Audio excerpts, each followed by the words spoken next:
Mother Teresa says, and I quote, kind words can be short and easy to speak, but their echoes are truly endless. A very good morning to all.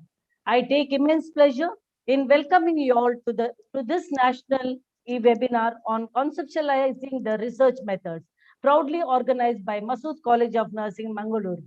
I would firstly and most importantly like to extend a warm and cordial welcome to our esteemed President Al-Haj K.S. Mohammad Masood, President of Masood Educational and Charitable Trust, Dr. Mohammad Arif Masood, Secretary of Masood Education and Charitable Trust, who have humbly accepted our invitation to be part of this webinar. Sir, it's an honor to have you both amidst us this morning. A hearty welcome to you.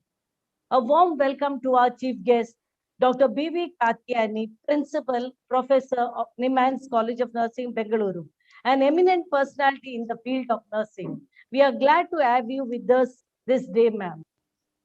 A special welcome to Mrs. Renilda Shanti Lobo, Principal and Professor of Mangalore College of Nursing, Mangalore, appointed by Karnataka Nursing Council as a KNC observer. I welcome you, ma'am.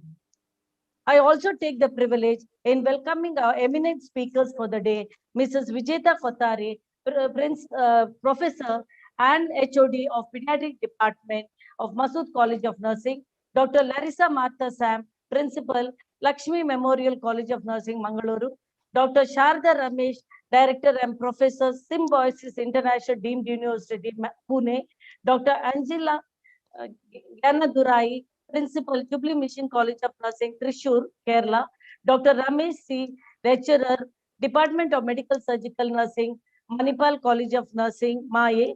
A very warm welcome to you all and thank you for having agreed to share your immense knowledge with our delegates today.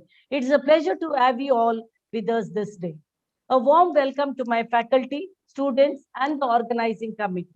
Last but not the least, I would like to extend a warm welcome to all the delegates of this webinar. The most profound words will remain unread unless you can keep the learner engaged. You can't see their eyes to know if they got it so. Say it, show it, write it, demo it, and link it to an activity, as quoted by James Bates. I wish you all a very enlightening and knowledgeable session ahead. God bless you all. Thank you, ma'am, for the warm words of welcome. I extend great welcome you too, ma'am. As we all know, dance has no barriers. It is something that everyone can feel, everyone can understand, and definitely something everyone can enjoy. Now, we will welcome you all to this webinar by playing pre-recorded welcome dance by third year BSc Nursing students from Masood College of Nursing.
Moving forward, words enrich one's personality, and here we have another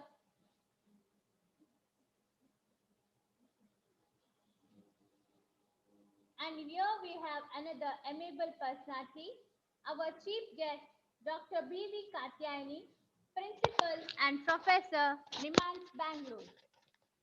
May I now request Ms. Suprita, Lecturer, Department of Medical Surgical Nursing at Masood College of Nursing, to introduce the chief guest of today's webinar.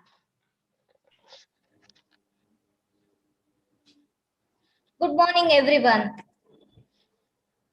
It's my privilege to introduce the chief guest of the day, Dr. B.V. Katyayani. I'm honored to introduce her to today's webinar. Dr. B.V. Katyayani has completed her BSc Nursing from Government College of Nursing from Bangalore University in the year of 1990. And she has done her post-graduation in Medical Surgical Nursing Specialty from Dr. M.V. Shetty Memorial College of Nursing in the year of 1994. After that, she has started working in the same institute as a lecturer, assistant professor, professor, principal, and HOD of Medical Surgical Nursing Department for about 21 years. And in the year of 2014, Dr. B.V. Katyayani, she has received her doctoral degree in nursing from the National Consortium. Currently, she is working as a professor cum principal in Nimans College of Nursing, Bangalore. She has received the Florence Nightingale Award in the year of 2017 from the Newspaper Association of Karnataka. Also awarded for interdisciplinary professional excellency in the year of 2018 and Best Teacher Award in the year of 2019. Dr. B.V. Katyayani was the resource person for several international, national, and regional level web conferences, workshops, and seminars. She has also organized and conducted more than 12 international, national, and regional level conferences and workshops. And Madam has presented a various paper presentation in international, national level conferences. And even she has worked as an NSS officer or chairman at Dr. M.V. Shetty College of Nursing from the year of 2000 to 2015. And currently she is NSS chairman in Nimans too. She also worked as a member of several committees in various universities and visiting faculty in Chitawan College of Nursing at Tribhuvan University, Nepal. Many times she has conducted outreach program, community-based awareness program, and COVID-19 work. And she has conducted many webinars too. I request Madam to speak few words on this occasion. Over to you, ma'am.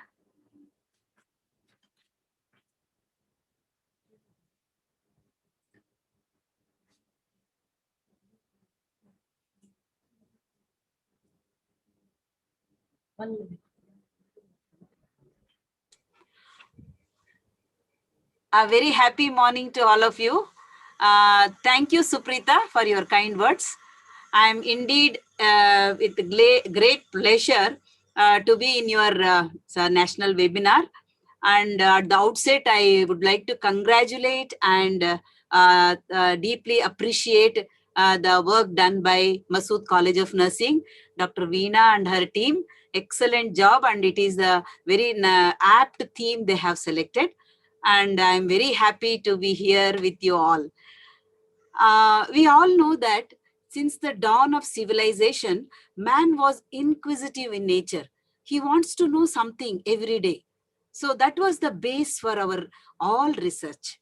So he was this information seeking behavior has led to the information research. So this information research has been translated to various methods, today what we call methodology in research. So later, after the invention of so many things, and we have come to this level of introducing many research methods in various fields. The methods which are used in nursing may not be same in the engineering, industrial, or maybe this one. So they have their own unique way of finding out new things and adapting new technology and advancements because of, and we all know that concepts are the building blocks for the theory.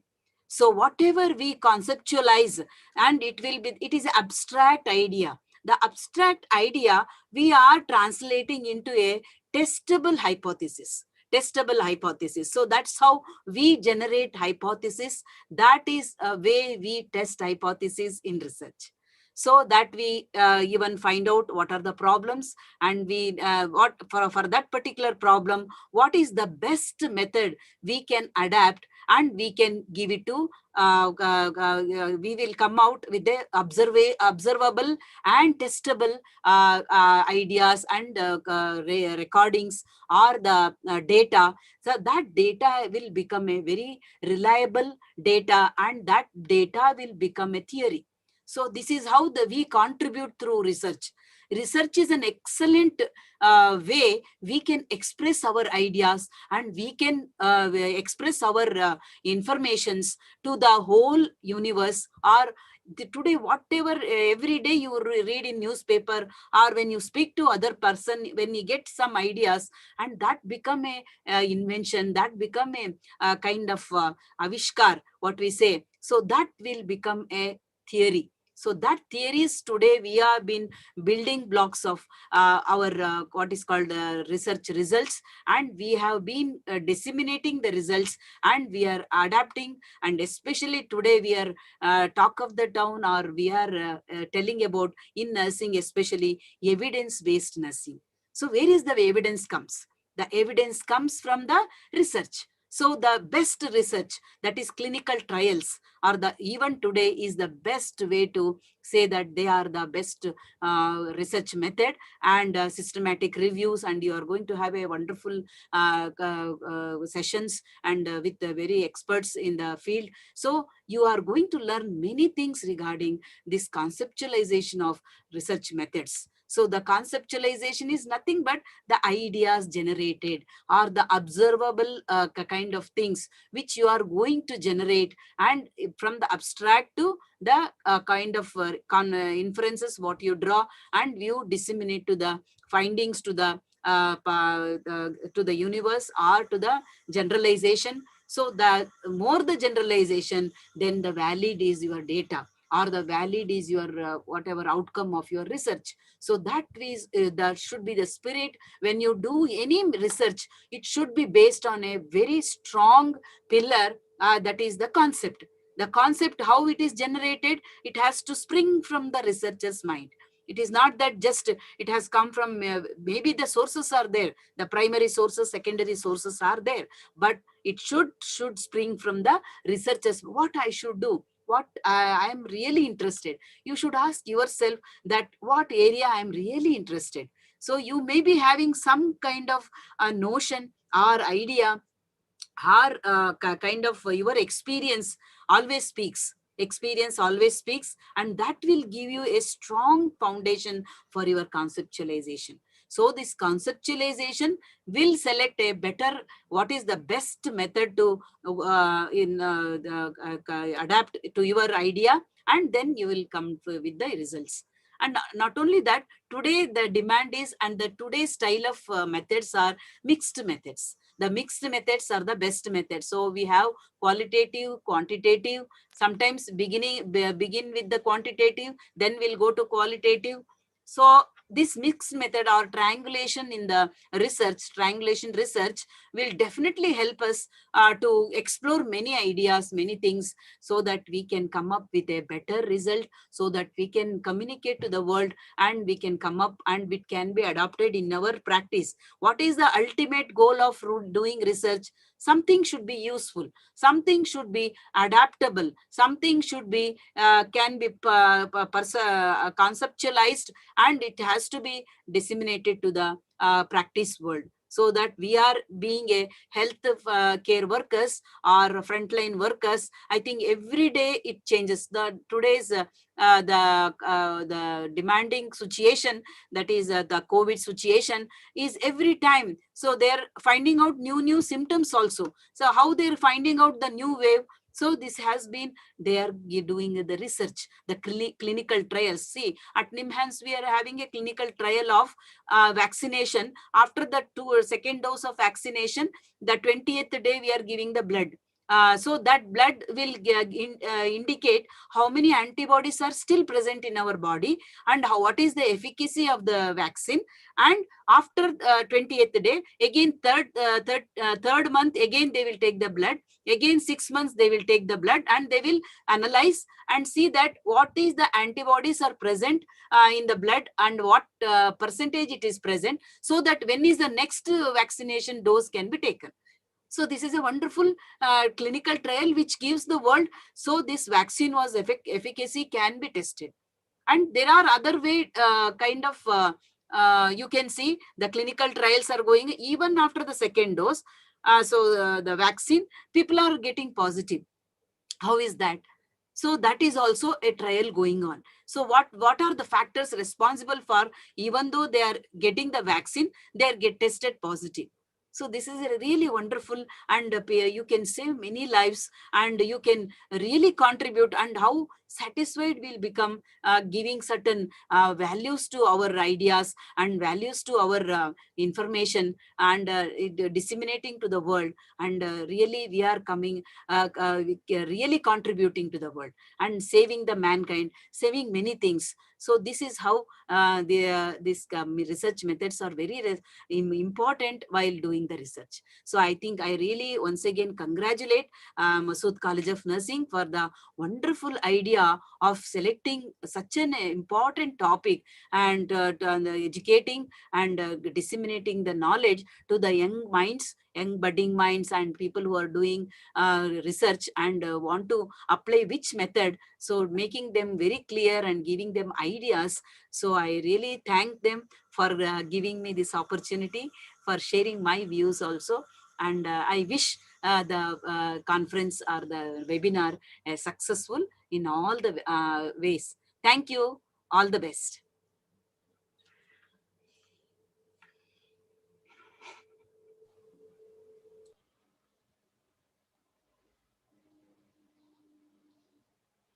Thank you, ma'am, for the insightful thoughts about this webinar. It's a great privilege to have. It's a great privilege to have Professor.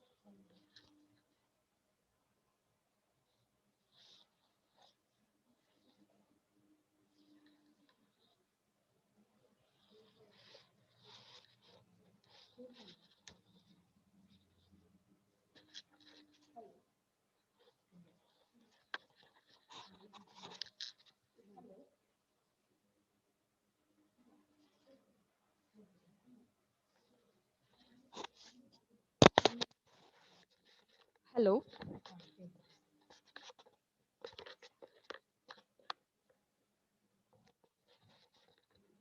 Thank you, ma'am, for the insightful thoughts about the webinar.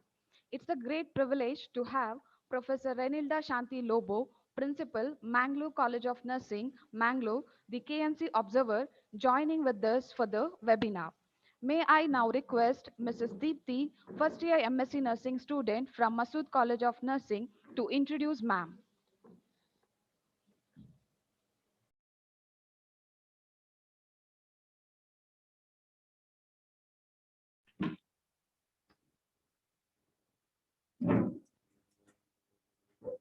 A dream does not become reality through magic.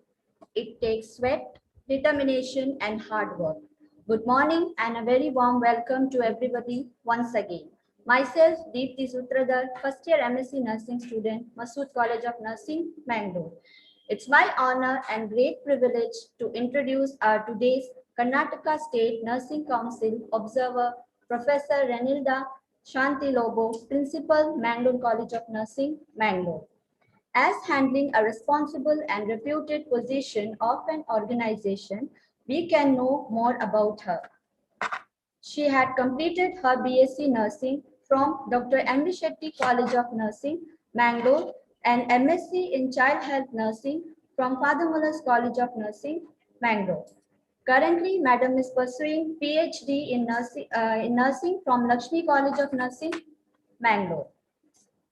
Madam has got a wide experience in her profession. Formerly, she worked in City College of Nursing and Kanachur College of Nursing Sciences as a principal. Coming to her professional skills, Madam has been the resource person, organizing chairperson, and organizing secretary for many national workshops, state level and national level conferences. She has been the Karnataka State Nursing Council observer for the regional conference on nursing stewardship in hospital infection control at Yenepoya Nursing College, Mangalore. She has presented many posters in national and state level conferences and has been awarded Best Poster at state level conference held at Father Muller's College of Nursing. She had published paper on academic stress reduction by Jacobson's progressive muscle relaxation. Ma'am, I welcome you again for today's session. Thank you very much. Stay home, stay safe.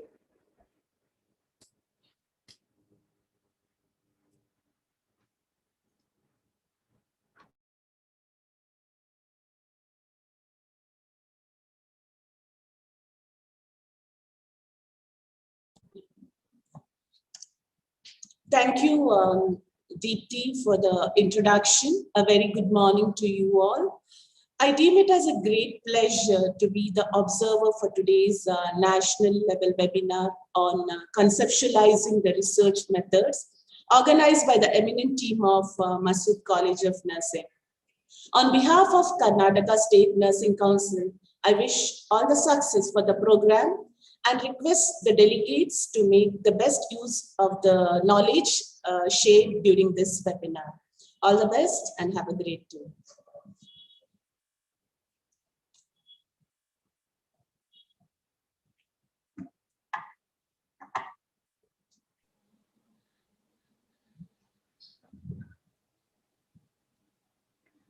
Thank you, ma'am, for your wonderful words and warm wishes.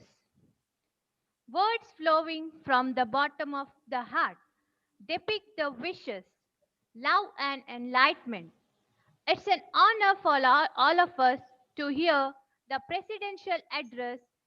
I hereby request the chief patron of today's webinar, Dr. Mohammad Arif Masood, Secretary, Masood Educational and Charitable Trust, to deliver the presidential address.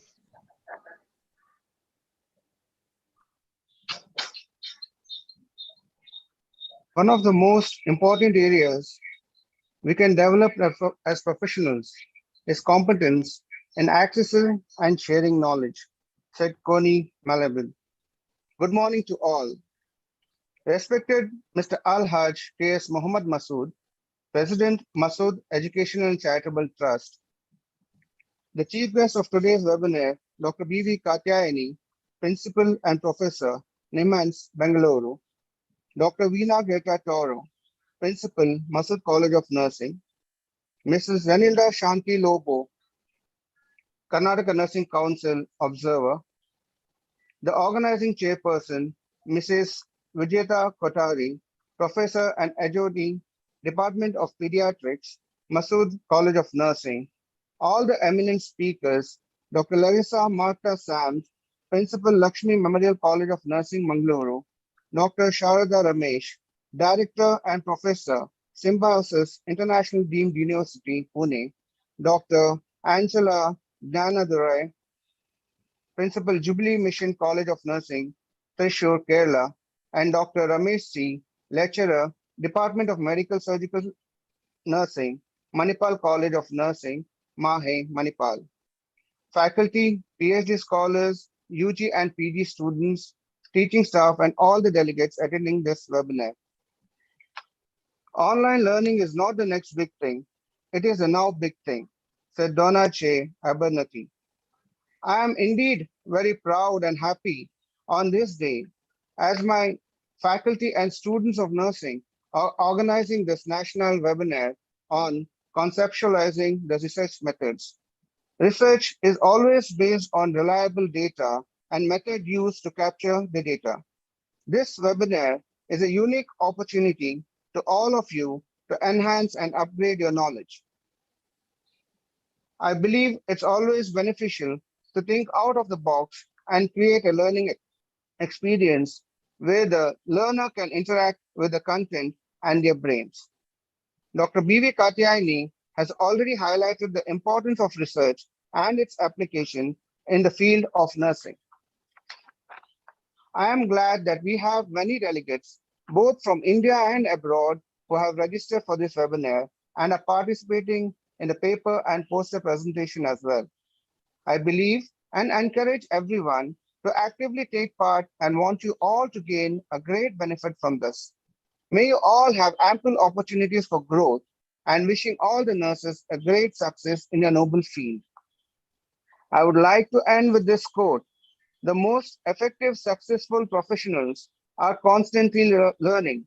They take the time to apply what they have learned and they continually work to improve themselves. And my end quote, Joel Gardner.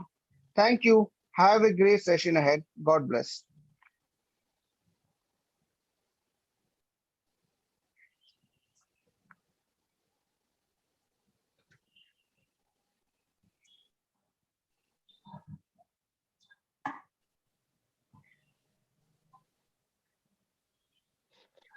Thank you, sir, for your valuable words and warm wishes. Now, we have come to the end of inauguration ceremony. I would like to thank everyone. Moving forward, may I now request all the participants to be ready for the pre-test. The screen is open for polling.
Participants, kindly note you just answer first 10 questions, then only last you submit the form.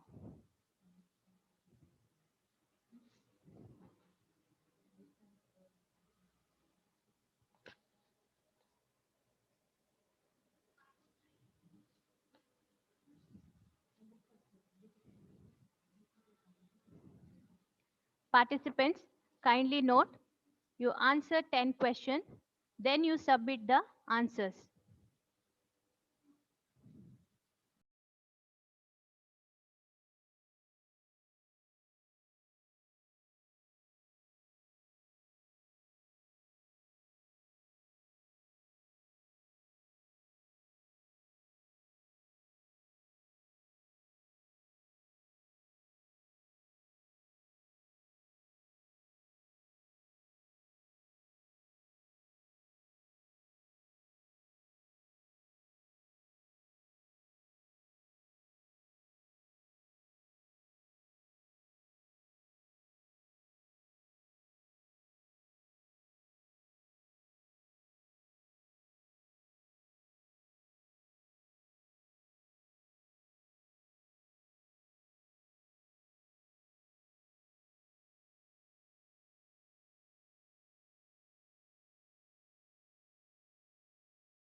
Participants, kindly note the YouTube link will be shared in chat box.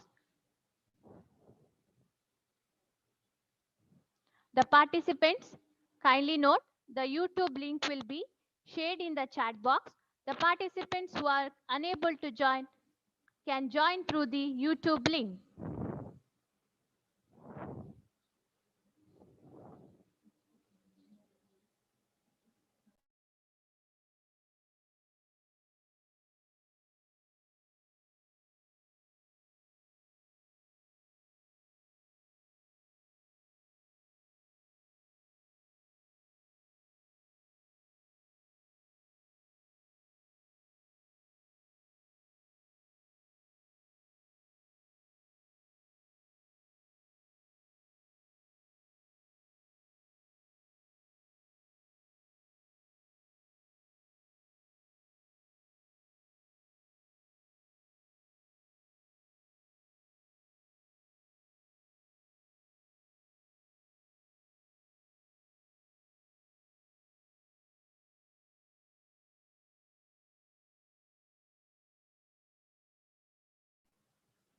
I request all the participants to participate in the polling or pre-test.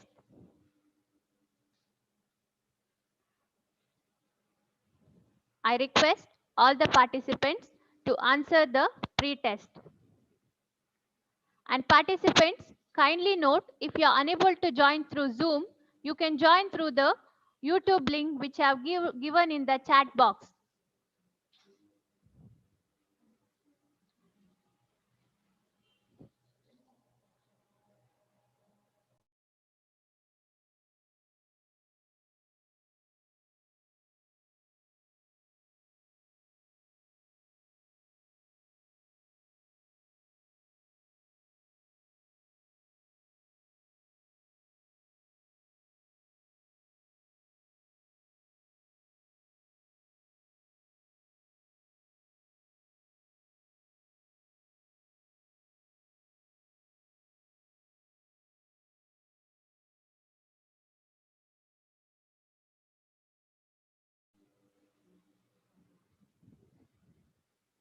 Participants, please answer the pre-test.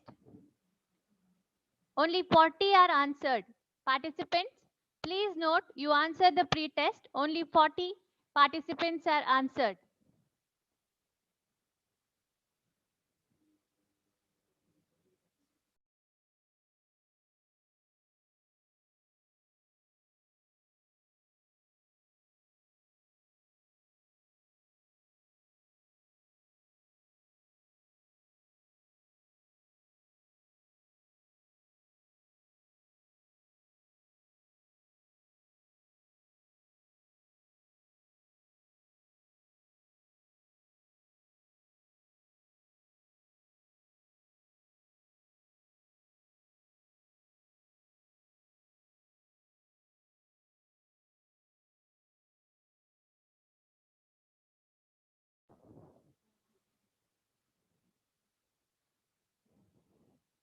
Delegates, the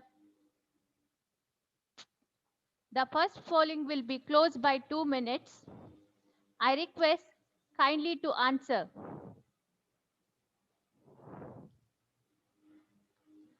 Delegates, I request you to answer. The first polling will be closed by 2 minutes.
Participants, kindly note.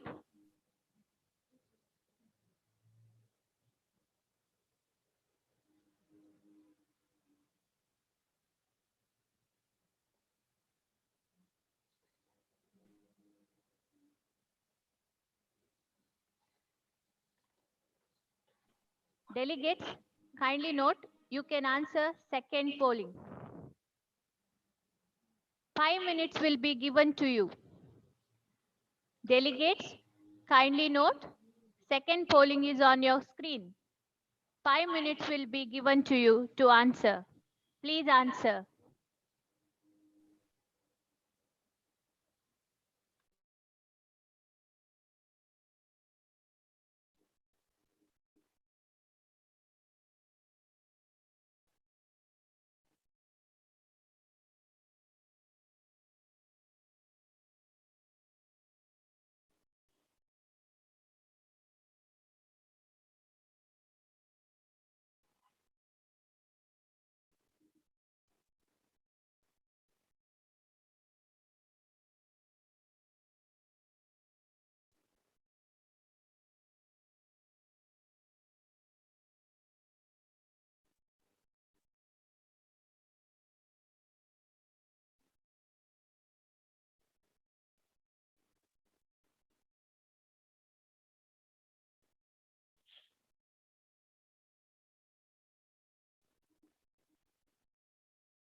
Delegates, those who are unable to answer the pre-test, you can answer through the WhatsApp, which I have given the link in your WhatsApp.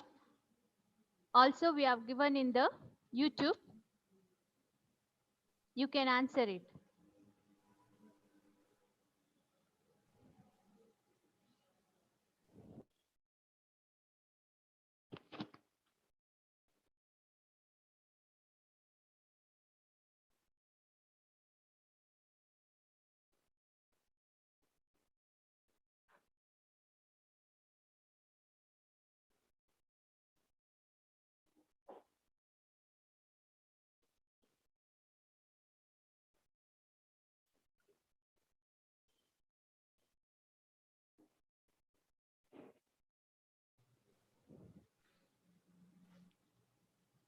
Delegates, those who are not able to answer the pre-test, we have sent the link in your, we have sent the mail to you. You can answer.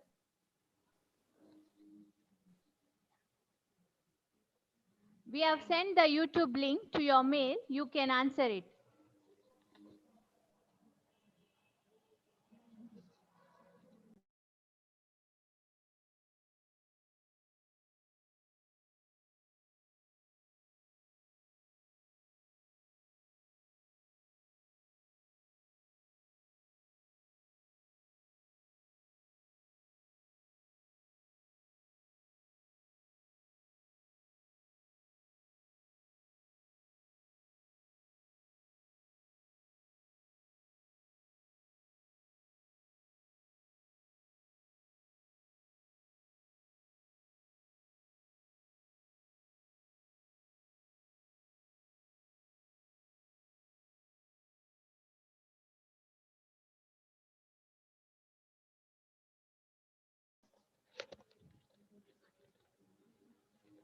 Delegates, kindly note, within 2 minutes, we are going to end up with the second polling.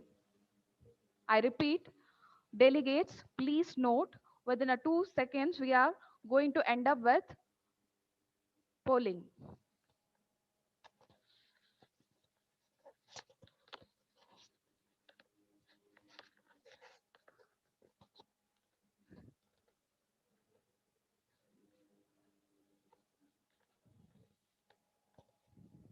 I request the delegates, please do share the link those who are not able to join through Zoom.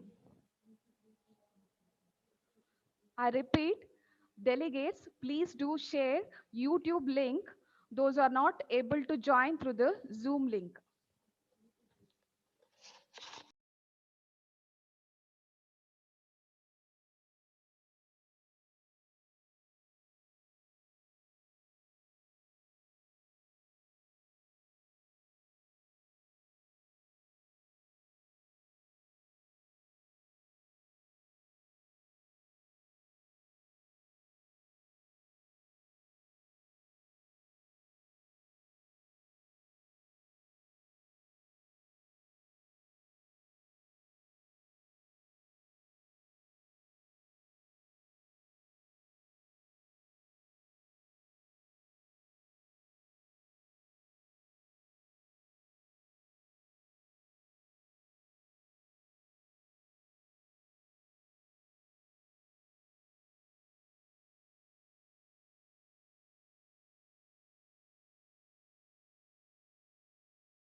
Thank you, delegates, for participating in pre-test.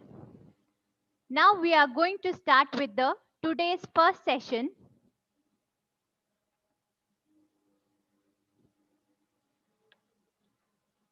Research is defined as the creation of new knowledge and the use of existing knowledge in a new and creative way.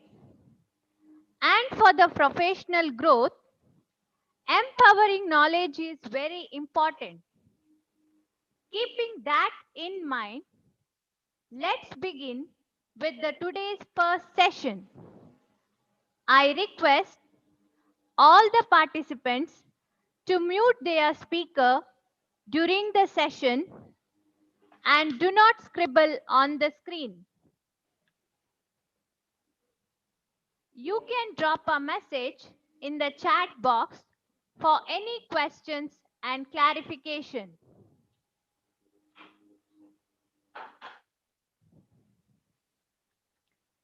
Now I request Mrs. Jyoti, first year MSc Nursing student from Masood College of Nursing, to introduce the resource person for the first session.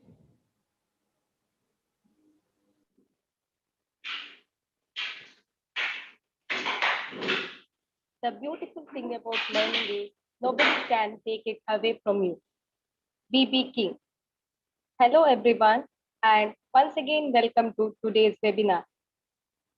Myself, Jyoti, first year MSc Nursing student from Masood College of Nursing, Mangaluru. It's my pleasure to introduce Mrs. Vijeta Kottari, Professor, Pediatric Nursing, who is going to introduce conceptualizing research method.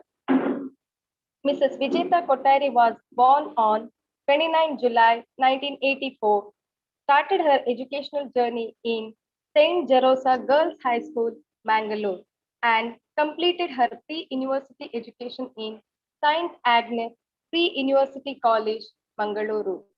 And she did her graduation in nursing in Father Muller's College of Nursing in the year 2006. After that, she started serving people in Father Muller's Charitable Institute as an intensive care nurse for about 1 year. Later, she joined Masood Educational and Charitable Institute and started her teaching career. In 2008, she joined for master's degree in pediatric nursing in the same institution and completed in 2010.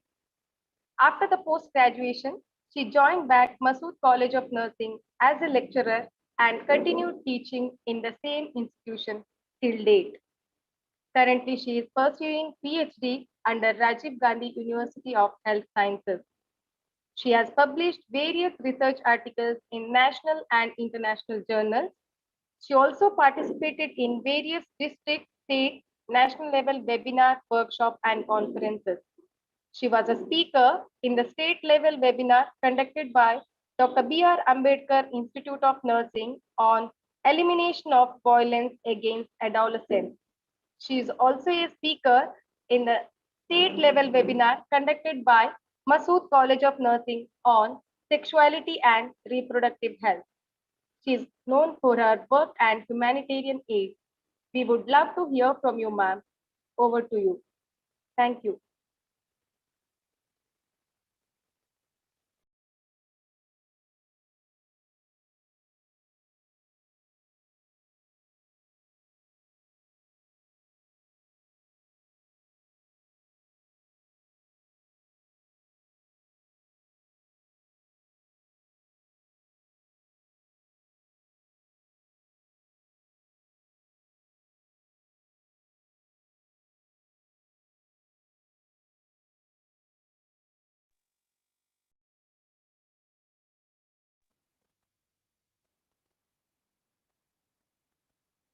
Thank you, Jyoti. I hope everyone can hear me. Yeah. So, hi, everyone. Our chief guest, Dr. Bibi Katyani ma'am, wonderfully explained us the importance of research in healthcare and in nursing. To add on to this, I would like to show you a short video.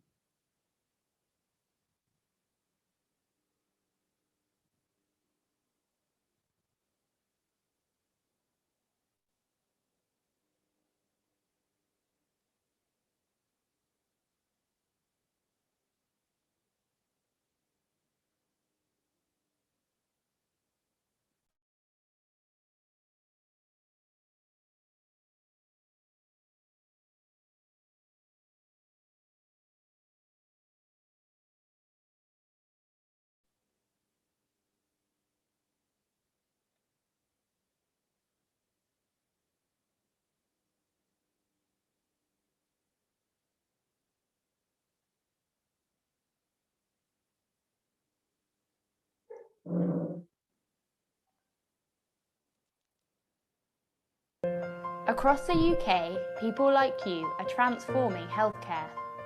How? By taking part in research. Research provides the knowledge to help clinicians save more lives and helps us all be healthier for longer. Research can lead to earlier and more accurate diagnosis, better treatments, and faster recovery. It can even prevent diseases from starting in the first place. But research can only happen if people like you get involved. Every volunteer makes a difference. By getting involved,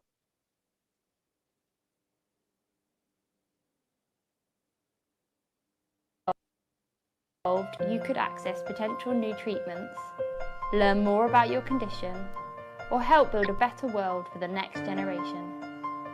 Sometimes it's hard to find the research you're most interested in, but Be Part of Research is here to change that. Be Part of Research can help you find out what health and social care research is, learn how it might benefit you, discover what studies can involve, explore opportunities to take part. Be part of something amazing. Be part of research.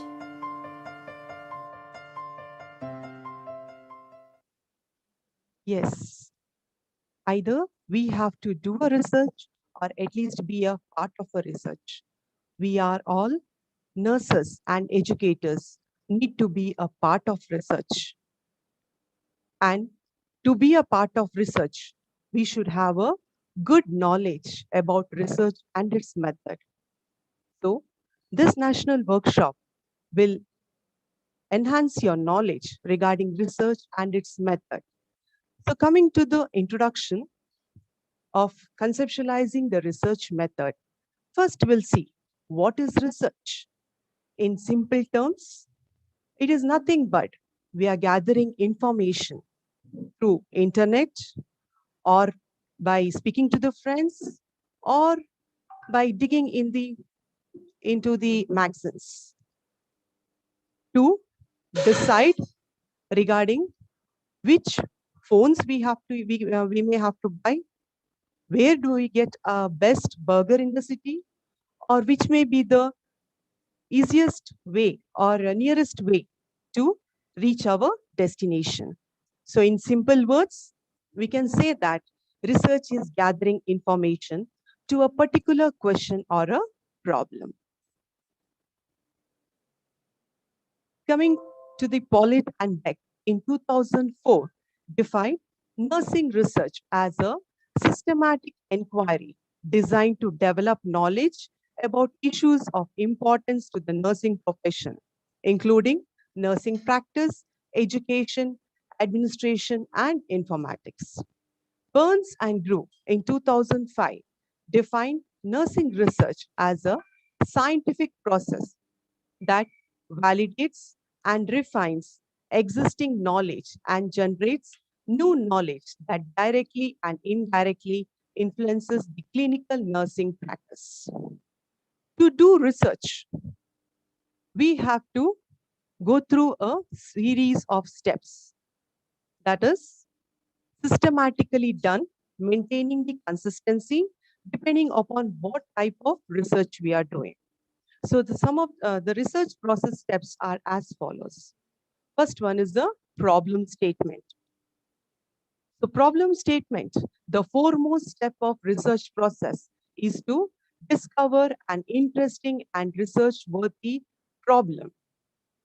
It is such an important step that whole process can get wasted if the research problem is not clearly understood or defined. So mainly, we go to this problem statement, come to a conclusion of this problem statement by finding a gap in the literature review. Next is research purpose. It is a clear direction to every project. Researcher must have a list of the purposes for the study, which provides guidelines for the researcher as to what exactly must be done during the course of a particular research study. Next step is research questions. Research questions is a question that a study or a research project aims to answer. The question often addresses an issues or a problem which through analysis and interpretation of data is answered in the study conclusion. So this research question may be confirmatory in nature, exploratory in nature, or both in nature. The next step is research design, which consists of research plan, that is logically description of how data would be collected and analyzed to address the research questions.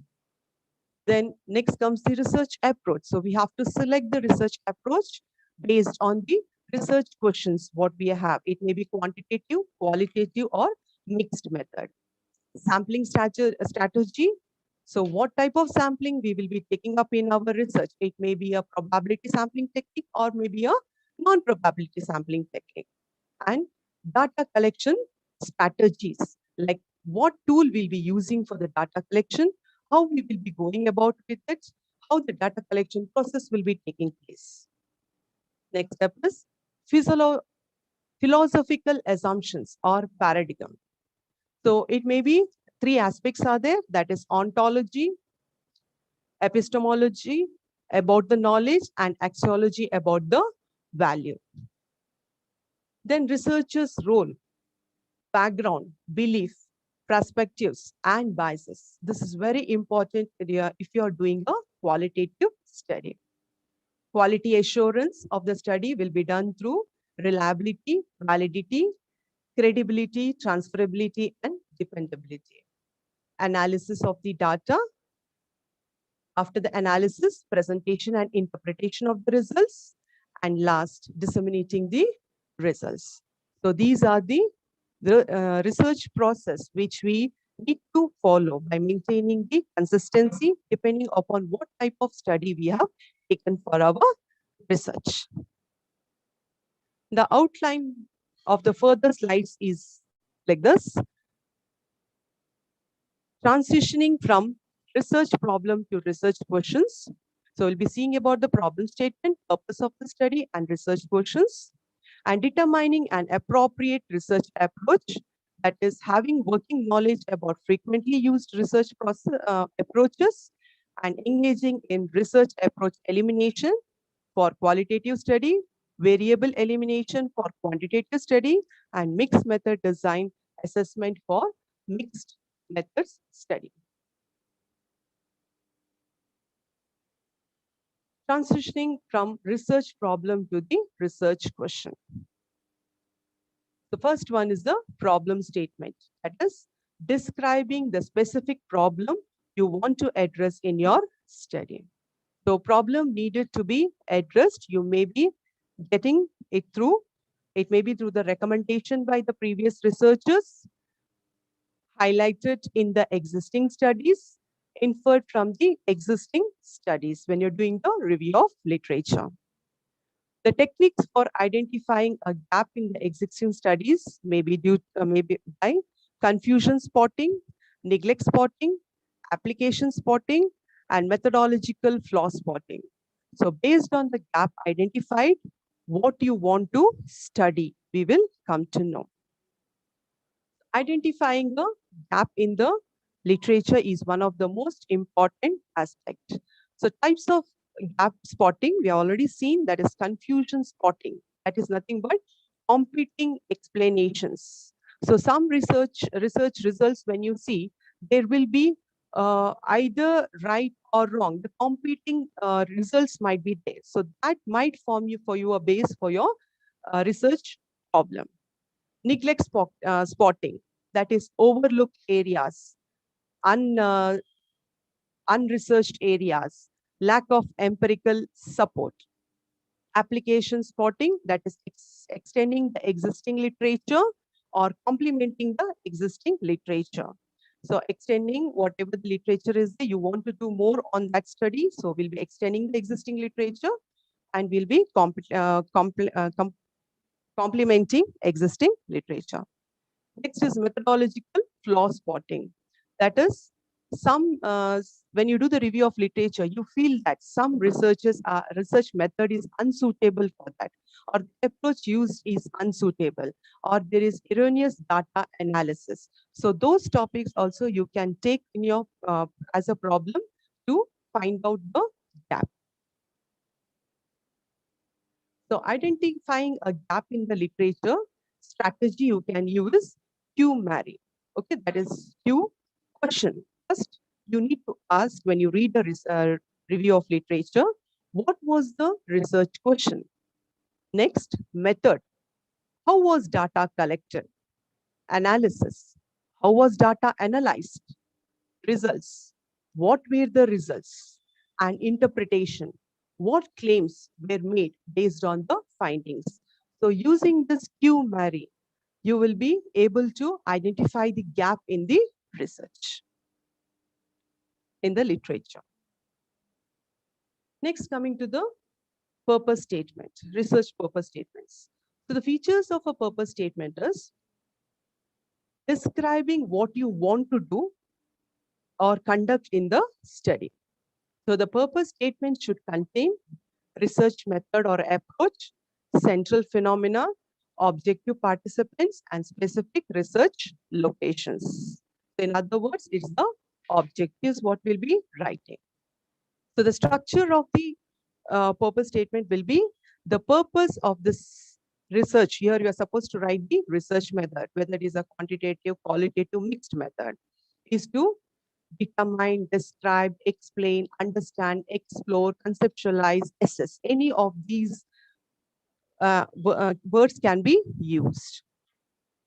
The state of the specific phenomena you want to study. So what is the problem that you need to write here? Among specific participants, who are your subjects or samples?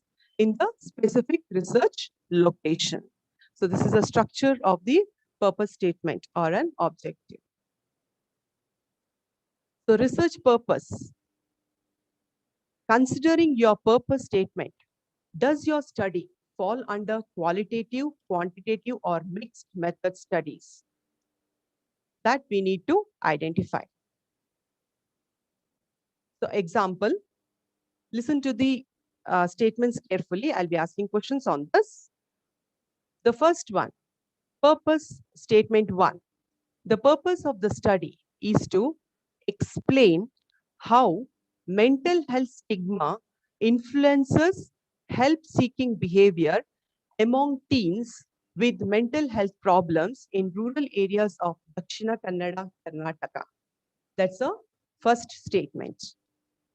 Second purpose statement is the purpose of the study is to determine the effect of mental health stigma on help-seeking behavior among teens with mental health problems in rural areas of Dakshina Kannada, Karnataka. The third purpose statement states the purpose of the study is to determine the relationship between mental health stigma and help-seeking behavior among teens with the mental health problems in rural areas of Dakshina Kannada, Karnataka. In addition, the study will focus on examining how they seek for help to address their mental problems. So, delegates, I want you to put up in a chart box the purpose statement 1 belongs to which type of study. Okay, purpose statement 2 belongs to which type of study, and purpose statement 3 belongs to which type of study. So please put on the chart box.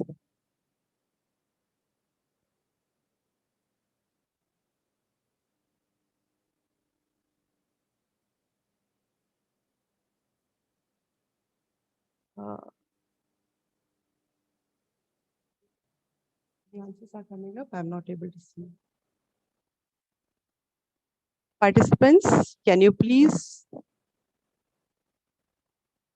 put up in the chat box statement 1, which study it belongs to, whether it's a quantitative study, qualitative study, or mixed method study. The first purpose statements state you which type of study it is, whether it's a qualitative, quantitative, or mixed method.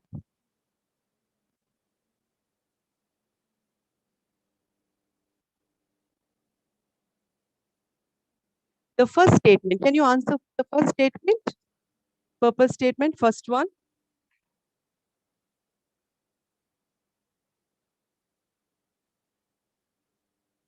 Yes, I'm sorry, I'm not able to see in my laptop, so I'm just seeing in the other laptop. I got the answer as quantitative, first one, mixed, qualitative. The purpose of the study to explain how mental health stigma influences help-seeking behavior. Yes, I'm getting a majority answer as a qualitative study. Yes, it is a qualitative study. The next one, the purpose of the study is to determine the effect of mental health stigma on help-seeking behavior among teens with mental health problems in rural areas of Dakshina Kannada, Karnataka. Can you tell me which is the second study? The second one.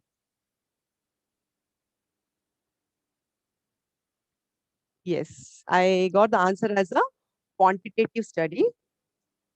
Then third one, the purpose of the third statement, the purpose of the study is to determine the relationship between mental health stigma and help-seeking behavior among teens with the mental health problems in rural areas of Dakshina Kannada, Karnataka. In addition, the study will focus on examining how they seek for help to address their mental health problems.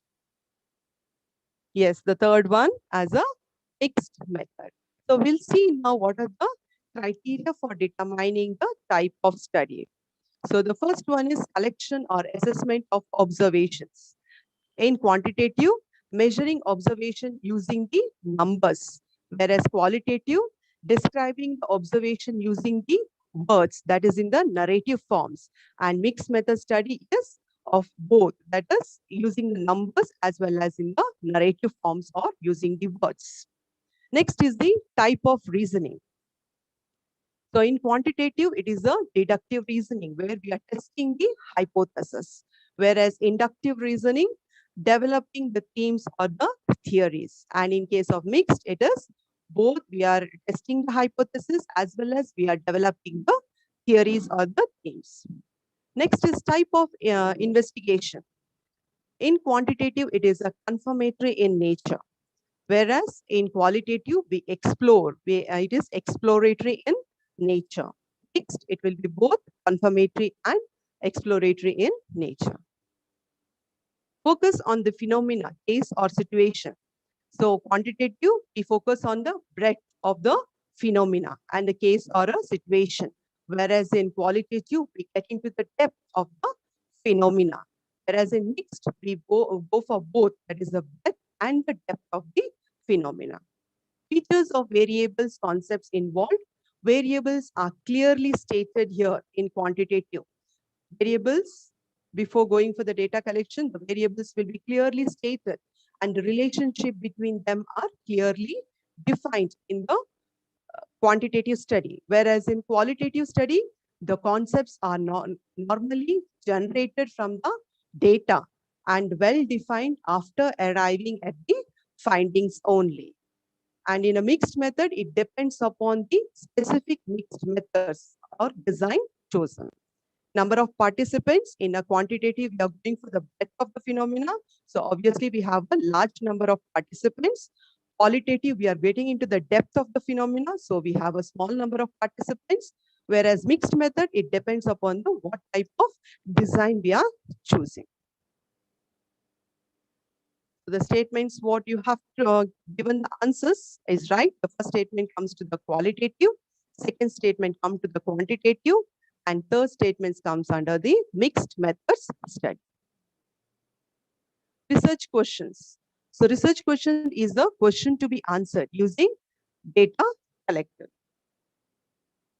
So functions, it drives the study, informs the research approach, and informs data collection and analysis process. So research questions, it may be mainly two types. It may be exploratory or confirmatory. So exploratory research questions will be open-ended in nature, whereas confirmatory, it will be close-ended in nature. So exploratory, two main types are there, ontological and epistemological. Ontological research questions, that is capturing the participants' realities. Epistemological research questions, understanding a phenomena. That usually comes under the qualitative study. Confirmatory comes for the quantitative study. In that, three main types are there: descriptive research questions, relational research questions, and casual research question. Coming to the what type of research questions we can put, how to put up a research question. So type of research questions and their examples. In the qualitative research questions, it is an exploratory. So ontological research questions, that is you're capturing the participants' realities. So the questions may be like, what is the nature of, what are the lived experiences of, what is it like being? Whereas epistemological questions will be understanding, you're able to understand the phenomena. So the questions you can frame like, how does, what does it mean to be, what factors influence?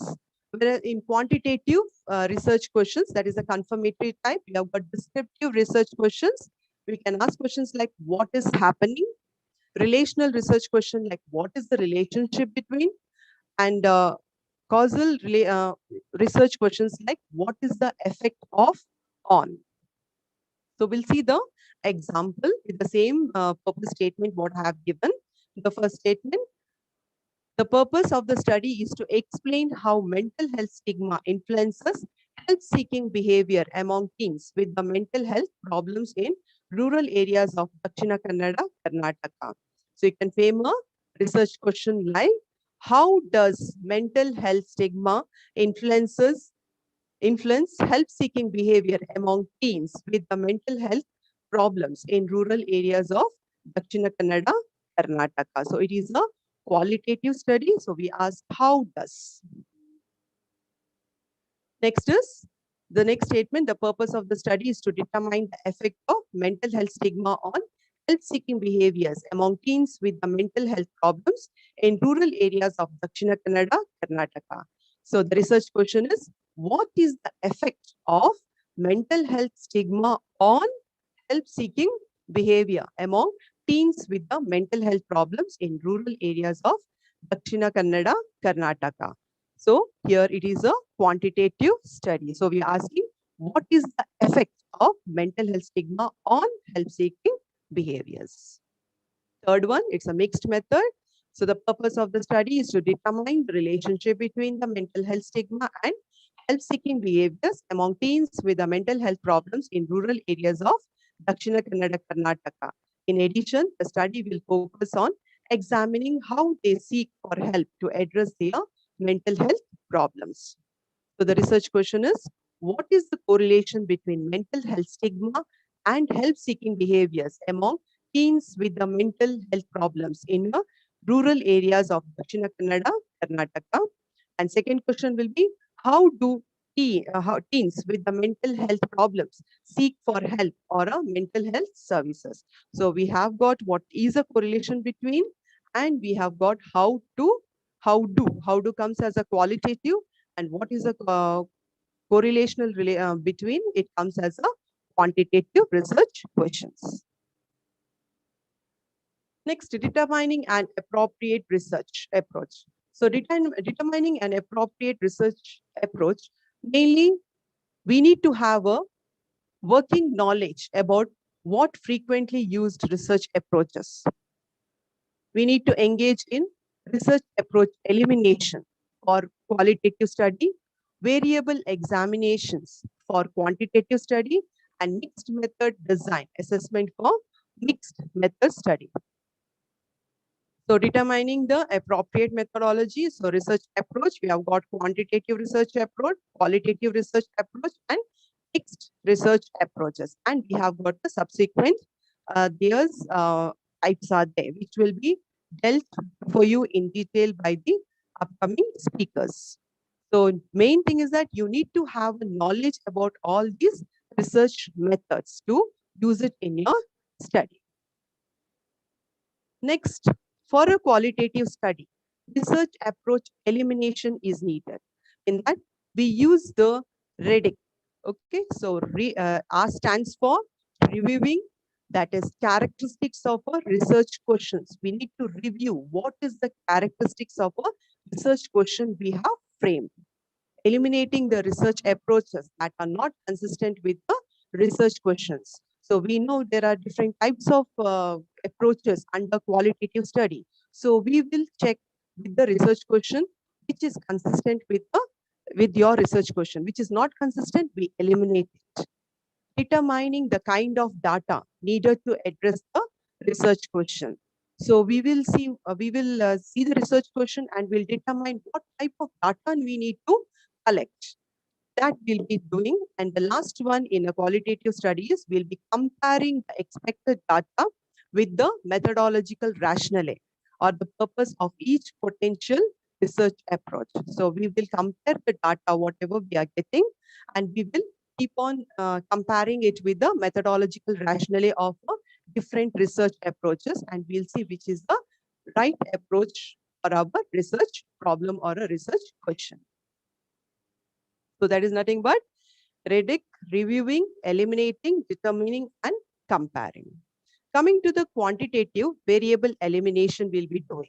In this also, the first step will be, reviewing the characteristics of the research question, and then we'll be examining the features of the variables or concepts involved.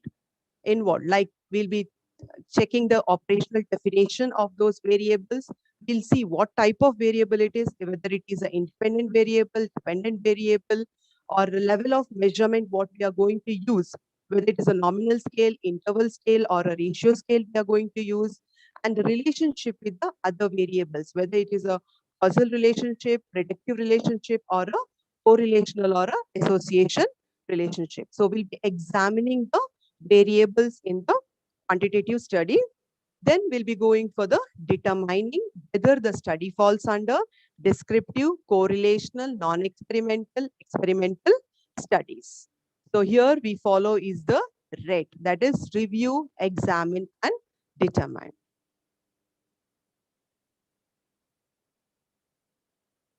Next is the mixed methods design assessment for a mixed method study. Here we will be reviewing the characteristics of the purpose of the statement and the research questions. Then you'll be examining the features of the mixed method designs, like looking at the theoretical lens, timing, integration, purpose, and priority. Choosing the method design that best fit your study. So in a mixed method, you'll be seeing for REC. That is, you will be reviewing, examining, and choosing. So becoming familiar with the methodological terminologies is very, very important. So essence is clearly describe your actions in the study and provide justification. So you need to know the common terms used in describing the research method process. So for that, you have to review the research methods textbooks, reviewing the methodology sections of the peer-reviewed research articles, as well as now in a further sessions, our eminent speakers will be speaking to you regarding this different methods, that is qualitative, quantitative, and mixed method will be taken up for you in further details. Thank you.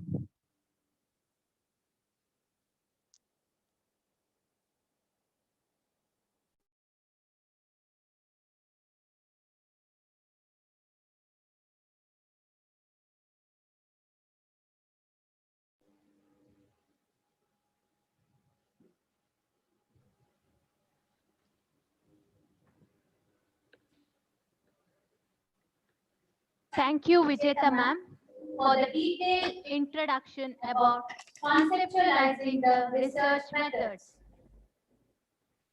Quantitative research method is the process of collection and analyzing the numerical data. It can be used to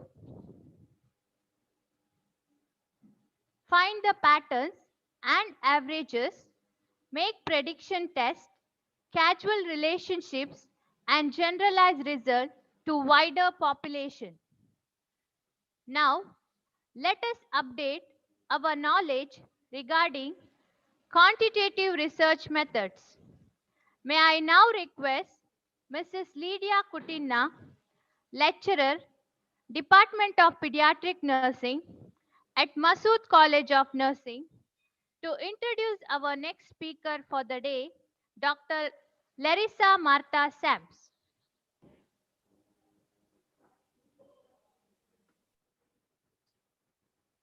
If your actions inspire others to dream more, learn more, do more, and become more, you are a leader.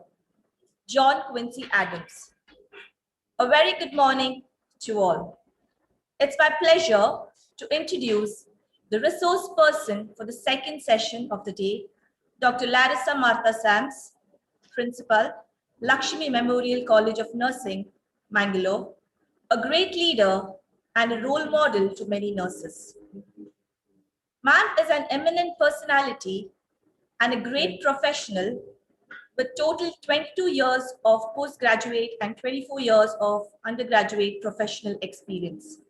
She has completed her basic BSc Nursing at Father Muller's College of Nursing, Mangalore, under Mangalore University in the year 1989-93, MSc Nursing in Medical Surgical Nursing at College of Nursing, Mahe, Manipal, under Mahe University in the year 1995-97, MPhil Nursing at College of Nursing, Mahe University, Manipal, in the year 1998 2000, and PhD nursing in the year 2007-2011 under the guidance of Dr. Alamelu Venkataraman, Vinayaka Missions University, Salem. She is a member of Trained Nurses Association of India, Karnataka Nursing Council, and a life member of the following associations such as Society of Indian Neuroscience Nurses, Oncology Nursing Association of India, Nursing Research Society of India, Asian Association of Cardiac Nurses, Faculty of Health Sciences, Nursing and Allied Health Sciences, Adi Chunchandagiri University since 2019. She has been certified by PHRP online training on protecting human research participants in 2019. She was also elected as General Council member, Indian Nursing Council in the election held in May 2017, as a Vice President for the Mysore Zone TNAI KSB since July 2015. She is the editorial board member, National for Manipal Journal of Nursing and Health Science since 2014, and for International Journal of AJ Institute of Medical Sciences since 2012, and a research expert at Annapaya University for PhD research presentations. Ma'am has also been a speaker and resource person for almost 62 national and international conferences and workshops. She has presented more than 21 papers and more than 24 publications. We are overwhelmed and privileged to have such a great and amiable personality with us as our resource person today, who is going to deal with the subject, quantitative research methods. I hereby request ma'am to kindly take over. Thank you.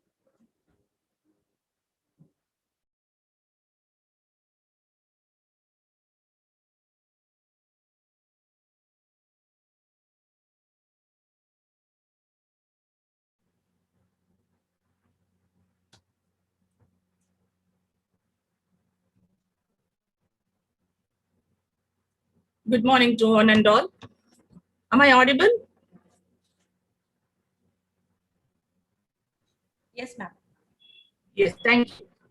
So the topic for the day is quantitative research methods. In the introductory session, Mrs. Vijeta has explained about the overall view of the research inclusive of quantitative, qualitative, as well as mixed method. So let us briefly see what are these quantitative research methods.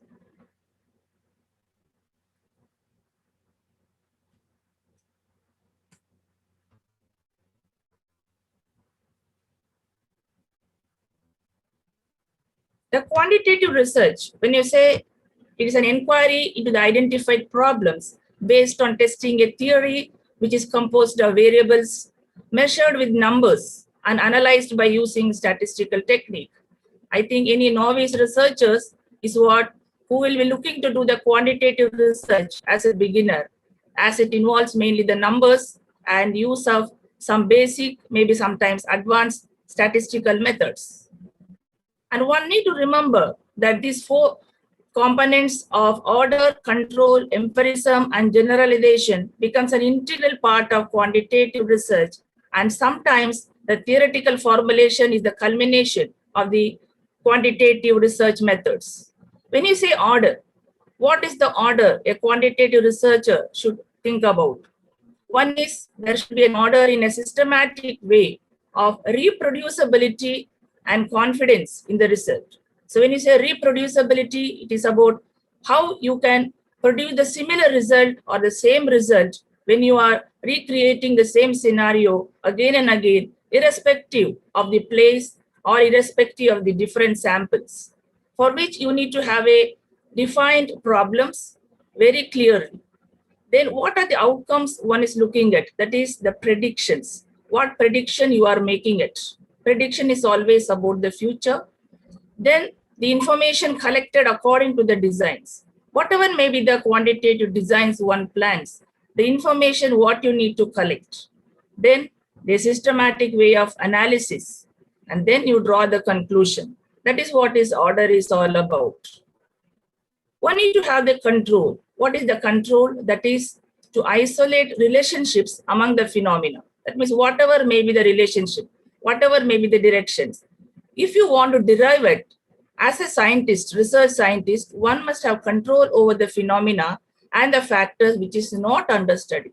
If not, the results that you will be interpreting at the later stage may not be a conclusive one, because you may have the factors interfering as well as the factors which is not controlled interfering with your outcomes. The empirism is always mainly rooted in objective reality, which is gathered directly or indirectly through the human senses. As a researchers, some information we may gather directly, some may be in an indirect form. But all these things should be based on the reality. That is what is empirism. That means which is measurable and observable. Then only you can say it is rooted in reality. Ultimately, every researcher wants to generalize his or her findings, because if not, there is no benefit neither to the subjects or it has any value for the population on which you are conducting the study. So if you want to generalize, the objective main thing is about the quantitative research is that it is for the wider population. The sample you may study may be a very minimal one, but the findings should be able to be applicable to the general population, which is as wide as possible. The last point is the theoretical formulation. Some researcher may come up to this level, some may stop at the previous stage itself. So in the theory formulation, it is a plan of organizing, integrating, and deriving abstract conceptualization about the manner in which the phenomena are interrelated. So that is what one is looking at. The steps, as already has been dealt by the previous speaker, I will just run through it. The 5 phases is what a quantitative research should rigorously look into it, in which you have the multiple steps that is followed. The 5 phases followed with the multiple steps. If you see the conceptual phase, what are the focus of the researcher that you are looking at? The problem statements, the review of literature, then the clinical fieldwork one has to do for the research, developing your conceptual framework based on the concepts that one is interested to study, and then formulating the hypothesis. These things encompass the conceptual phase. When you say conceptual, it is what you are planning at. So your plan, if you are very strong, it becomes easy in the later phases. So in this, the one important thing is the review of the literature.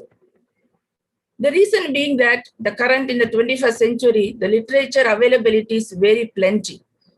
But when you are formulating a problem, from that stage itself, the literature review starts. It is not just the second steps or anything. It is an ongoing till you reach the final step of the research process.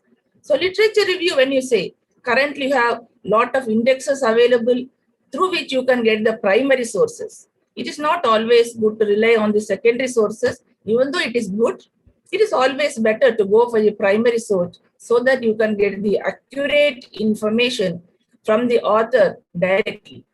So for which you have plenty of resources, like you have the CINAHL, from which you have the EBSCO Health Services, which is mainly routing for the nursing studies, as well as the allied thing. So this is a very strong foundation for any young researcher to look into it, so that they can build on their research from the literature collected from these sources. If your library is not sufficient enough to see the first-hand, the printed materials. So through this, you can get the first-hand information.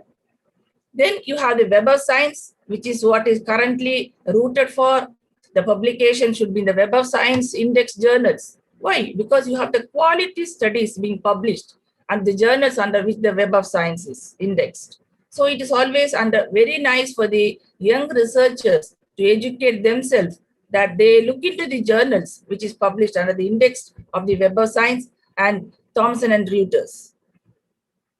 Then you have the NCBI journals which you are listed as per your domain. You can look into these things. Then the Cochrane collaborations, for which if you are having the quantitative dimensions in the mixed method, it is also a very good thing that you can get the first-hand informations.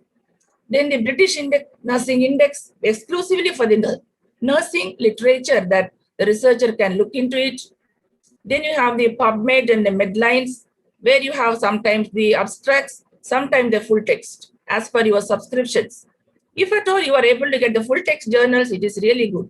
If you get the abstract, then based on the abstract and relevance for your study, you can go for the full text articles wherever it is available.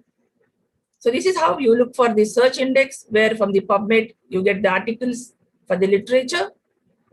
And when you go through all these methods, maybe the printed materials, maybe the online sources, it is always first and foremost to get the overview of its content if you want your quantitative research to be strong based. And you need to read, or sometimes you can say you can running through, which is what you call as skimming the resources. Afterwards, you can see the review and conclusion or summary, so that you can make a preliminary judgment of how good the source is for you as a researcher. Then you can always run through the comprehensive of the sources. Once you have skimmed through it, then if you have time, then you can see completely, you can read the articles. Then whatever is important as a researcher, you can highlight the content. Then make categories and sort out. Then these categories will serve you as a guide for doing the literature review. If not, it is not that you just collect some articles and keep it and run through everything, and then you do not know where what things are there. So comprehending of the resource is always very important for a researcher, so that you can say, this is how I am going to go about in my literature search. Then arranging the sources. So based on the value of the source, you can arrange it. One is critiquing the individual studies, then making comparison among the studies. Two things you can do it, critique as well as making the comparison. And then you can synthesize the sources. Then you can have the clarity. If you want, you can contact the author itself or the publisher. At the same time, whenever you are writing the literature source, it is always better to avoid having a direct quote. That is, usually we are in the era where cut and paste becomes a more prevailing scenario. So do not quote directly. Always express the ideas published in the literature in your own words. Make your own sentences, which always gives weightage for a quantitative aspect. And the meanings obtained from all the sources are then combined or clustered to the proposed study. You need not repeat each author what they have said. You can combine that, make your own sentence, and then give the references. That is what is synthesizing the sources. Coming to the second phase, that is the designing and the planning phase, where you will exactly plan how you are going about doing the study. In the previous phase, you are conceptualizing it as to what will be your plan. Here you are going and saying what design I will use, how I will plan. This starts from the research design and ends with your research plan as to how you are going about collecting the information from the subjects. So that is what is encompassing this entire phase 2 of this study. So in this study, selecting design or the methods becomes primarily important for the researcher. Only after that, based on the design or the methods, you can decide what sampling plan you want to use it. It is very important that it is not left to the statistician to decide what sampling plan you will use. As a researcher, it is always better to have a first-hand knowledge what sampling method I can use it. Because sometimes the suitability of the method and the feasibility of the method both are different. Sometimes the statistician may, this is the best method. Yes, best method. But in the given scenario, is it the suitable method? So that is why as a researcher, we need to know what sampling plan a quantitative research design needs to be used and what can be used in the given situation. Then what are the main variables? Based on the variables is what you will decide what protocols you are going to do, what methods you are going to use to collect information about those variables. And safeguarding the subject's interest is very important, because based on the type of study, you may recruit a number of participants to the study. So safeguarding the interest of the subjects becomes the primary responsibility of the researcher. So that is why always you need to identify the variables in a quantitative study. You may have different types of variables. That is like univariate study, bivariate study, or multivariate study. If you have a univariate study where you are having only one variable, like for example, what sources of work stress are identified by thoracic care unit nurses? So you have one variable here, that is the work stress. So this work stress is what is the main focus of the study. So you call it as a univariate study and your variable is the work stress. The second component is bivariate study. The word itself suggests bivariate. It is two, you have the variables. One may be the dependent variables, the other is the independent variables. Like for example, is there a correlation between the number of sources of stress reported by nurses in the thoracic intensive care unit? Between number of sources of stress. So number and the stress. So the independent variable here is considered to be the number of reported sources of stress. The dependent variable, it is the desire to leave or leave the employment in the thoracic intensive care unit. It's one of the stress related variable that you are studying. So two variables, you call it as a bivariate study. Then the multivariate study. More than two variables are examined in a study. Like for example, why clients do not take their medication as directed after they are discharged. So why clients do not take their medication? There are multiple factors or the variables that are responsible. So you call it as a multivariate study.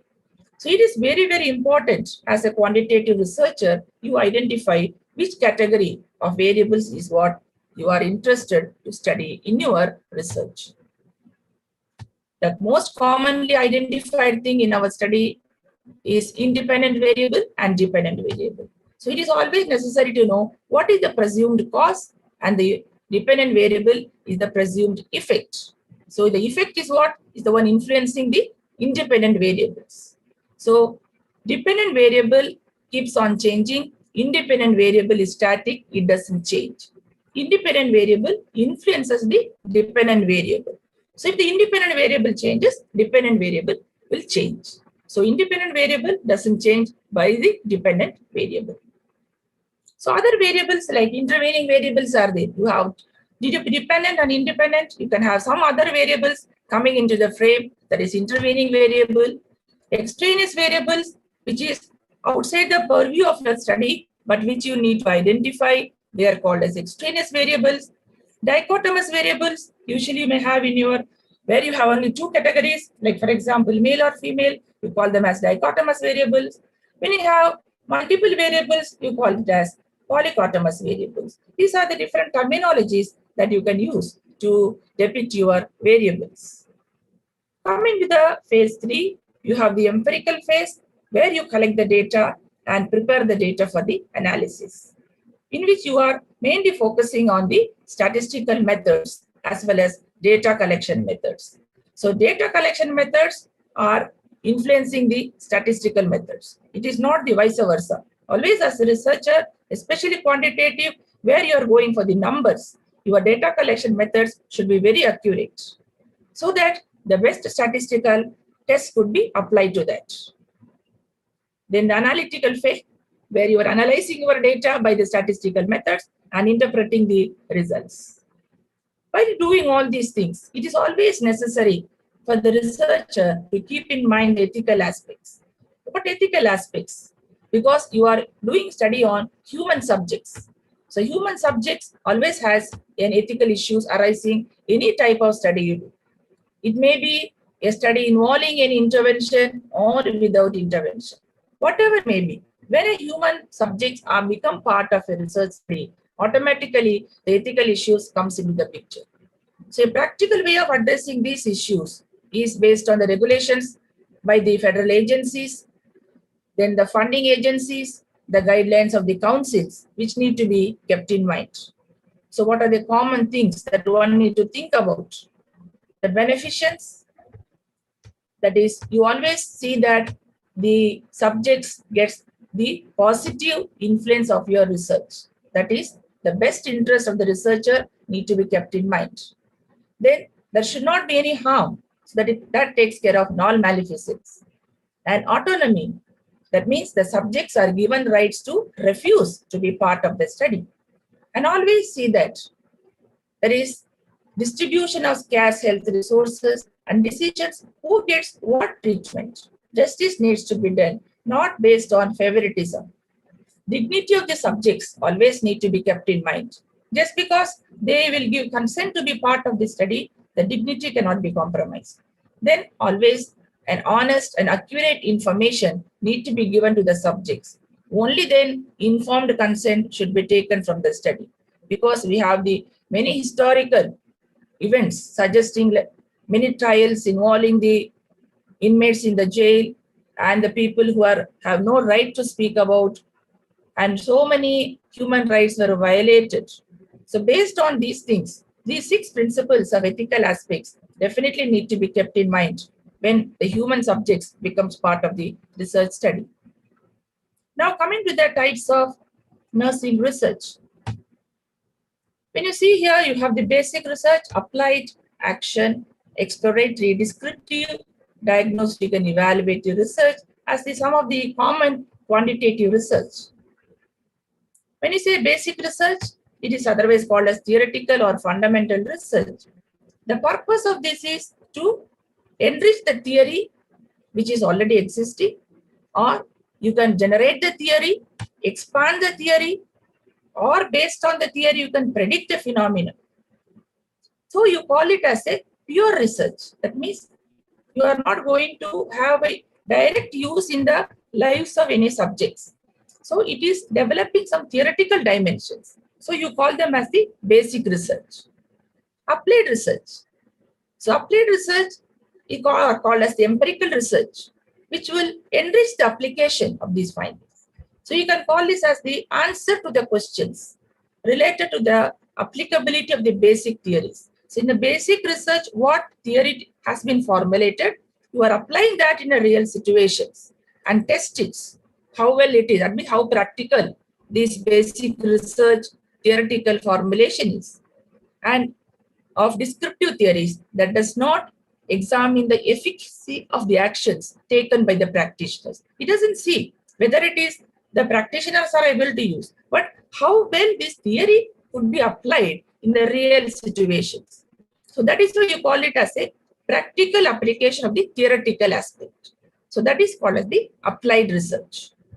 Example, you can say here, the effect of social support boosting interventions on stress, coping, and social support in caregivers of children with HIV and AIDS. So here it is an application in terms of a specific setting on specific population. The results of this study indicated the seronegative caregivers participating in a social support boosting intervention showed substantially increased coping abilities. So the theory has been tested here by applying on a specific group of subjects, and they have found that, yes, it is working. The theoretical basis working. So that is called the applied research. Then coming to the next aspect of the descriptive research, which is a non-experimental research, where you want to know the new meaning and to provide new knowledge when there is little is known about the phenomenon. You are not knowing much about that, you want to know more about that, then you go for this type of research. Here data collection will be done by using one or more appropriate methods like observation, interviewing, mail questionnaires if you want to reach a large set of subjects, or if you are limited subjects, then you can go for a directly administration of questionnaires. Here the question mainly asked is, what is happening? Why these are happening? That is descriptive research. Explorative research, when you know very little about those phenomena, you want to know more about those things, then the researcher will gather knowledge about the subject. So he gets more information about this area and he will formulate his own hypothesis and try to test those hypotheses. So it is always kept as a flexible one and a non-structured one, and different aspects of phenomena can be studied. When you say exploration, that means there is a possibility of going deep and finding more about those things. Coming to the evaluative research. So you know that it's an evaluation means there should be something and you are seeing whether it is how good it is, maybe in a scale or in evaluation criteria it is done. So the results attained by some activity, any activity whichever perform, like for example a program or a drugs or any therapy or any approach or a nursing approach, these things are tested and diagnosed to accomplish some valid goals. These programs were expected to achieve some goals, whether they have achieved or not. That is what is evaluative research. Like for example, evaluate the effectiveness of structured teaching programs on different topics, which is what was prevalent few years back. Commonly, most of the studies were on STPs. So this is nothing but evaluative research. Next, coming to the dimensions after the evaluative research, it is the action research. Action research arose from the social change, and it has become very valuable to be practiced in the practice setting, including nursing, because here you are pursuing the action and the research outcome. You are introducing an action, then see what is the research outcome. It is focused on immediate application. That means there is a problem. Now itself you apply the intervention and see what is the result. And this, there is no focus of developing theoretical aspects. Another way of classification is based on the control.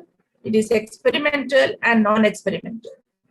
Experimental research, when you see, it is concerned with cause and effect relationships. Whereas non-experimental research, in which the researcher does not manipulate or control the independent variables. So when you see experimental, you have the three important characteristics, that is randomization, manipulation, and control. So when you say randomization, manipulation, and control, see, manipulation is conscious control of independent variable. That is, you may administer an intervention to a group. You may not administer intervention to a group. You may administer 10 times an intervention to a group. You may administer different types of intervention to another group. So there is a variance. Means the researcher decides how to administer the intervention to the groups. That is called manipulation. And randomization. In randomization, every subject who can be the participant of the research study has an equal chance of getting assigned to experimental or control group. That is a randomization. And what are the methods usually you follow? Either by flipping a coin or a random table, that is a computer generated table, then the drawing the lots. These are the common methods that one can use to randomize the subjects to the groups. How do you have control? Control is by these three methods of matching, counterbalancing, and homogeneity. When you say matching, how do you match the groups? How do you match the subjects between groups? You take maybe a person aged 30 years in one group, same way you take in another group also a person aged 30 years. You take 10 males in this group, in another group also you take 10 males. So that these factors, which may later act as a factors for influencing the results, you are now itself matching and making the groups as similar. That is called matching. Counterbalancing.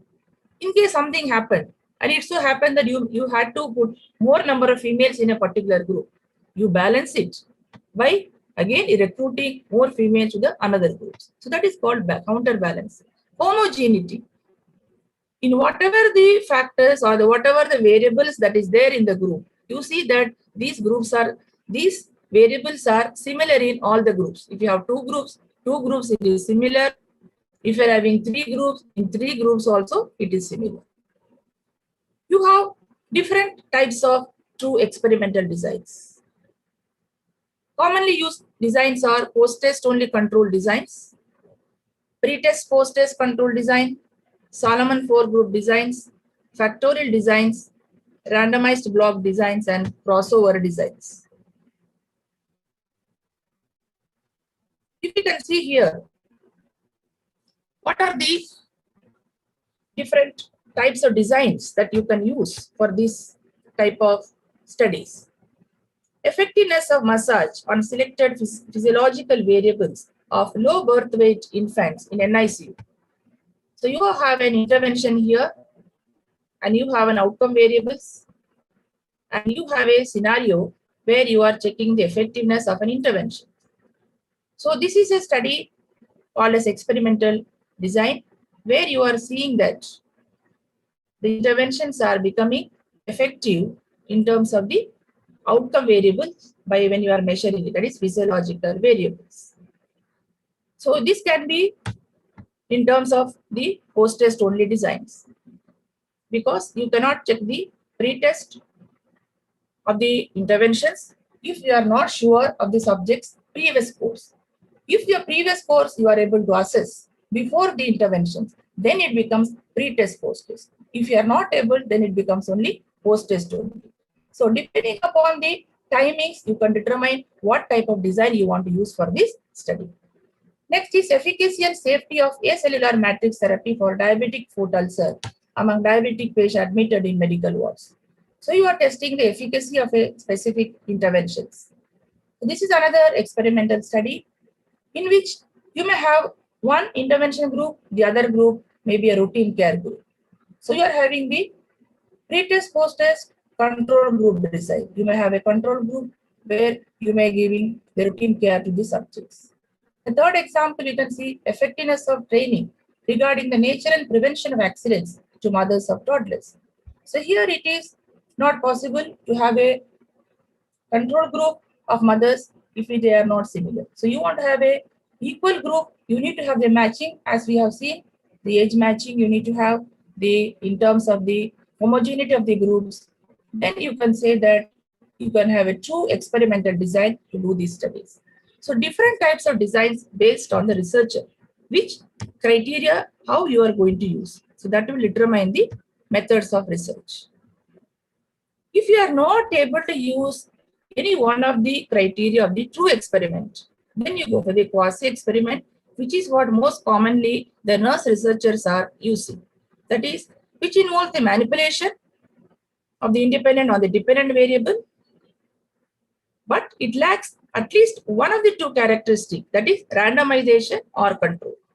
Sometimes it may not be possible to have the randomization by the researcher or a control group. So then only you call it as a quasi-experimental design. So quasi-experimental design, an example is here, effect of primary nursing education on staff morale. So in this, one is you have experimental group and you have a control group.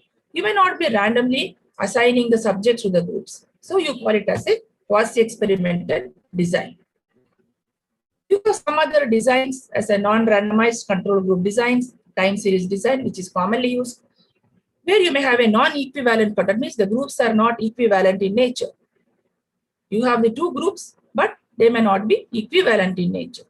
So then you can use these designs where you have randomization and where you have the manipulation. But at the same time, you may not be in a position to have the equivalent control groups. Example, a non-equivalent control group design was used by a researcher to study the effectiveness of intervention on knowledge, attitude, and practice towards physical well-being of group of grade students in two different schools. So you have two different schools. If you are not able to match the schools in characteristics, then definitely it is a non-equivalent group control group designs. Time series design, when you are having more number of observations or when you are having more times the interventions are given. So here the experimental independent variable is introduced. How many times? It depends on the researcher. How many observations? Again, the researcher will decide. Here in this design, when you see here, you are having 5 pre-test observations and you have the 5 post-test observations. And you do not have the control group here. Here, if you see, you have the experimental and the control group. Similarly, you have the 5 pre-test observation and 5 post-observation. You call this as the non-equivalent, but control group. You have the control group here. For example, a researcher might assess the pain level of a group of patients with low back pain. So after a week, that means in a week, 3 times the pain assessment is done, and then intervention is given, then again you do the assessment. So you call this as a time series design, where you are assessing the pain 3 times pre-test and 3 times in post-test. Non-experimental design, the researcher will observe the phenomena as they are naturally occurring. No external variables are introduced. That means there is no manipulation by the researcher. That is why they are called as non-experimental. In an experimental, there is manipulation. Non-experimental, there is no manipulation. The variables are not deliberately manipulated, nor the setting is controlled. Here again, you are going at creating or formulating the hypothesis, which can be tested in an experimental design. The commonly known non-experimental designs are descriptive designs, correlational designs. In a correlational designs, you have two variables, like you have in the example, stress and hope. You are correlating the two variables. Then you say correlational design. Remember, in a correlational design, you have only one group. Coming to the comparative design, you have two groups. You compare one variable. In a correlation design, you are correlating two different variables, whereas in a comparative design, you compare a single variable with two groups. That is the difference between correlational and comparative design. Time perspective designs. In a time perspective design, you may have a longitudinal design or a cross-sectional design. In a longitudinal design, you start from the cause and wait for the effect to occur. Whereas cross-sectional design, you are at a single point of time. You are studying both the cause and effect on the subjects. Retrospective design is what you are studying from the effect, you are going back to the cause. Like for example, a patient with the cancer. You are finding why did the cancer occur and going to find what may be the reasons. That is called as the retrospective. Prospective design. You are seeing a person is smoking and see what is going to happen. That is the prospective. If you know the famous Framingham studies, where you are studying the risk factors for a coronary artery disease, it is an example of a prospective longitudinal designs. The focus group design is considered as a qualitative, but it also becomes part of the quantitative. Similar way, the content analysis, the content is analyzed by the researcher in a detailed way. This is what I told example of the Framingham heart study, where you are starting from the factors and then you see whether they're developing the disease or not. So these are the examples of various types of research studies. A correlational study to assess the relationship between stress and coping in MI patients in selected cardiology ward. It's a correlational study. A descriptive study to assess the health problems of urban population in selected districts of Karnataka. You want to do the explorative study like assessment of factors affecting growth and development of infants, of women with substance abuse, visiting OPDs of selected hospitals. Then you want to do a comparative design, comparison of dietary practices of adolescents with and without iron deficiency anemia, studying in selected schools of DK districts. Then you want to do a, for example, a longitudinal study, measurement of growth and development of children from birth till adolescence in an urban area. So these are some of the examples of some of the research types. Coming to clinical trials, which is the strongest method of all the designs, where the human is expected to reveal or confirm the clinical or pharmacological or other pharmacodynamic effects of a research product to determine any adverse reaction is occurring for the research products, either in terms of absorption, distribution, metabolism, with the aim to see whether it is safe or effective. These are the main objective of a clinical trials. So clinical trials, that is RCTs, can be an experiment to see the investigators can influence the number, type, regime of interventions. In terms of quantitative, because you are measuring the events rather than trying to interpret them, then comparing 2 or 3 interventions, how good they are. All these are done in the RCTs.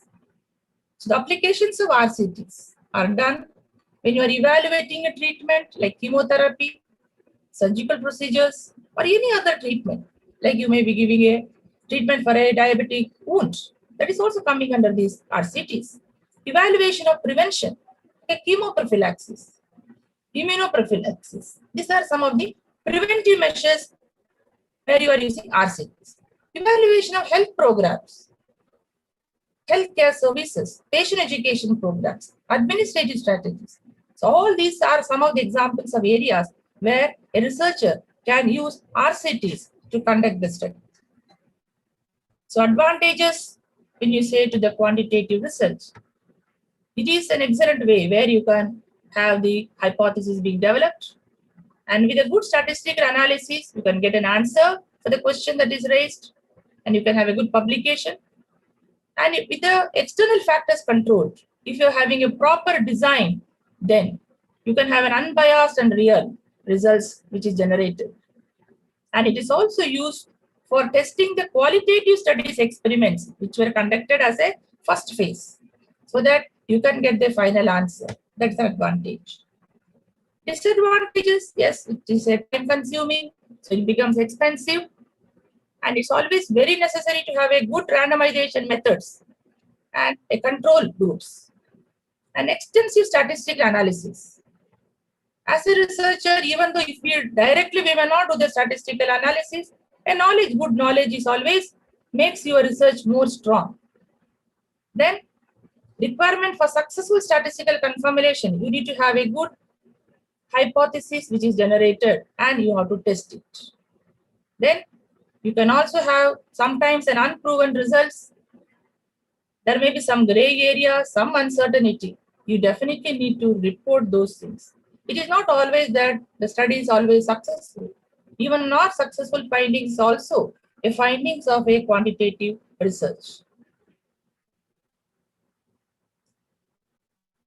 So when you see the control, the descriptive is uncontrolled, and when you see to the experimental, it's a highly controlled. So the researcher will decide what you want to do, whether you want to do an uncontrolled study or a highly controlled study. Based on the method, you can decide. And the 4 types of scales are very important to generate the data. That is nominal, ordinal, interval, and ratios. With an example, I would just like to explain these things. What type of data you have, whether it is a nominal, like for example, male or female, an ordinal scale, where you are having the ranking, and you give the score for the ranks. The interval scale, where you have, like for example, the temperature, you see what degree it is increasing. Then the ratio, where you are having an absolute 0. So the researcher need to see that you have the data in any of these things, so that you can have a good tools that is being developed. Then coming to the most important aspect, that is CTRI, that is Clinical Trial Registry of India. Whatever may be the research method or design you plan to do, as a researcher, please remember to have a CTRI registration. CTRI is nothing but it is a voluntary agency in the year 2007, which is set up by the ICMR. So it was voluntarily a researcher will register themselves. It is not a compulsory obligation, even though some institutions nowadays make it mandatory, but mandatory for a Drug Control General of India. That becomes very mandatory. Otherwise, it is become a voluntary one. And you have another platform, that's International Clinical Trial Registry platform. And CTRI is a part of this platform. This is developed by WHO. If you are not registering, you may not get international exposure. And it's always good that when you're registering any research study, the exposure becomes more widened. So primary registers become partners of registers. So the WHO is the main registry, the CTRI is part of this. So which trials get registered? Drugs, surgical procedure, preventive measures, lifestyle modification, in its device studies you are using, educational aspect, behavioral, rehabilitation. All these type of studies can get registered under CTRI. So what are the information that is required? These are some of the informations, the title, which is public and scientific, the IDs, name of the primary investigators and their details, the sponsors, the countries from which you are going to recruit the sample, the ethical committee's approvals, if necessary, the DGC approvals, the problem that you are studying, interventions, exclusion, inclusion criteria, the blinding method you are using, and the outcomes. Then the sample and which phase of the trial you are in, and the duration of your trial, the recruitment status. All these details is what you need to submit to the CTRI for registration. This is the site in which you can register, and I request every novice researchers, whether it may be undergraduate or a postgraduate, please see that you register under this so that you give a scientific validity for the research that you conduct. The PG registration, I think it should be made mandatory for them to get registered under this. So in conclusion, I would like to say, it's the most commonest type of the research. And if you select the appropriate methods, it will give the best results. Replication is always possible by a quantitative method. And data analysis needs to be robust with clear interpretation. And researchers' subjectivity is very minimal in these methods. Thank you.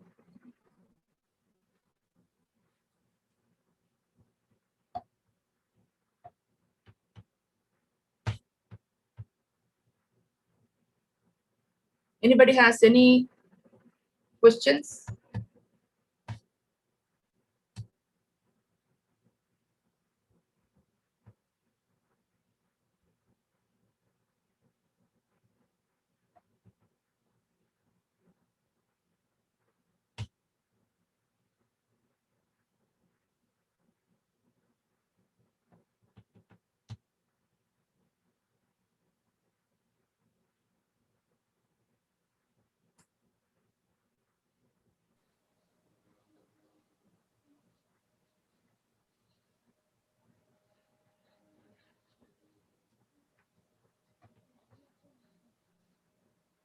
Thank you, ma'am, for enriching our knowledge on quantitative research methods. Now the session is open for questions. I request delegates to kindly drop your questions in the chat box. I request the delegates to kindly drop your questions in the chat box.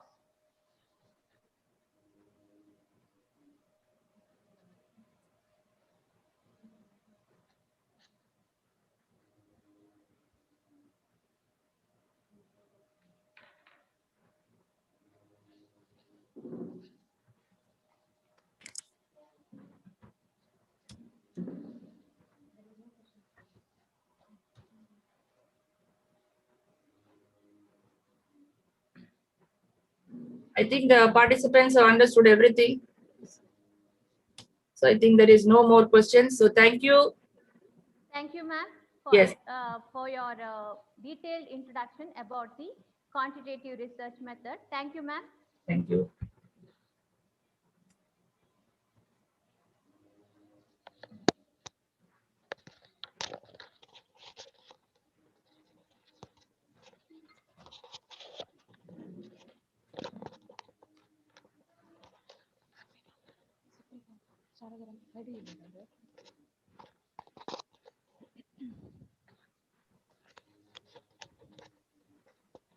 Moving forward to the third session,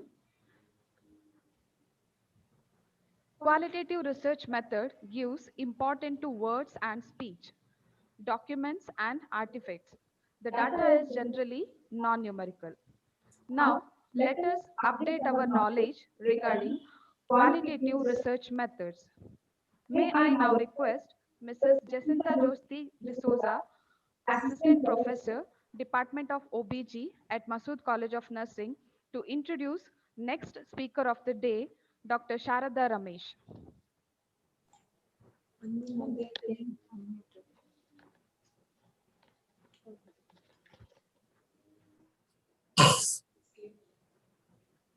Good afternoon, everyone. It's my great pleasure to introduce our speaker, Dr. Sharad Ramesh. Dr. Sharad Ramesh currently working as a director cum professor in Symposius College of Nursing. Regarding her academic qualification, she has done PhD in Faculty of Nursing from Sri Ramachandra University, Chennai in 2008, Diploma in Yoga Therapy and Instructor's Course, Indian Institute of Yoga, Chennai in 2003. Master of Nursing in Community Health Nursing, Dr. MGR Medical University, Chennai in 2001. BSc Nursing, College of Nursing, CMC Vellore, University of Madras, 1985. She has 33 years of experience, including various nursing areas such as nursing service, nursing education, and nursing research. Currently, she is a full-fledged administrator and she is an active public health nurse, worked in various rural and urban areas at Vellore. She was invited for special speech on various occasions in the television channels. Regarding her academic awards includes Sigma Theta Tau Eta Pi Research Award from USA received for the year 2008 for the best thesis abstract, highest research award given for nurses by professional body.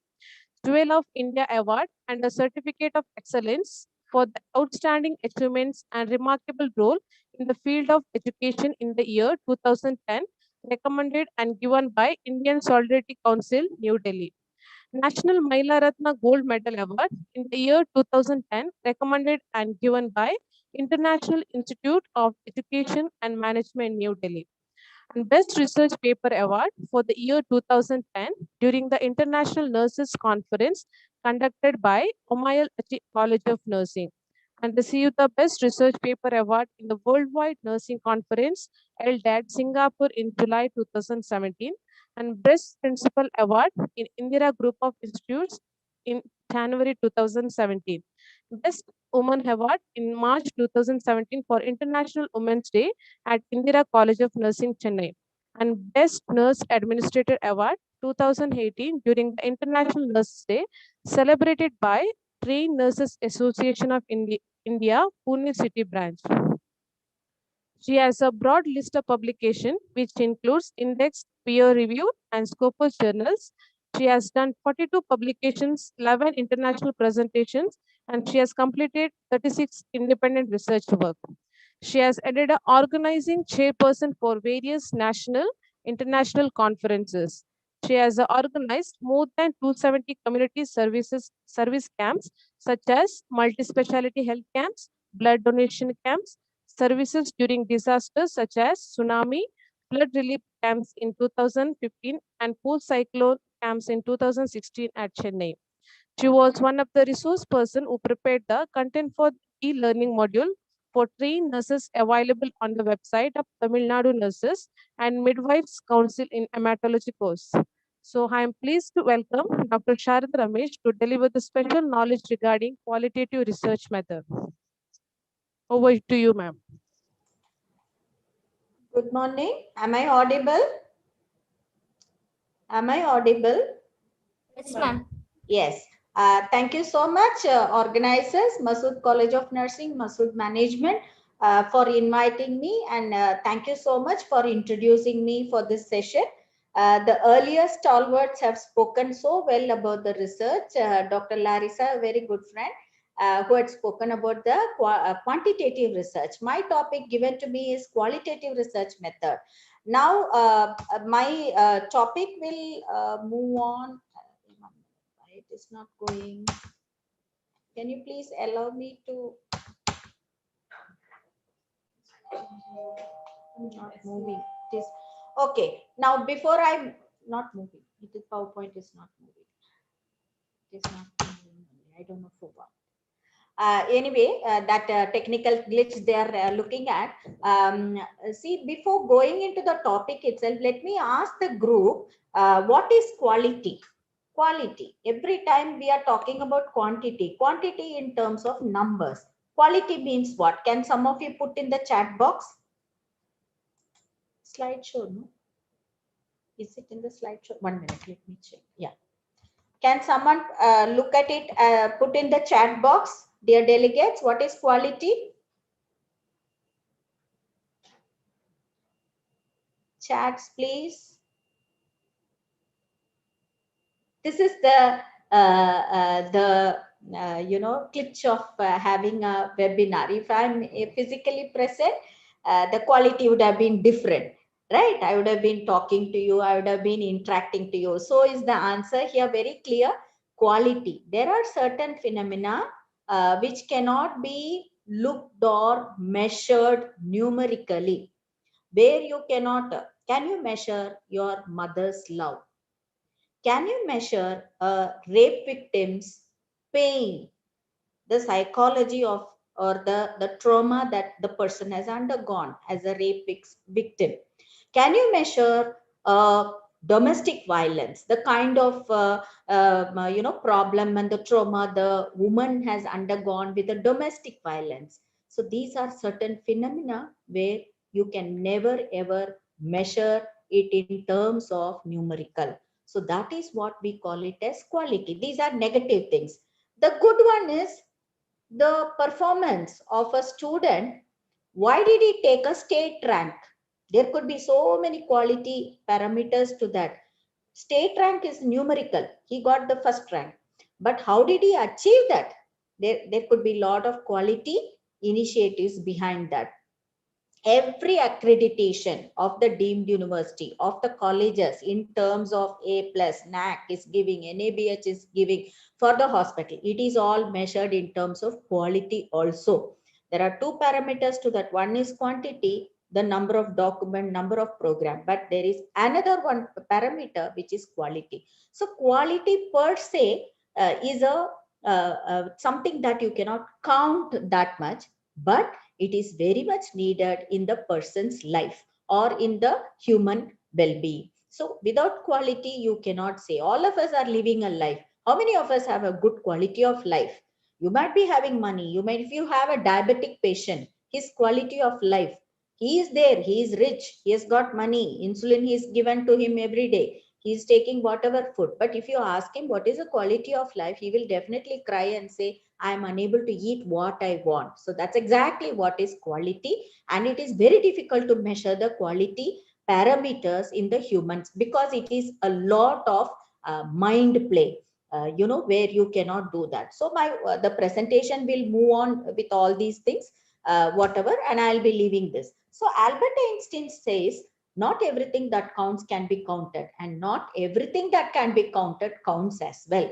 You can count, for example, pain. The second part of the sentence, if you quote what he says, is pain. We have given a numerical scale or a visual analog scale. Now, can it be really counted? If you look at pain, is it a real count that you are taking? No, we are just interpreting it. So that's exactly what Albert Einstein says. Not everything that counts can be counted. Not everything that can be counted counts. So if you look into pain, if you look into stress, if you look into anxiety, standardized scales are there, but actually that is not there. That may not be the kind of interpretation. There is some lacunae there, though it per se gives us a wider bird's eye view. So as I told you, qualitative research, there are certain facts, phenomena, grief process. Someone lost someone near and dear, a baby, a mother lost a baby. Now, what is the kind of grief she has got? Can you measure that phenomena of that mother's grief process?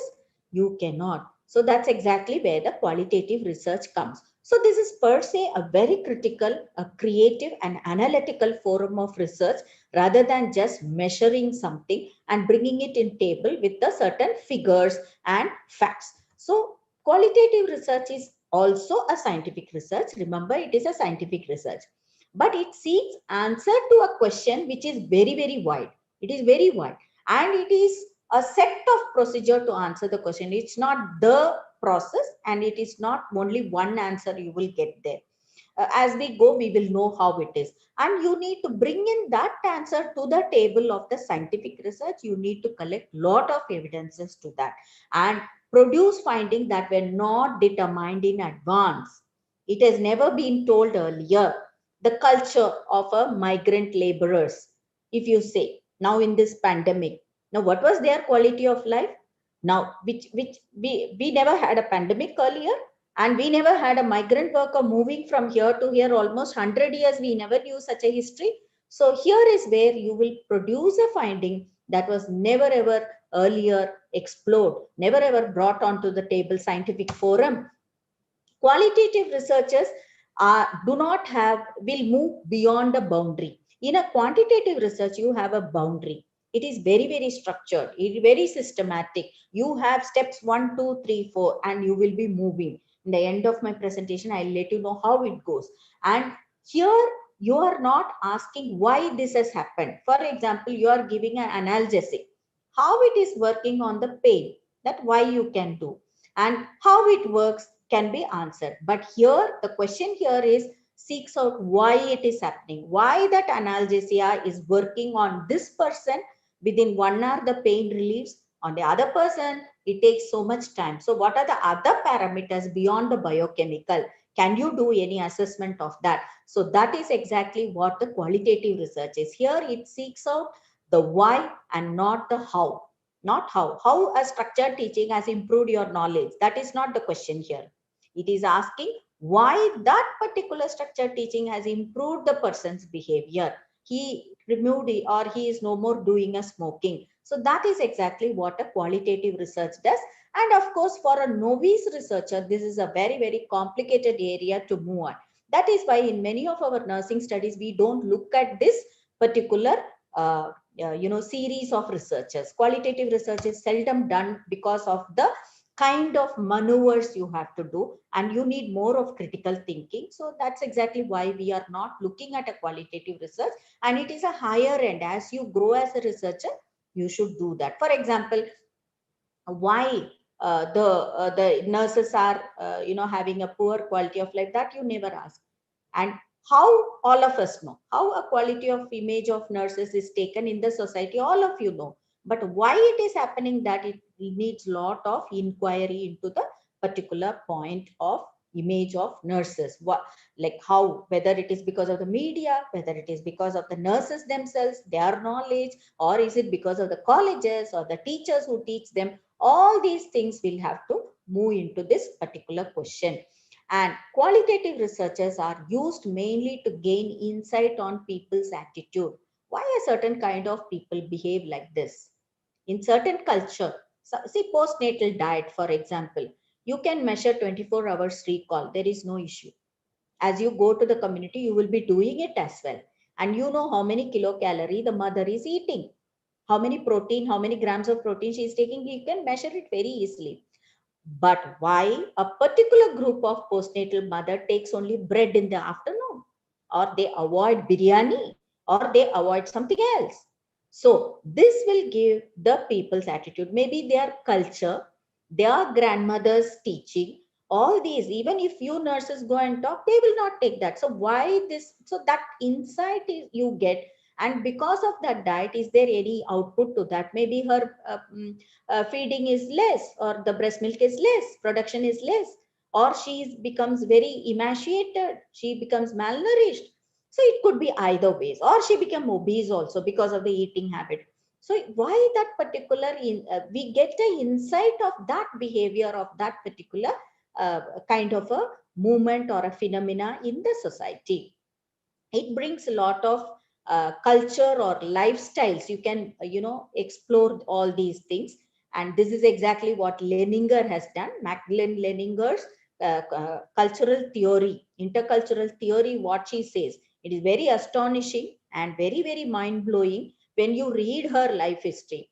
Magdalene Leninger had gone to a particular tribal area. She stayed there, immersed herself in that system, engaged herself along with the tribes, and then studied about and then felt the importance of cultural theory. Why a nurse should understand a particular culture before giving a nursing care. So it's a mega theory and a macro theory that she has brought onto the table of the nurses. And till now we are accepting that. Yes, unless you know that's what we call it as culture sensitivity. So if you know the culture of the person, it's very easy for you to work with them. Suppose you're working in an Islam community, you should know what all they are doing, what are their practices. Early 80s, they did not even accept that there is a family planning practice in India. So that becomes a very, very big cultural point in discussion.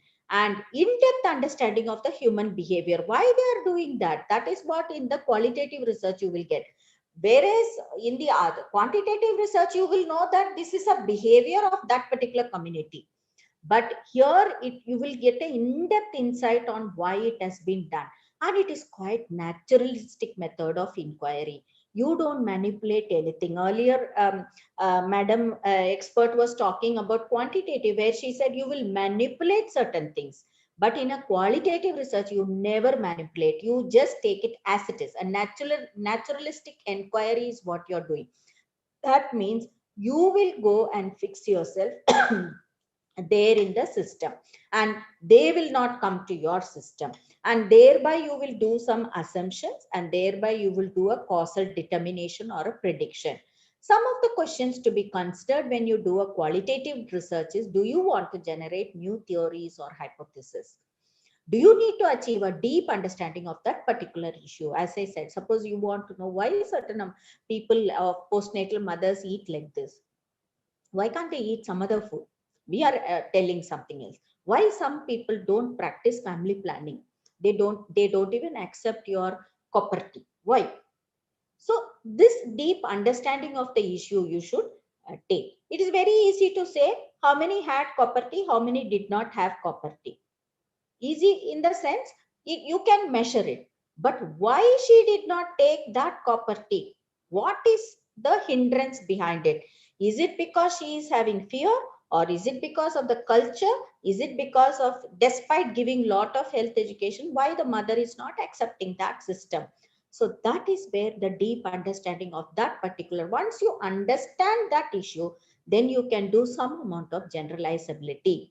In a Catholic community, they will not accept a medical termination of pregnancy. That's because of the religious practices. In the Islam, they don't accept. There are some people who don't accept medications. So these things you will understand. And before you, because qualitative research will take lot of your time, energy and resource. So is there a funding available for the research? One should know the difference between qualitative and quantitative. If you understand, it will be quite easy for you to move ahead with that. So if you see the general framework, you try to explore a phenomena. As I said earlier, suppose you want to know why a particular group of people grieve like this.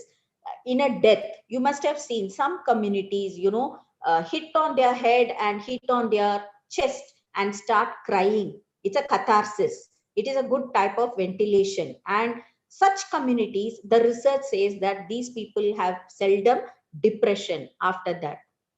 There are certain communities who, especially men, you may have seen in Indian culture, we say men should not cry loud. So that phenomena, why? That culture has made it. He also has got the grief process. He also will cry. So certain phenomena. So because of this phenomena, what is the outcome for this person? So that is what we are going to explore in a qualitative research. And here the instruments are more flexible and iterative for eliciting that kind of a response from the person. Whereas in a quantitative research, you need to fix the tools. Here you can still make the boundaries more. It doesn't mean that you change everything, but you have the liberty of changing it time and again. You must have seen, many of you young students, you might have seen your teachers would have said, no, you have already presented in the RAC and it is done.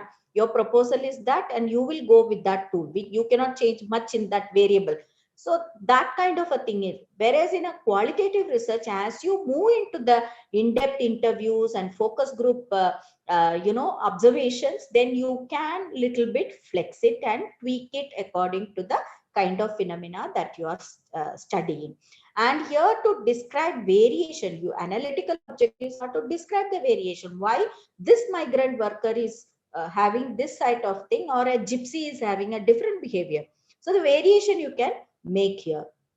And you can also describe and explain the relationship between these variables and the individual. The main idea of the qualitative research is to have an individual experience description, where you will come out. You must have seen the case studies, phenomenology, where people explain like why they do that, why in such a thing, or a near-death experience. Someone is explaining individual experience, near death. He must have gone up till that and came back. Many studies are there. So such experiences are very seldom. How many people you will have like that in this society? If you want to, study, or the CPR experience for the person in the hospital, unless the person survives that and comes, he will not give you an anecdote of that. So that is where the qualitative research, and you will find maybe 1 or 2% in the whole of the hospital at any given point of time who can explain that, and the patient should be fit to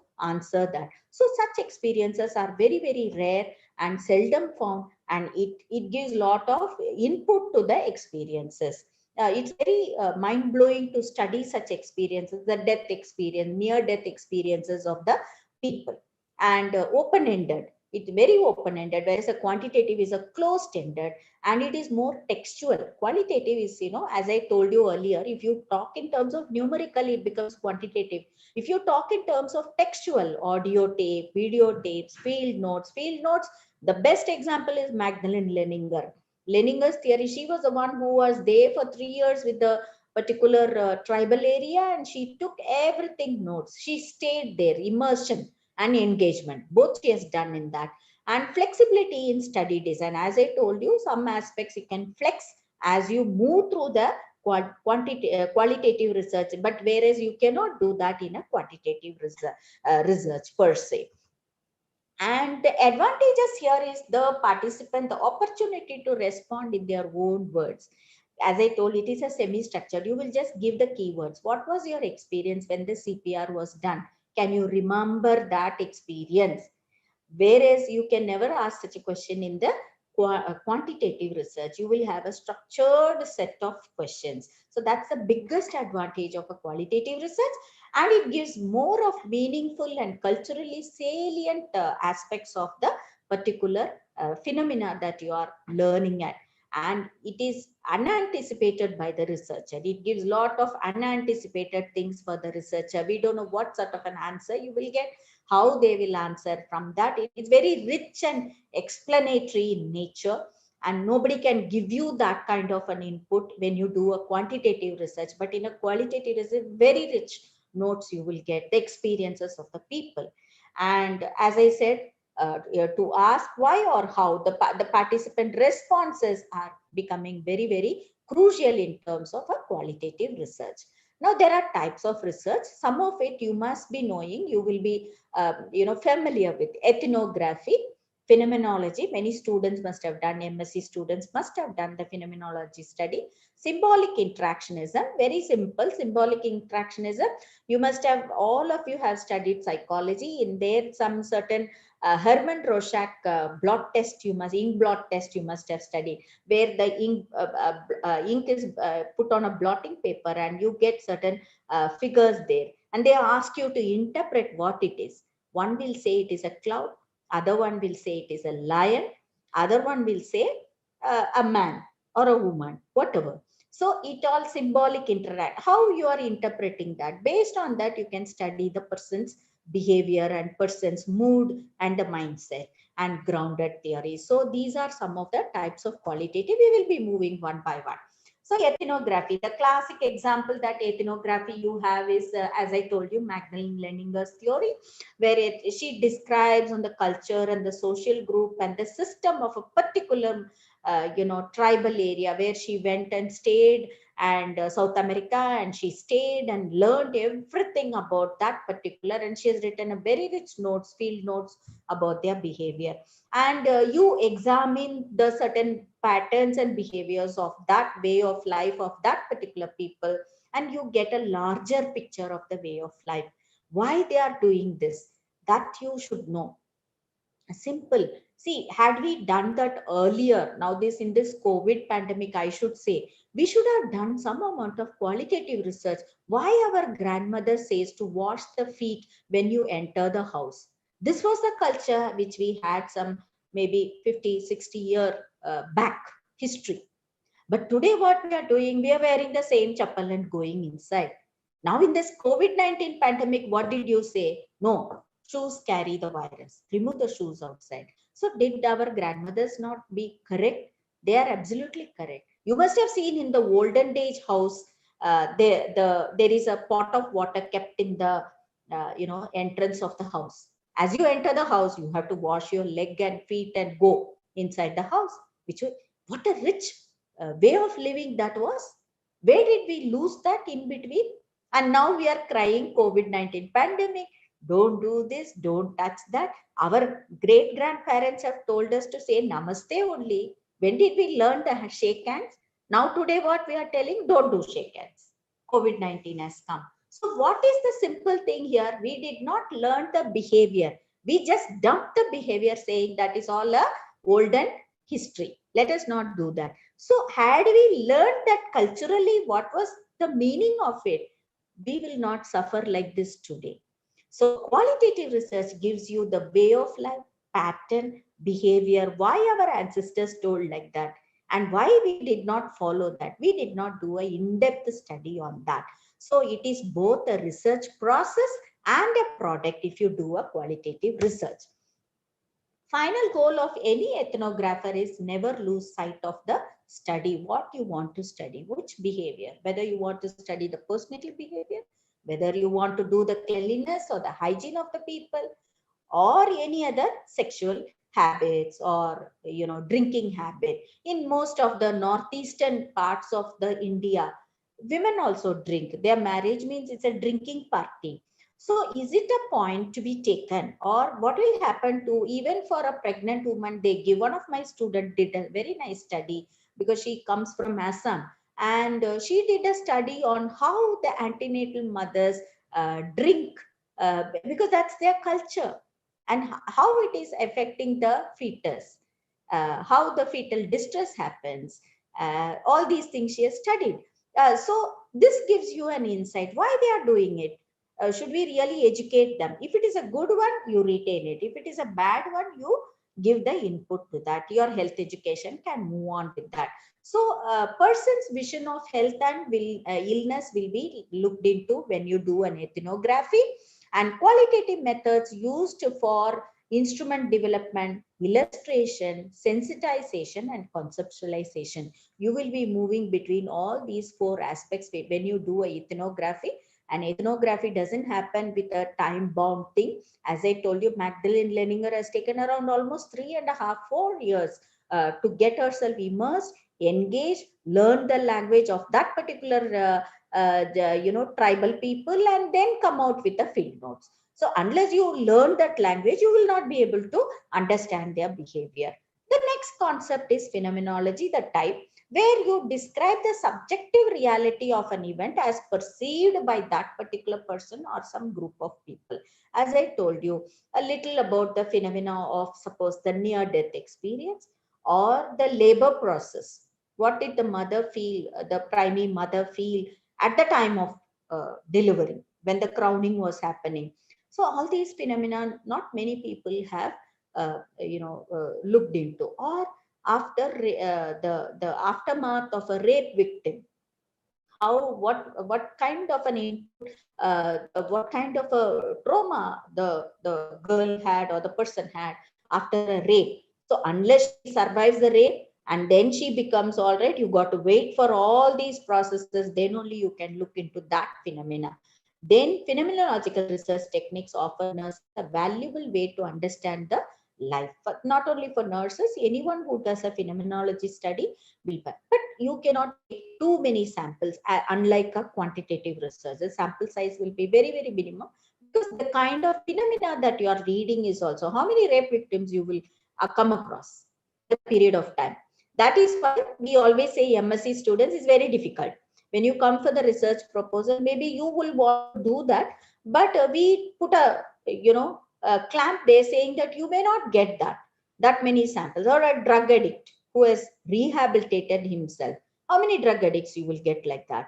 So these such phenomena are seldom explored, but if you do the exploration, it gives you a rich notes and the behavior of the person, whereby you can modify your nursing care based on that. A person who had not grieved might begin to appreciate the phenomena. If you do a phenomenology study, what happens is it not only improves your rich notes, on the other hand, the person also will start grieving. For example, why accident victim or a rape victim, at that point they may not have cried because you become so cold, the emotion becomes very, very numb at that point of time.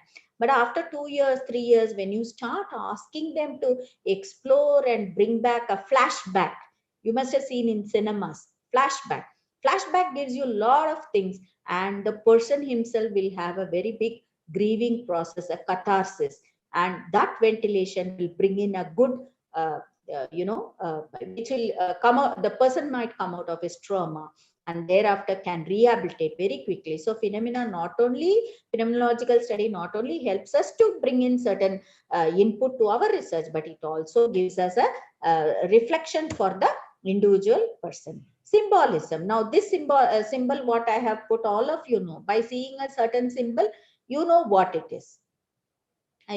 Symbolic things will give lot of interaction. This is the United Nations symbol, and the symbol find meaning and it gives lot of interaction to the particular person or the particular phenomena. Certain symbols give you, now for the inverted triangle, red triangle, all of you know it's a family welfare, family planning, all of you know that. So that symbol is becomes an interactionism. What do you understand with that symbol and how do you interact with that symbol is what is. And it is closely related to grounded theory method and semiotic analysis. As I said, the Herman Rorschach test, what we are doing.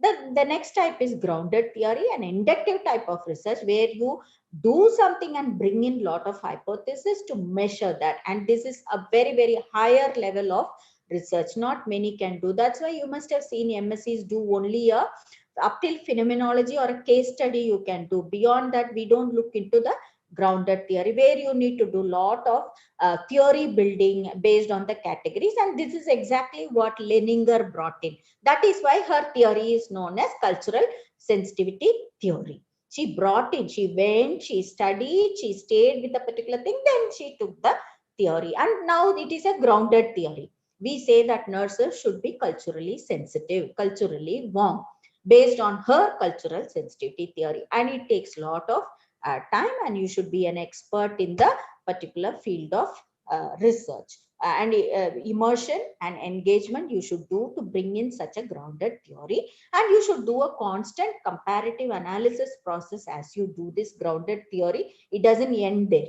She also said that culture she studied and she brought in a comparison to generalizability. She said how the nurses have to come into the culture sensitivity of each one. Now coming to the data collection, the obtrusive methods are there, unobtrusive methods are there. I'll quickly go through. There are semi-structured interviews, all of you know that, in-depth interviews, focus group discussions. You will call all those people together who are the same type. For example, simple example, you want to study about the mobile addiction among the adolescent children or school children.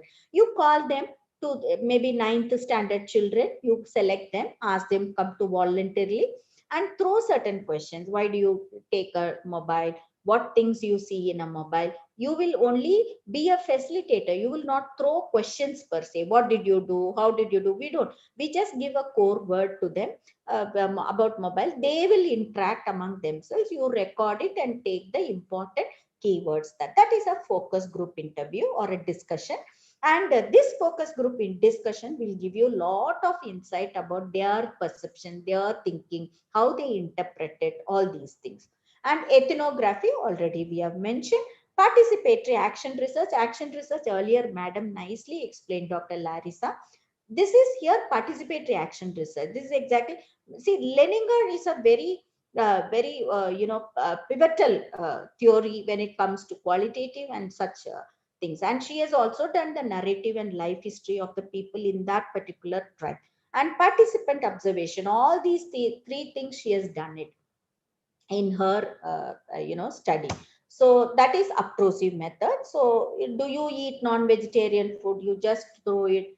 Then they will tell how many times, why they eat, all those things will come as an answer for you. In-depth interviews, all of you know, personal history, perspectives, experiences, you will explore that, give the time for the people to talk. Focus group interview, already I said, you call them, elicit the kind of perception and interpretation they have on certain phenomena, as I just now told, why they use mobile phones, the adolescent, and what exactly they do there. So that is one. Ethnography, of course, it is an interpreting process of a cultural behavior of a particular population. And I've explained, I think, more than enough about how Leninger has done it and how she has portrayed that particular culture in her text and field note. And that gives a very, very rich notes where you can do a lot of generalizability on various cultures. That's exactly what she did. And it was a very good grounded theory method. And that is why her theory till now it's called as a macro theory generation she has done. And you can critically reflect on historical, political, cultural, economic, and geographic aspects of that particular population. And it is non-cohesive process. You don't push them anything. So what do you do exactly there is you immerse yourself into that and you engage in that community and then make that. There are various methods of observation. What Leninger has done is all the three methods what you are seeing right now on the screen. She did a direct observation. She was a participant. She learned the language. She stayed with them. She ate with them. She cooked with the families and she stayed. And unstructured, she was just capturing all these aspects and taking it. And the process is very, very rich. And you should always have empathy. When someone died in, she has written in her field notes, someone died in that particular tribe. She has, she was with them, grieving with them, all these things she has done. So empathy, identification with the group, because the group should accept you first. You are a researcher, agreed, but they should accept you as one among the group. Then only the history will come. Then only you can study about that particular population. So it is a very, very tricky thing. If they feel that you are an outsider, nothing will come out. You cannot make any notes there. Participatory action research, as I told you, you will be one among the group and do that. And based on that, you will do certain action research more good in the community. That is why we take ASHA workers. Why did we take ASHA workers? ASHA workers are one among the community. So when they go and teach something to the patient or the person, they accept it. So it becomes a participatory action. When you do it as a process for a particular phenomena, it becomes a participatory action research. One aspect, if you do, it is just a participation, that's all. But if you do some action and research on that, then it becomes a participatory action research. Then narrative and life history, already I told you, experiences of the women on how they look into a domestic violence or how they look into their husband's behavior, the sexual discrimination, gender sensitization, all these things can be done as a narrative. But the only nuts and bolts of a narrative analysis is process of cutting and sorting is very difficult, because your data and the document will be so wide. How do you bring it down? How do you cut it? So you'll have to check the data, you'll have to add ID numbers. That's what I said. No, these things are very, very, very, very rich and very difficult. That is why for novice researcher, we don't recommend such a thing. Novice researcher should first understand the process of research, and you have to do a lot of database management on what you're doing and collecting, group it, all these things you'll have to do. So access to it is, of course, you will get as and when you move with the study, when you look into which population you want to do. But the main pitfall of this particular study is the kind of tools that you're using is you'll have to avoid generalizing that it is there in every culture. That you cannot do here. Choose quotes carefully, the exact verbatim of what they are using, even if for which you should understand that particular language of that particular population. Address limitations and narratives and concluding comments. You've got to be very, very careful when you do a such kind of a action research, participatory action research. Observation, of course, you will be there, and sociology, communication studies, many people have widely used in these disciplines, and you gain lot of intensive involvement with the people and the cultural environment. You will learn that, and it doesn't happen at one point of time. It's over a period of time you will be looking at it. And of course, the ethnography gives you all these things. That's why probably Leninger and all had taken this particular study. The popular approaches for this is your epistemology and ontology, which is a philosophy. So basically, if you take a qualitative research, a phenomenology or a narratives, then you are moving into epistemology, the awareness of a particular population, or ontology, how they are working in that. all these things you will learn. What kind of a behavior they have when someone is sick, what is their emotional experience, why in Indian system we carry sweets when the child is born. So these are modes of being, right? We are more a foodie people. We talk in terms of food. For anything, we have to associate with ourselves food. Suppose if a guest come, hospitality in terms of food. If the baby is born, you take some sweets to them. If the patient is sick, you are seeing someone in the hospital, you take the Mozambique and go to the hospital. So Indian system is more of associating. So mode of being, Indian system mode of being is you always associate with something on food. So once you take Mozambique to the hospital, apple to the hospital and meet a patient, then the patient feels very, he accepts that. He becomes very, the well-being is enhanced. So it is one of a mode of our behavior. Whereas you see the Westerners, they carry a bouquet of flowers. So there's a way of going with this. So these things you'll have to sit and study. Why in such communities they bring, some communities bring betel leaves. I went to Assam, I saw them, they are bringing betel leaves because every time they take betel, every garden in the at the backyard has got a betel leaf. So their expression of well-being and accepting the person is in terms of giving betel leaves.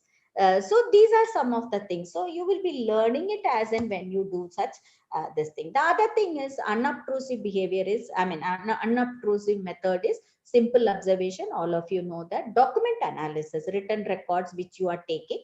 Audio visual, of course, qualitative research will go with lot of audio recording and visual recording because it's a very rich, and you have to collate and group it in various headings to bring it out as a study. And text analysis, each word will interpret certain things, so you'll have to do material culture. What is that? As I just now told, food, it is a material. What culture you have? Indians associate with more of food. When you take what type of a food? Suppose someone is delivered, you carry sweets. For marriage, you carry something else. For death, the person, Indians carry something else. So material culture, you'll have to look into how they are taking it. And autoethnography, where you will be writing the object, subject, and the researcher, everything is, you write it. But there again, you have to be very cautious. So interviews, already I said, only thing, these things can have certain amount of bias of the experimenter's interpretation. That is why I said, if you are learning about certain population, then you have to be very well established with that language, what they are using. You should be very familiar with that. You must have seen cinema stars who talk very good local, dialects very nicely. If you say Hindi is not same in across every place. Each district has got its own dialect. If you say Malayalam, if you say Kannada, each dialect. So you'll have to learn that to make that. So what are the common frequently asked questions when you do unobtrusive method? When should we seek consent? We should seek consent as you start the process and when you enter the particular population. And is it realistic to require an informed consent? Because your process is going to be extended for a long period of time. Yes, you have to take a consent because you're going to use their dialect, their language, you're going to interpret in their place. So it is going to be a tricky one. Even if you make a small pitfall there, then you are in trouble. And can I take it to the public domain? That is again, you'll have to take the permission of that particular population or the person. There are document analysis, as I told, written and visual. You can do a lot of analysis on these two areas, and they value a lot, and they bring in a lot of natural setting and very strong validity it carries. Because they are relevant to the research questions. The document brings in lot of relevant answers to the research question that you are asking. And you should also do a lot of documentation. As I said, qualitative research gives lot of wealth of field notes and documents, even the souvenirs. It is said that Magdalene Leninger was collecting even the souvenirs, what they used during the marriages, what they used during the death. All these souvenirs also speaks a lot. What they give, just now I said, no, betel leaves. Betel leaves, when do you give? In South, if you say, they give for marriages. Without betel leaf, there is no function only, we cannot think of. In some places, it could be a different thing. Why do you take banana or a coconut to a particular temple. All these things carry. So these things also matters are very much in terms of qualitative research. So you'll have to do a constant comparative analysis, why it was done and what the document says, where it went different. The same thing when it changed. Sweet carrying for a pregnancy also they give, for delivery also they give, for death also they give, womb to tomb. So where it, the constant comparative analysis one has to do, and for an extended period of time. That's why I said qualitative researches go a long period of time. Audiovisual, of course, all of you know, it gives a lot of wealth and information, but only thing is here the interviewer should be very very careful on how you are capturing that, when you know, kind of a dress, kind of a background, all these things. That's why I said informed consent is very important, because you're going to photograph, you're going to publish it, you're going to visualize it, and you're going to interpret in terms of the other. So it is very good knowledge about the video audio visual thing you should have. And in anthropology, it is going to be a very risky and a very important thing that you will look into. Analysis of the text, all of you know, we do that even in the nursing process, we are doing it. So it gives you a lot of social linguistic and cognitive psychology theories when you do this analysis. What the person is writing. You ask a child to write a story by seeing a lamp, what she will write, or what another person writes. You can interpret their cognitive psychology. If it is a mentally retarded child, how he is perceiving that? Will he be able to write? So such analysis you can do lot when you take all these things. As I told, the physical material world is very important. The toy that you have, the houses, the kind of aesthetics the house has got. You see, house in every culture it is different. The kind of arrangement that you do the house is very different. It is not the same. And no woman in the kitchen has got the same kitchen, even if it is mother and child, daughter. The daughter's kitchen will be different, mother's kitchen will be different. So that gives lot of material culture and the cognitive psychology of the particular thing, and which you will be learning, which gives lot of influence to the person. So the, as I told, the kind of objects that you have, spaces that you have, interiors that you have, all these things you know, play a very important role. And the the autoethnography is the researcher's personal experience on the autobiography of a particular culture. That's what I said, you should be very careful when you do a autoethnography. It's very difficult to do, because you should learn, and you can move into a controversial thing. Sampling techniques, many of you know this. Purposive sampling, all of you must have studied. Quota sampling and snowball sampling. Now, purposive sampling, the sample sizes which may or may not be fixed. You are taking for certain pre-selected criteria, HIV positive woman in a particular area. Only that sample you're going to talk about. So you're already selected where and what and how you're going to go. So that's one example of purposive sampling. Quota sampling is designing how many people with which characteristic to include as participants. Now, HIV positive woman, what would be the age, place of residence, various in the capital city or somewhere, the class of the people, economically BPL family or the higher family, profession of the person, only the commercial sex workers you might be looking at, or a housewife or a marital status, all these things play, and what sort of a contraceptive they are. So these characteristics, once you mention and start looking at the population, then it becomes a kind of a different looking at, you know, it's beyond the purposive sampling. And snowball sampling is the chain referral sampling. Now, how did you get that HIV woman? One woman says, I have my friend or someone who is there in the next street. Then you go there, and that from there that woman says, I know one other commercial sex worker. See, these are sensitive things. No commercial sex worker will come and say, I'm a commercial sex worker, unless someone refers you to that. Same thing with the rape victim. So they might be knowing. Same thing with the Alcoholic Anonymous rehabilitated members, or a prison you know, people who have come out of the prison. If you want to look into the you know, hidden population, so all these things have to be looked into, and this is how you will go into a snowballing, like, so one by one you will start getting the sample. You don't have a fixed thing. So recruitment, of course, based on the potential participant and the number of people to be recruited and the location and the approach to be used plays a very important role as you recruit for the qualitative research. And of course, it is always flexible. It is never a stringent one, because per se qualitative research is a very broad and very flexible, but of course you should be focused on what you are doing. Observation, you can do any observation. HIV woman, what sort of observation you want to do? Either you can take a obtrusive method or an unobtrusive method, where a simple observation or simple participatory research you can do and collect the data, and you can use audio visual as a tool and record her interviews without showing who she is. You can hide her face and that will give you, or some photographs, or you must have seen in the television where they interview certain things and certain people, sensitive things, and then bring it to the platform. The data analysis you have to organize, and this is where the whole crux of the qualitative research comes. It's very difficult. You'll have to club it in the themes of writing and visual. It's very difficult.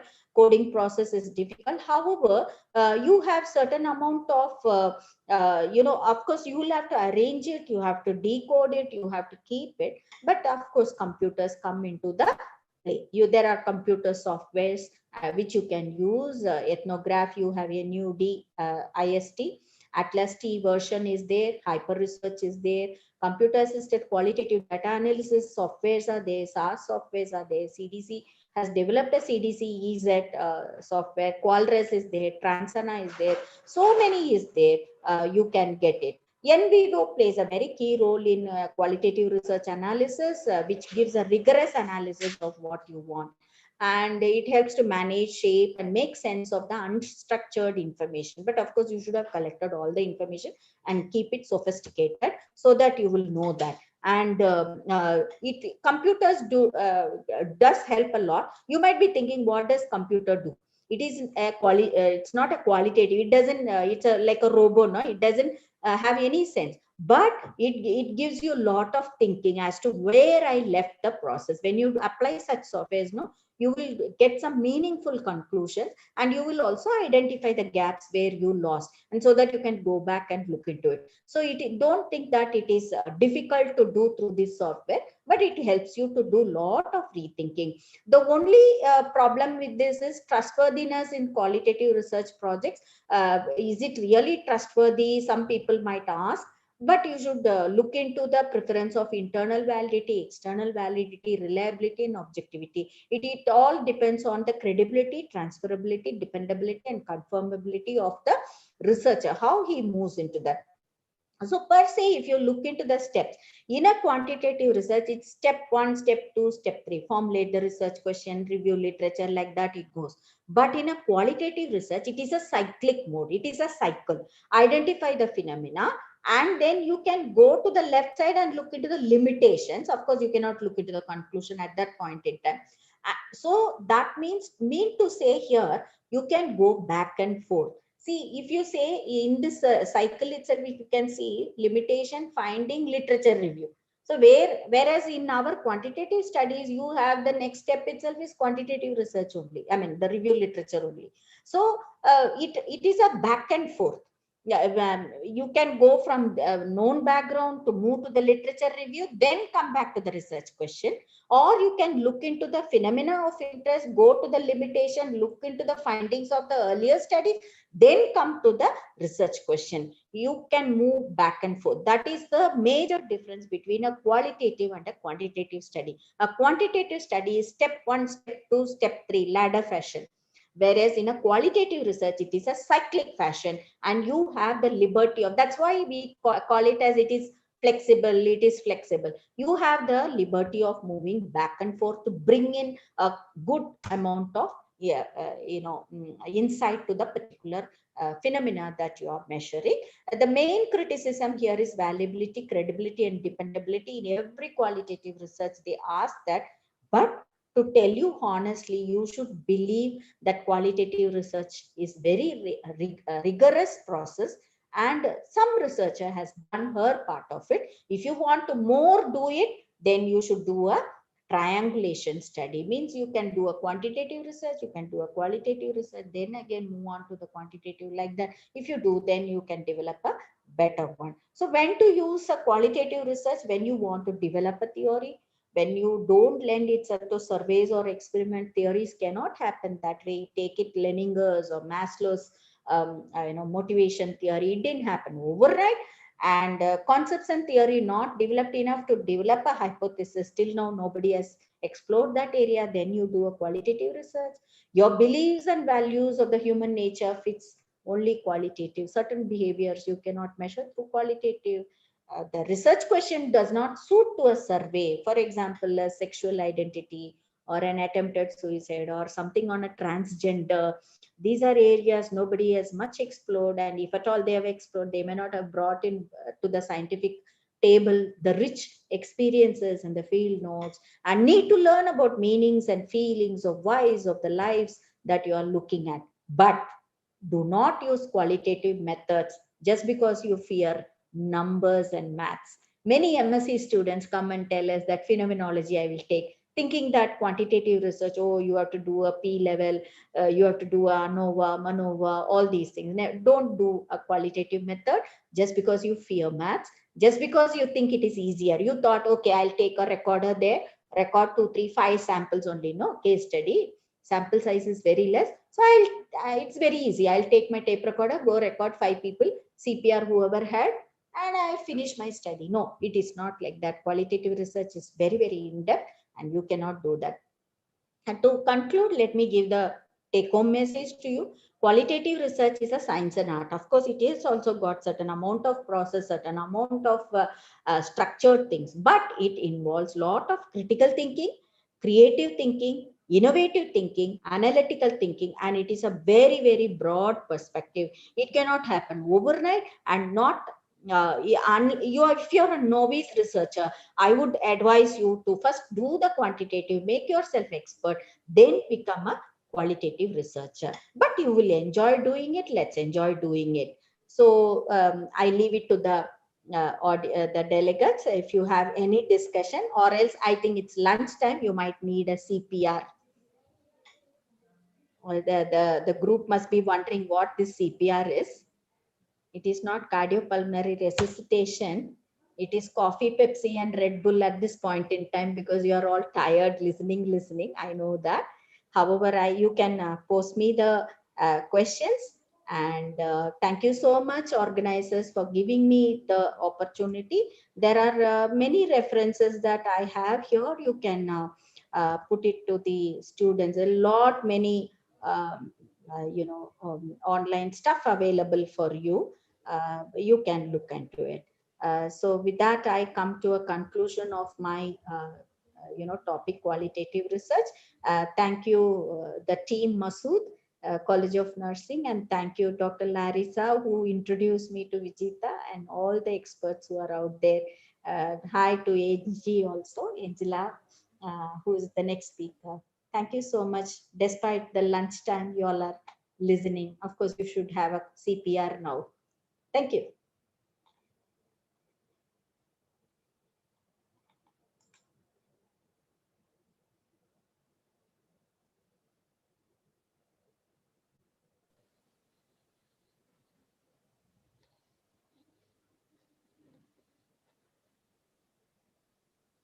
Thank you, ma'am, for enhancing our knowledge. I request delegates not to scribble on the screen during the session. Yes, there was so much I could see that. Yeah. Due to want of time, I was just moving. That is also qualitative. You can measure why they did it. Maybe they were hungry. I do not know. The behavior we have to learn about the delegates. Okay.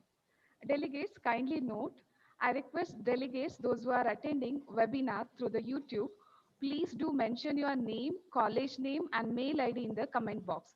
I repeat, the delegates, those who are attending webinar through YouTube, please do mention your name, college name, and the mail ID in the comment box. The session is now open for questions. I request the delegates to kindly drop your questions in the chat box. Will I be able to see that? Or should I stop sharing here? You can see, ma'am, on the chat box.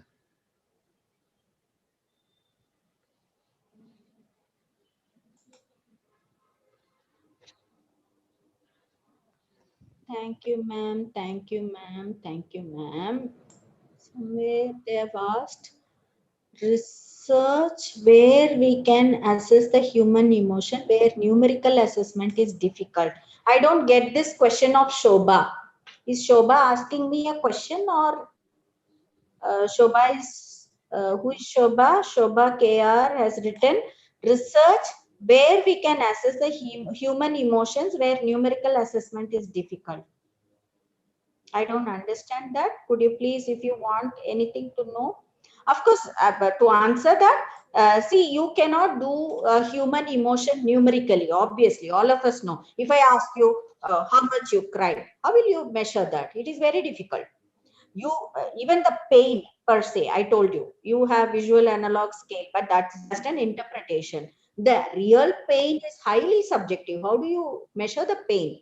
So numerically, we have just interpreted it that way. Actually, nobody can measure that grieving process, love, the kind of emotion that the person has got when there is a death or grief in the family, or a rape victim's trauma. It is very difficult. So numerical assessment is difficult. So that is why we are taking lot of video, audio, and do a text discourses analysis, and we find out why they behave like that. There are certain hidden psychology where the person may not. That's where the symbolic interactionism comes.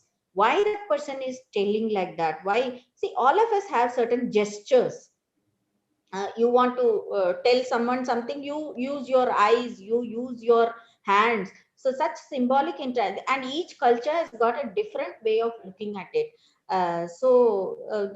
That needs a lot of study, and it cannot be measured numerically. However, you can do a qualitative research, but it will take a lot of your time and effort, of course.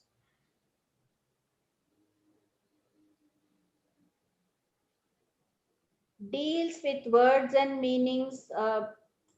Balari is asking, deals with ma'am session was very interesting and informative. Could you please give the meaning of obtrusive and non-obtrusive? Good afternoon, Assistant Professor Masood.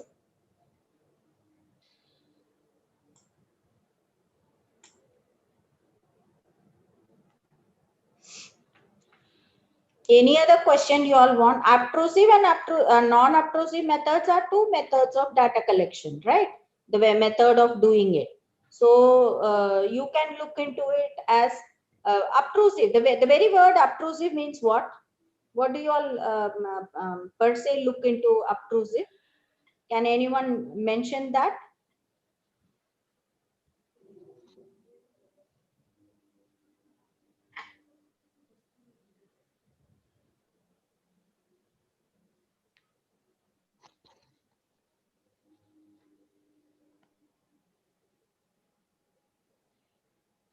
Obtrusive per se, it is a unwelcome thing. You are just pushing or forcing something on someone.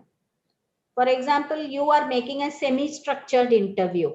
The method I told there, it is an obtrusive method where you are forcing certain questions. You remember I showed the very first example. Do you take non-vegetarian food? It is an obtrusive way of asking in qualitative method. It gives a different meaning in your quantitative research. In a qualitative research, it is a very forceful kind of a thing. How the question can go if it is unobtrusive? Tell me about your diet pattern. Then the person will come and say, I take morning like this, afternoon like this, once a week I take chicken, I want to twice a time I take it, egg or whatever. So that becomes an unobtrusive. Means you're not forcing anything, no question. Unobtrusive method is a simple observation, or just give the some participatory thing and ask them what you do, or you follow them what they are cooking. So that is unobtrusive. Whereas in a obtrusive method, you are formulating certain things semi, it's not a full, but it is a semi. So that's exactly what unobtrusive and obtrusive method of data collection is all about. Okay. And it is forceful. Obtrusive is a forceful. Someone has written it is noticeable or prominent. More than that, in the qualitative research, it is a forceful thing. You are asking, what is your diet pattern? Actually, in a qualitative research, if you are moving with a simple observation, you will never ask them what is. That's what we said, immersion and engagement. You will go there, stay there, find out. For a week, you stay there and find out what they are eating. You are not asking whether you are taking non-vegetarian on Monday, vegetarian on Tuesday. You don't do that. That is unobtrusive. I hope I have answered you.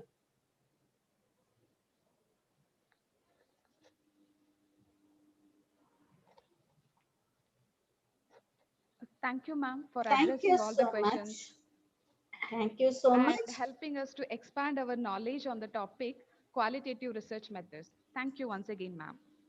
Thanks a lot for all the stalwarts there and the group Masood College of Nursing, Vijita and her team for bringing on this platform, this particular wonderful topic. I also had to review my knowledge. It was wonderful being there. Thanks a lot.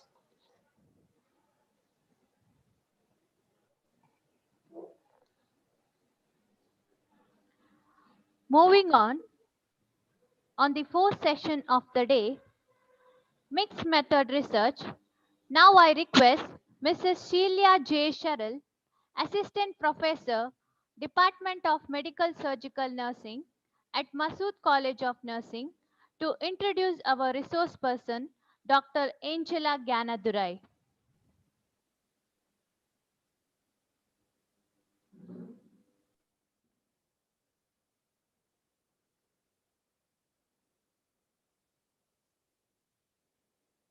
It is my great honor to introduce Dr. Angela Gnanadurai. She is a principal and professor, Jubilee College of Nursing, Thrissur.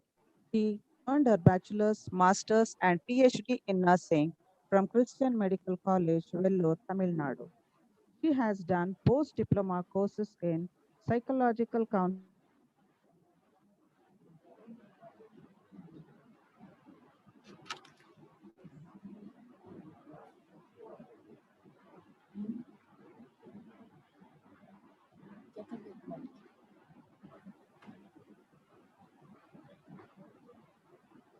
She was awarded as fellowships in cancer prevention from NUH Singapore, neurocritical care from Columbia Presbyterian University Hospital, New York, Northwestern University Hospital, Chicago, Bentov Hospital, Texas, USA. She was a member for more than 10 national and international professional organizations.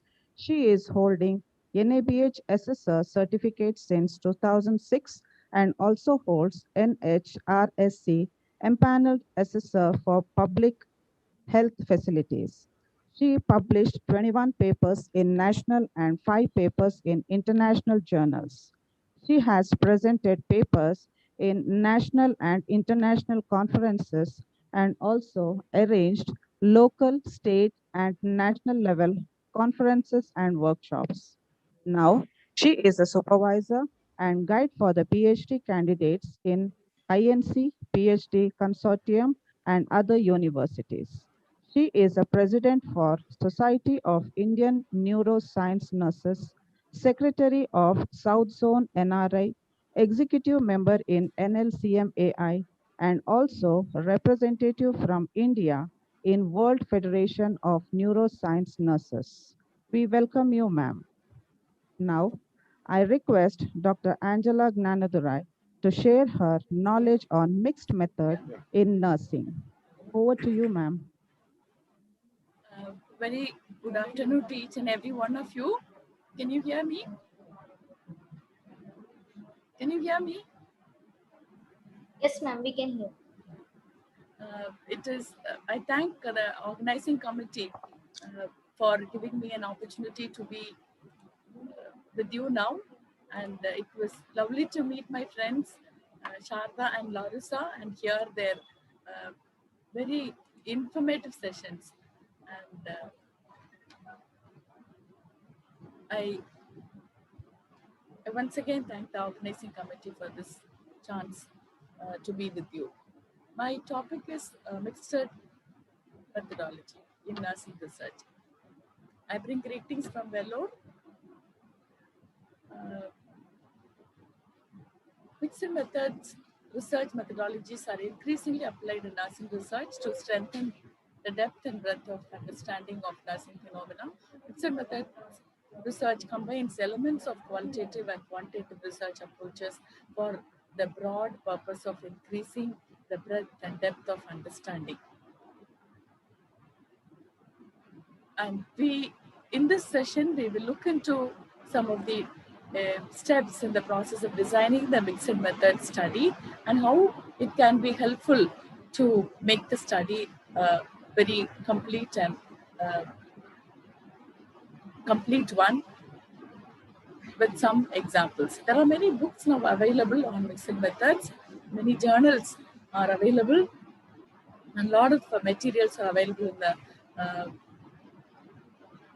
recent materials are available. I mean, many more studies are coming out also. So mixed methods is the research in which the investigator collects and analyzes data, integrates the findings and draws inferences using both qualitative and quantitative approaches or methods in a single study or program of inquiry.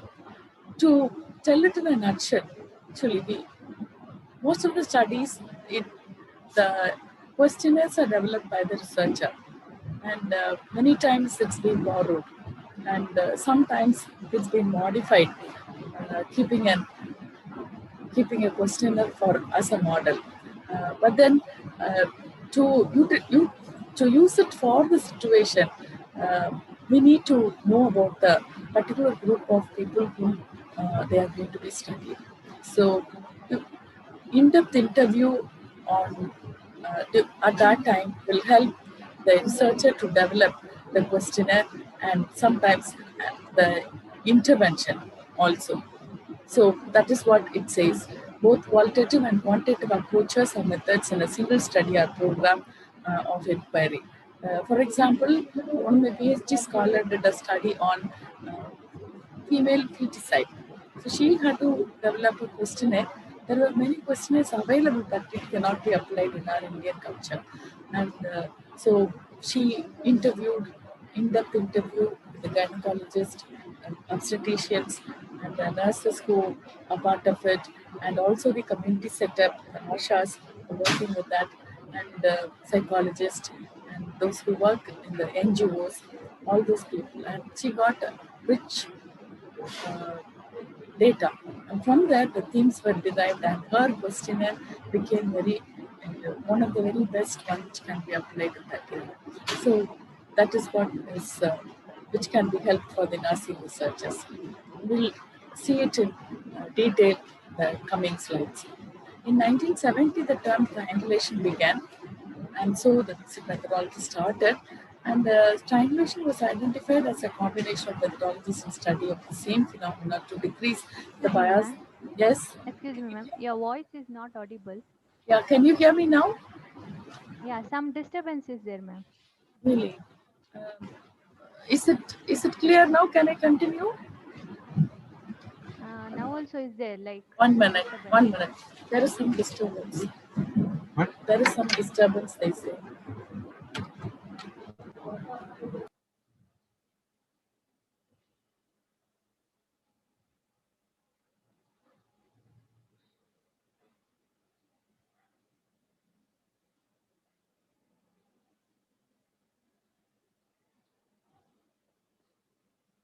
You have unmuted, ma'am. Is it audible now? Is it audible now? Yes, ma'am. Yes.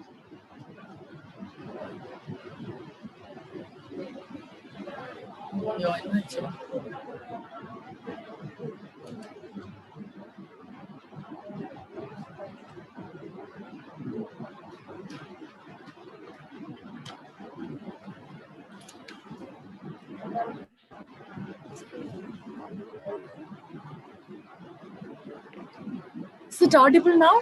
Yes, ma'am. Yes, ma'am. You can proceed. Yeah. Thank you. So this is to decrease the bias inherent in using one particular method by Morse et al. And two types of sequencing for mixed methods design have been proposed. One is simultaneous and sequential. Uh, the type of sequencing is one of the key decisions in mixed methods study design, and simultaneous sequencing is postulated to be a simultaneous use of qualitative and quantitative methods, where there is limited interaction between the two sources of data using data collection, but the data obtained is used in a data interpretation stage to support each method's finding and to reach a final understanding.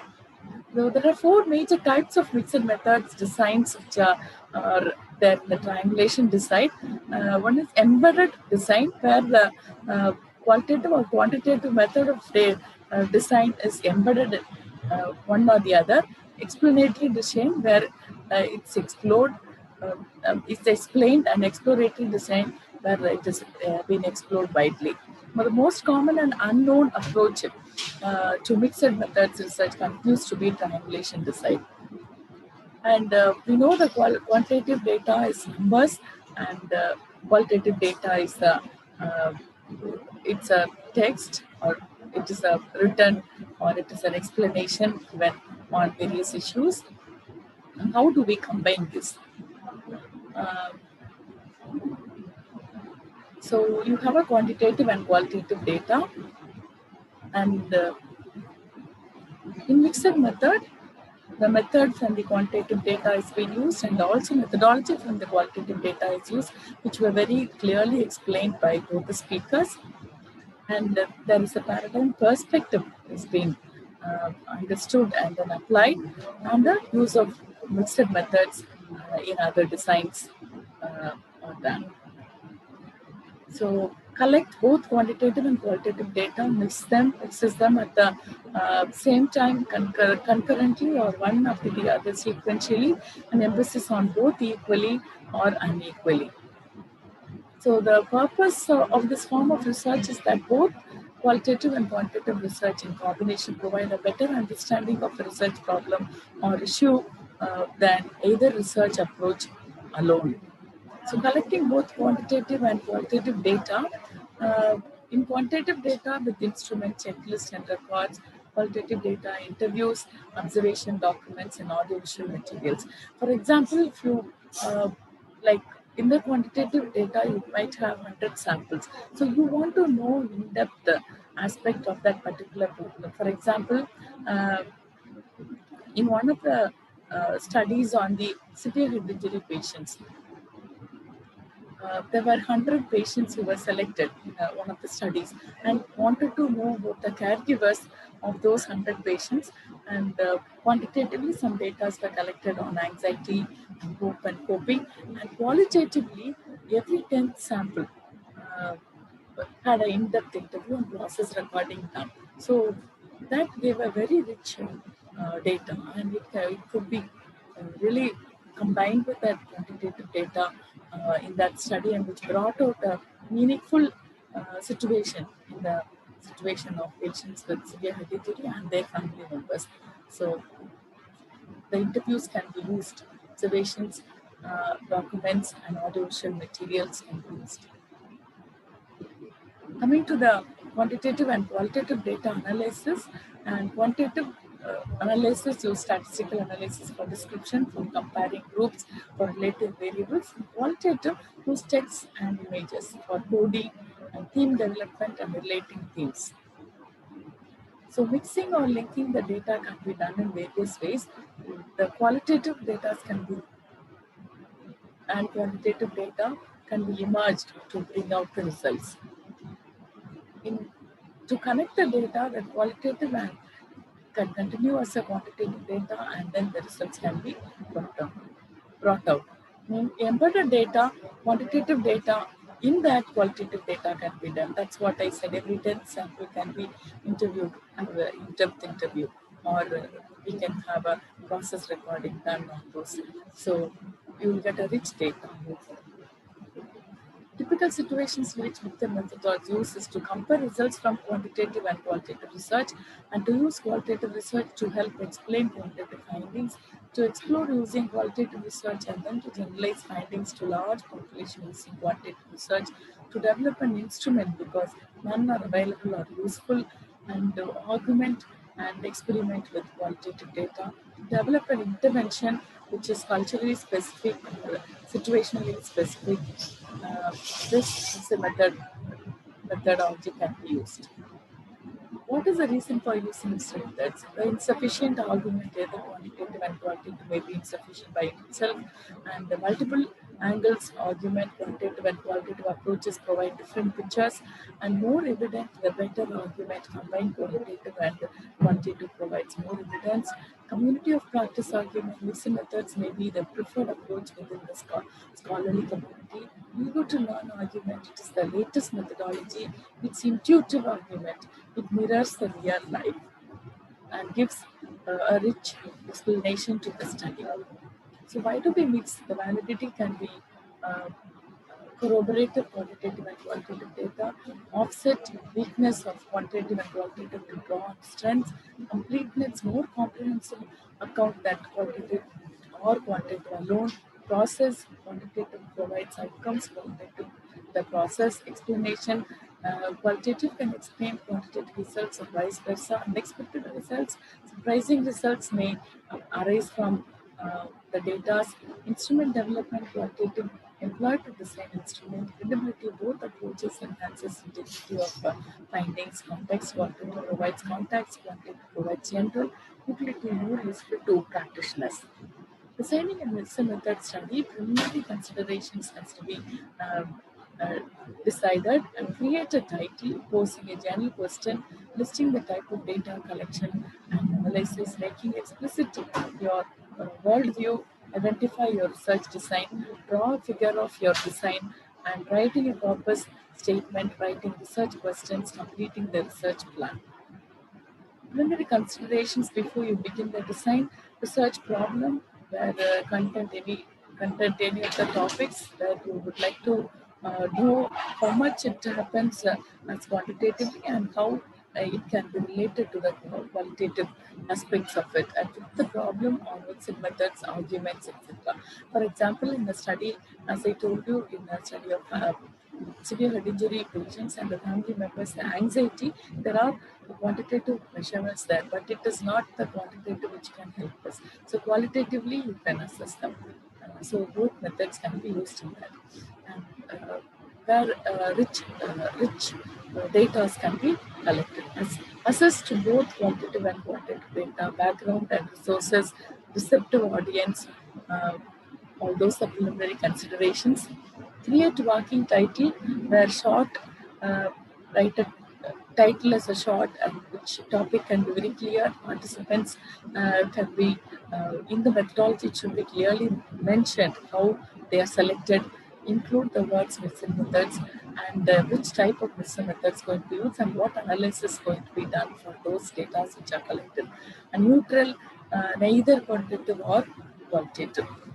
Pose the general questions to be answered, write it as a question, look to see how it is phrased, make sure that it is specific enough and focused. Ask yourself, when I end the study, what question would I like to have answered? So then we need to list the types of data collection, quantitative data, instruments, behavioral checklist records, and qualitative data, interviews, observation, documents, and audiovisual materials. Activity list of your sources of data, quantitative, where,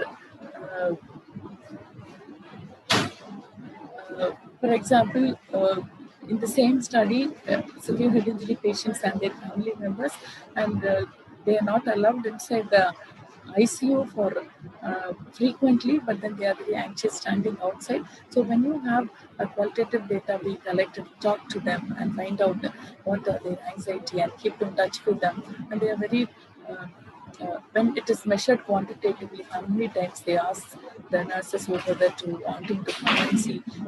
There's a drastic reduction in the number of times that they were asking the nurses that they want to go inside and see when they are made comfortable with enough explanations. So those are the activity which can be planned and some checklists can be developed and with the qualitative data, the quantitative assessment also can be done. We need to determine a worldview, whether it's supposed positivism or constructivism or advocacy or participatory pragmatism.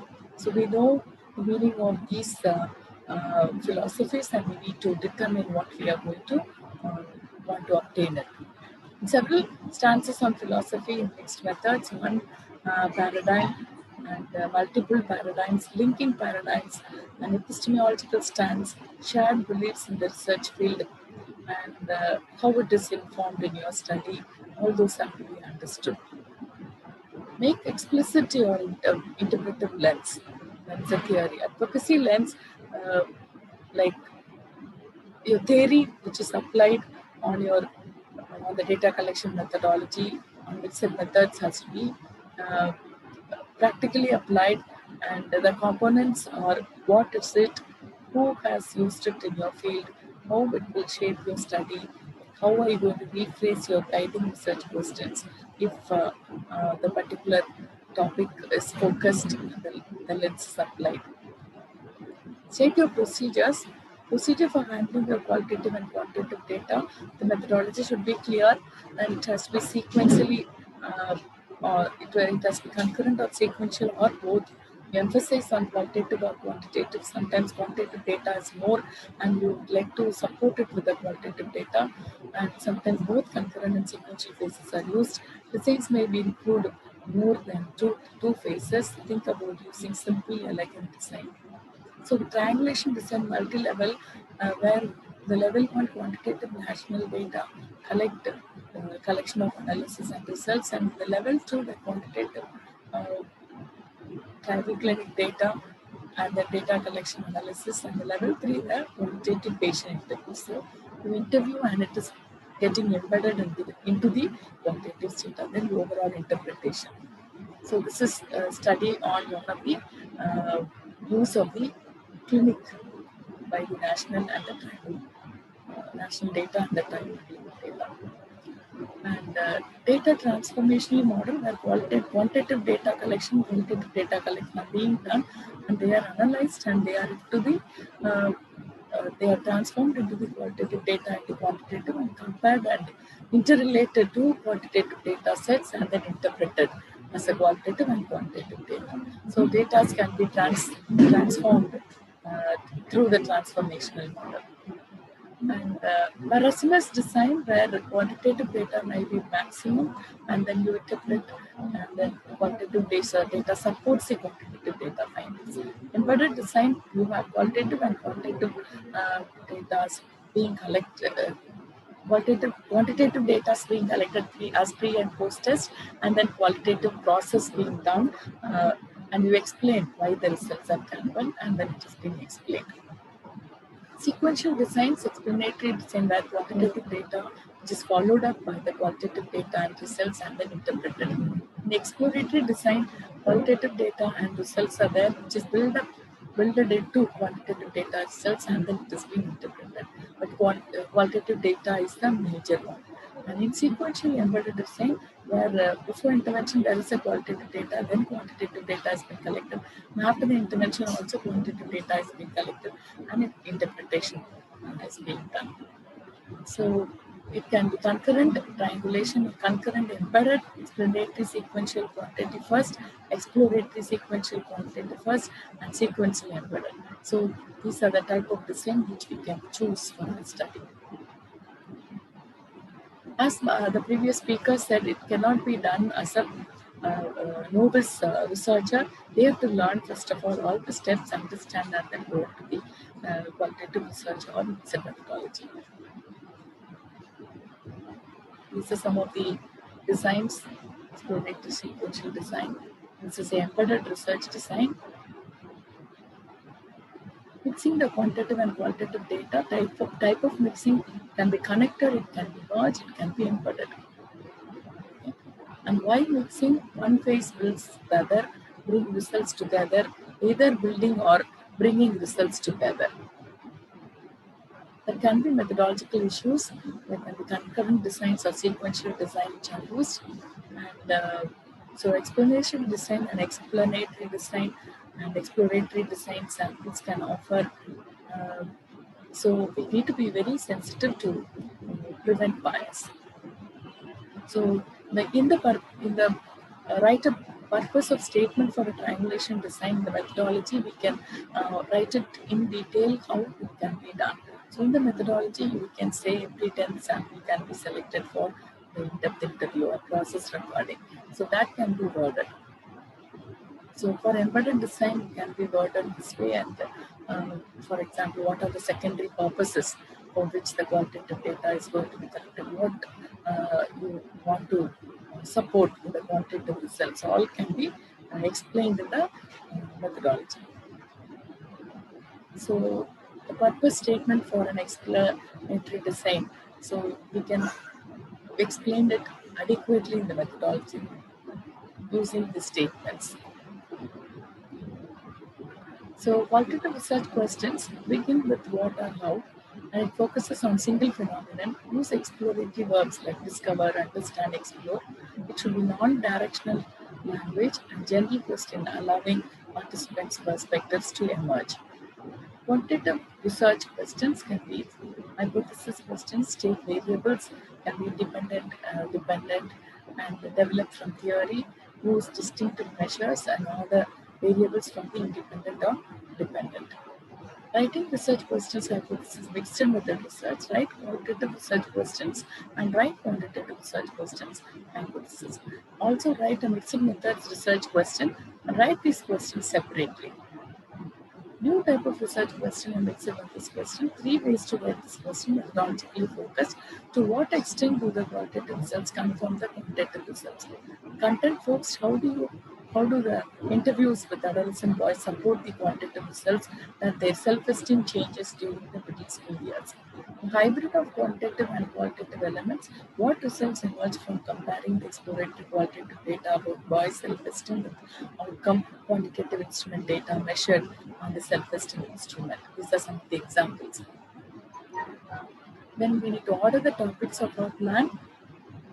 As Dr. Shanta said, it's a cyclic thing and you can back and forth go in your process and you can order running to that. Ethical issues have to be anticipated because qualitative data are more sensitive. Application in nursing research, interview for developing in-depth interview for developing questionnaire and intervention. In-depth interview, every 10th sample in control and intervention group can undergo in-depth interview or process recording to support the quantitative data findings. So there are many studies which has really been enriched by the quantitative data findings by keeping the mixed methodology, and it has been now very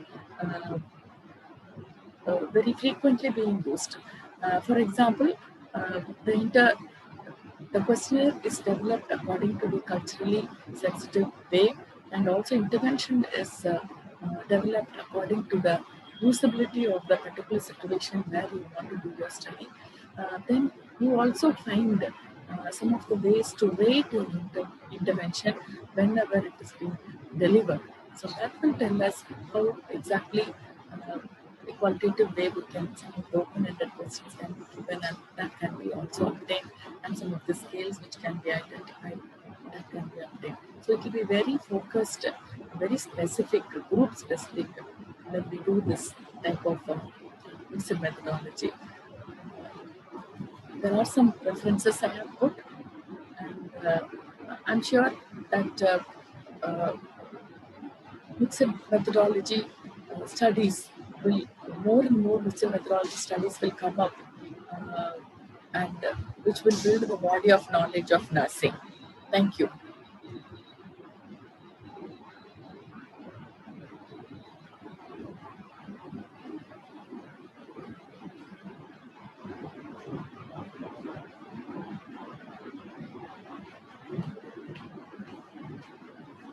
Stop sharing.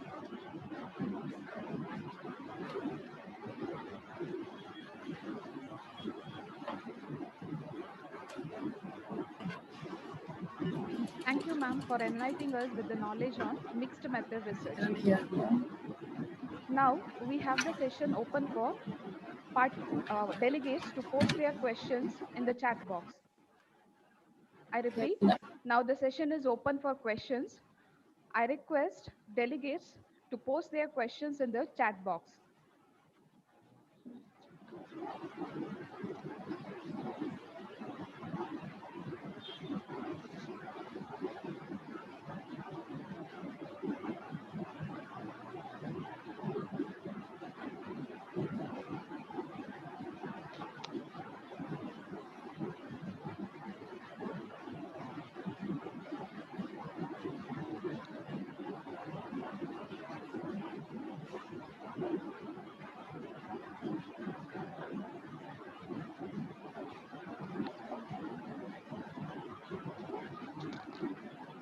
I think there is no questions.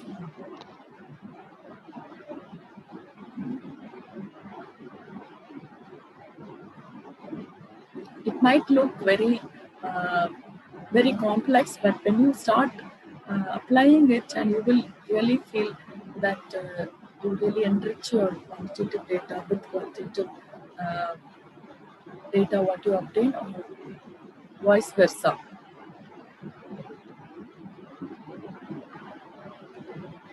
The first study can be tried with some help with the experts, and I'm sure the second one will be able to be confident in do on your own.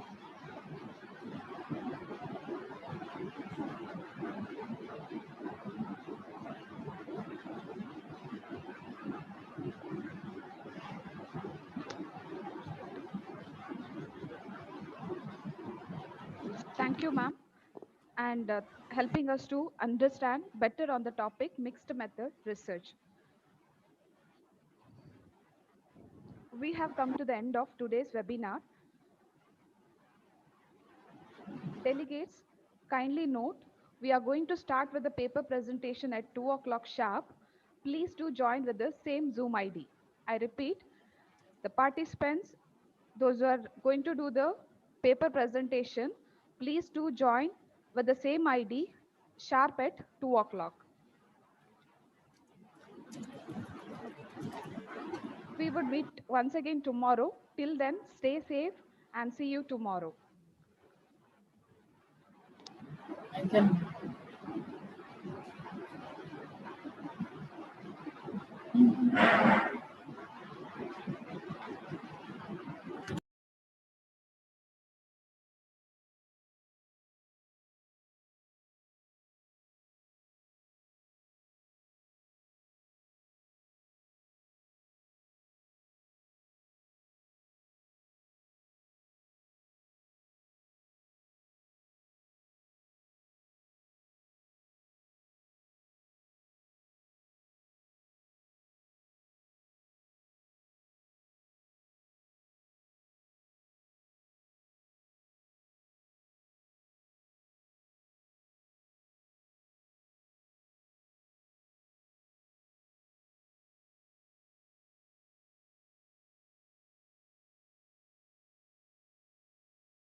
What then is distinctive about qualitative research?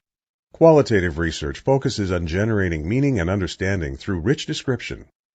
It can be a particularly useful approach to studying educational problems that requires developing an understanding of complex social environments and the meaning that people within those environments bring to their experience. Qualitative research differs from quantitative research in several ways. It typically addresses different problems, arises from a different philosophical view of the world, works to achieve different goals, and uses different methods and design. This table illustrates some of the key differences. Focus. Qualitative research focuses on the quality of experience, trying to describe or understand the essence or nature of human experience. Quantitative research, on the other hand, focuses on more measurable factors, asking questions such as how much, how many, or how frequently.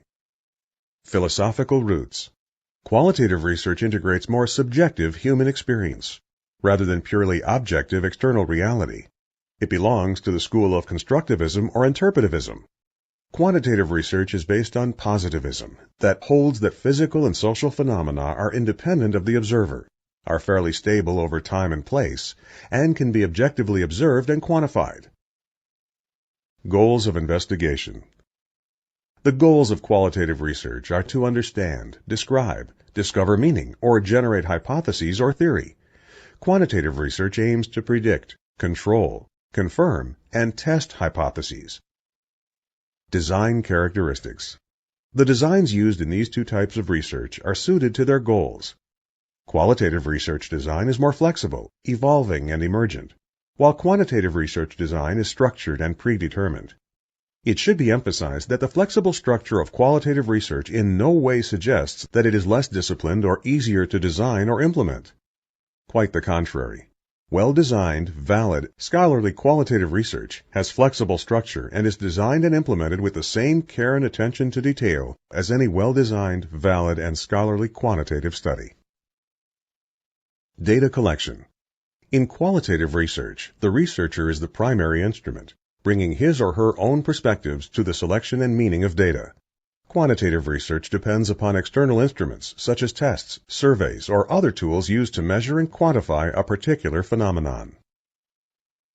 Now that we have discussed the nature of qualitative research and the kinds and forms of qualitative data, it is easier to understand how qualitative research pursues its research goals. In its very earliest stages, qualitative research aims to explore. The goal is to identify patterns, themes, hunches, and initial models that provide an initial understanding of this phenomenon. Description is the heart of qualitative research. The essential characteristics of description is that it conveys information with the detail and specificity necessary to accurately convey the experience. Ultimately, qualitative research strives to produce meaningful interpretations of events and phenomena. With interpretation, the goal is to make sense of what goes on, to reach out for understanding or explanation. Through exploration, description, and interpretation, the qualitative researcher arrives at a complete understanding of a phenomenon in a particular setting or context. Case studies explore a program, an event, an activity, a process, or one or more individuals in depth. Grounded theory derives a general abstract theory of a process, action, or interaction grounded in the views of participants. Ethnography studies an intact cultural group in a natural setting over a prolonged period of time. Phenomenology identifies the essence of human experiences. Narrative approaches study the stories that individuals provide about their lives and experiences. Methodologies come out of different social sciences. For example, ethnography has its roots in anthropology, while grounded theory got its start in sociological research. Phenomenology is rooted in the philosophy of phenomenology. Case study can combine any number of qualitative and quantitative traditions and techniques in order to meet the specific needs of the research situation. Case study is perhaps the most flexible methodology, able to bend several traditions into a valid research design. Consequently, it is among the most widely used research methodologies, particularly for applied research. Qualitative data are typically obtained from sources such as interviews, focus groups, observations of real-life settings, and existing documents. One study may include data from one, several, or all of these sources. For example, a researcher studying a school environment might observe students as they work on daily tasks in the classroom, including students' reactions to the activities, such as body language and facial expressions. A researcher might interview the teacher and students individually, or as part of a small group, about what they were thinking or feeling during the lessons. She may also examine documents such as student work samples and lesson plans to paint a holistic picture of the educational experience. As you plan your research study, you must create a justification for your data collection methods in order to explain why the methods you propose are the most appropriate and most effective way to understand the phenomenon or focus of your study. Before you collect any data for your study, you must receive approval from Walden's Institutional Review Board, or IRB. Visit Walden University's IRB website in order to make sure that you obtain the proper permissions to collect and use data. Qualitative data analysis follows 3 basic steps. First, the researcher prepares and organizes the data. This could include transcribing interview notes, organizing field notes from observations, or ensuring all documents to be included in the analysis are present and available. Second, the researcher reduces the data by identifying themes, coding data elements, and creating categories. Finally, just as quantitative data must be presented in tables or figures, qualitative data can be presented in narrative form, tables, or visual diagrams. In qualitative research, the data analysis process is flexible and designed to meet each study's needs, but also follows an established protocol and relies on rigorous methodological approaches. The processes of analysis and preparing results are not distinct steps, but are interrelated and often occur simultaneously. In qualitative research, validity is the extent to which the data and the interpretation of the data are credible. Qualitative researchers use different terms to refer to validity. Maxwell uses validity. Lincoln and Guba use trustworthiness, and Creswell uses validation. In addition, these authors use other related subterms.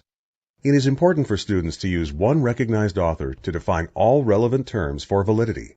For instance, Lincoln and Guba use 4 additional terms to specify different aspects of trustworthiness: credibility, transferability, dependability, and confirmability. As with any research approach, the researcher must take steps to ensure the validity or accuracy of the research findings. In qualitative research, validity is the extent to which the data and the interpretation of the data are credible. Creswell identifies 8 different strategies used by qualitative researchers to ensure the validity of their findings. Prolonged engagement and persistent data gathering ensure that the researcher does not draw conclusions based upon an isolated idiosyncratic experience with the phenomenon. Using rich, thick description ensures that a sufficient level of detail about the phenomenon studied is included, so that others might draw the same or similar conclusions. Triangulation refers to using multiple data sources in order to build up a complete picture of a phenomenon. Member checking allows the researcher to present the study's findings or conclusions to the original participants so they can comment on whether they believe their perspectives are accurately portrayed. Presenting negative or discrepant information acknowledges observations or findings that run contrary to the study's key themes.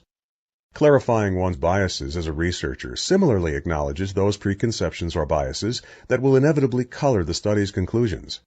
Peer debriefing enlists the aid of a person other than the researcher to review the findings and ensure that they make sense. Finally, an external auditor is someone not familiar with the researcher or the study who can review the study's overall logic, coherence, and consistency. When considering whether a qualitative approach is right for your study, ask yourself the following questions. First, what kind of phenomenon are you planning to study? Is it related to some aspect of human experience that cannot be counted or expressed in numbers?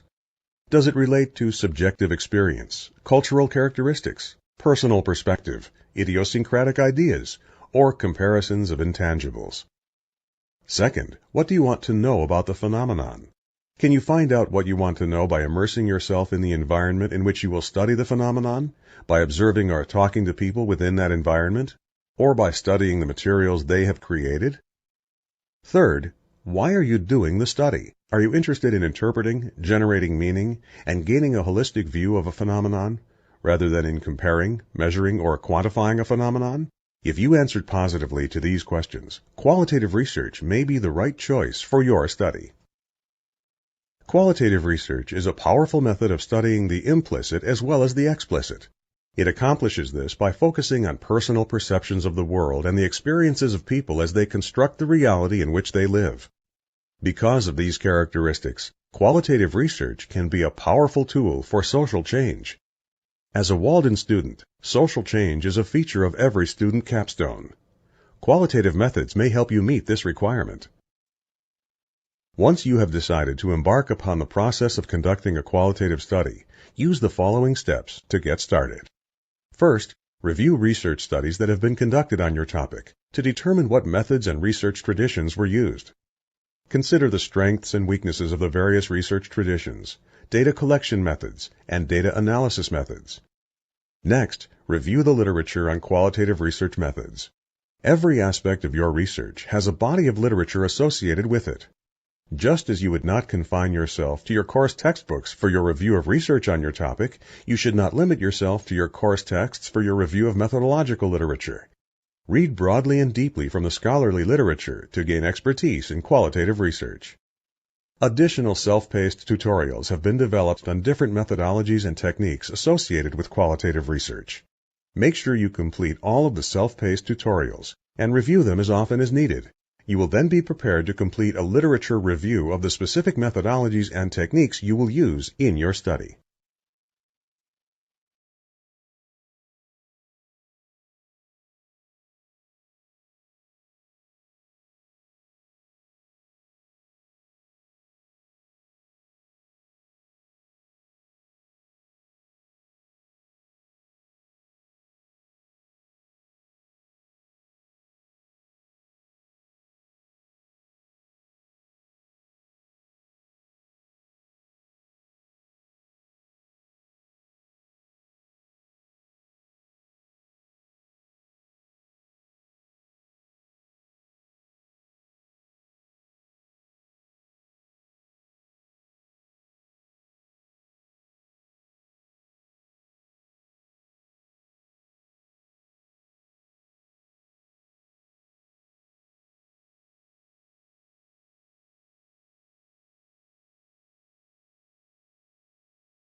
Good afternoon to all.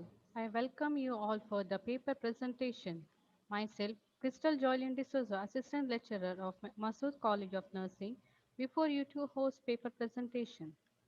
Now, I'll call Mrs. Jacinta Sequeira, first year MSc student, to introduce one of our church, Dr. Teresa Lida Mendonça, Vice Principal, Lakshmi College of Nursing.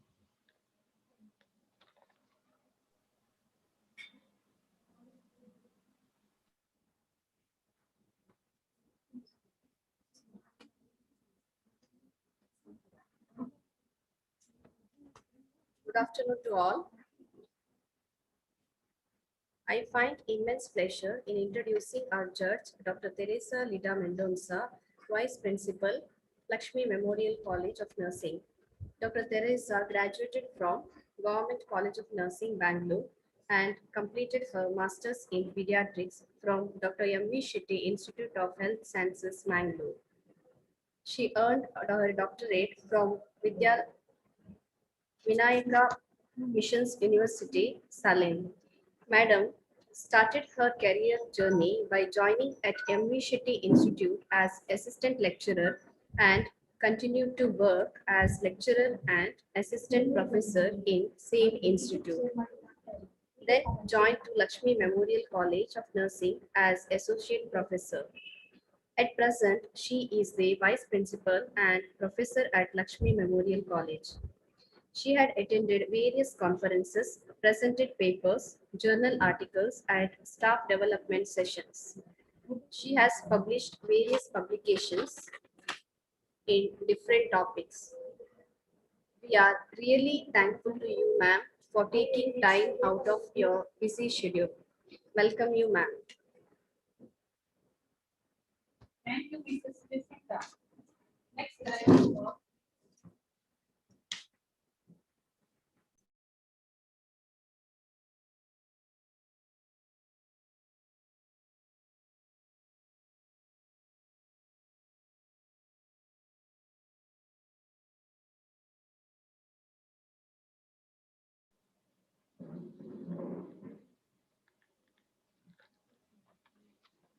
Thank you, Mrs. Jacinta. Next, I will call Mrs. Sunita Mascarenes, lecturer in community health nursing, to introduce our next judge, Dr. Priya Reshma Aranna, associate professor and HOD of pediatric nursing in Menopoya College of Nursing.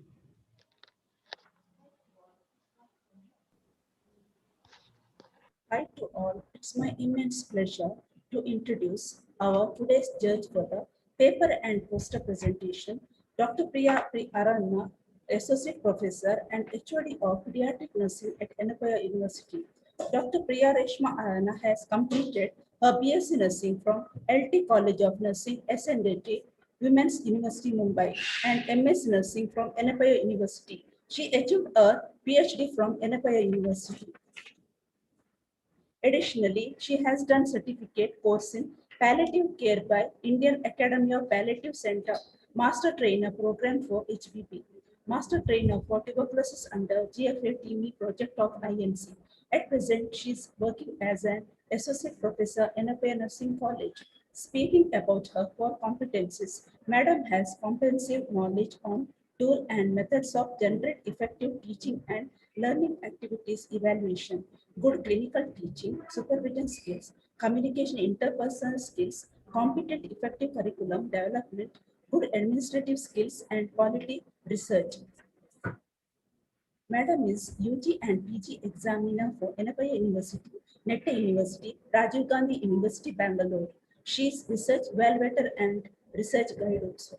Madam has received many awards and recognitions such as Academic Excellence Felicitation for the year 2018 from Vice Chancellor of Menopoya University on the occasion of Teachers' Day. Certificate of Appreciation for excelling in academics, bringing Lawrence to the institution from Menopoya University.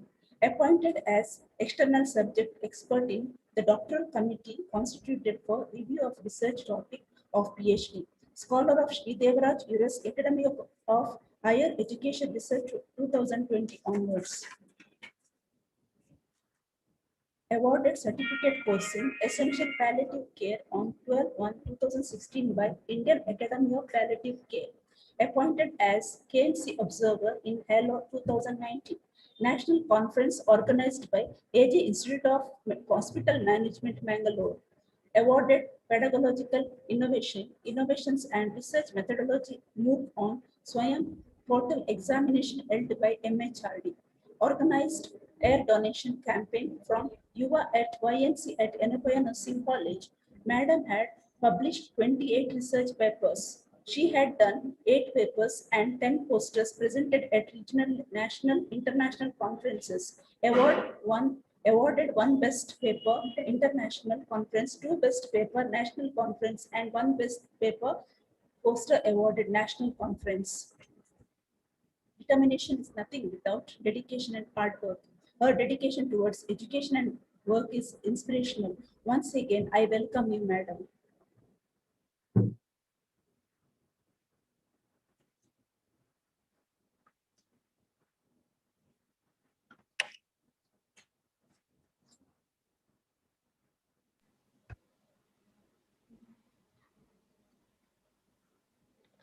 Thank you, ma'am. Now I will read out the rules and regulations for paper presentation.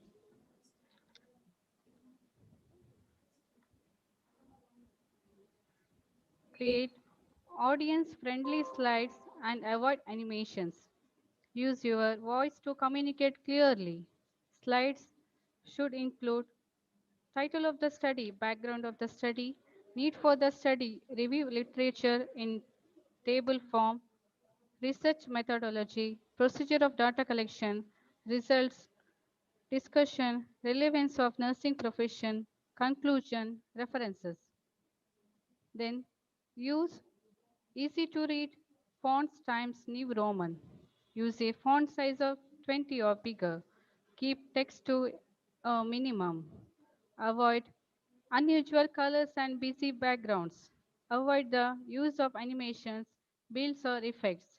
Avoid embedded videos in your PowerPoint presentation.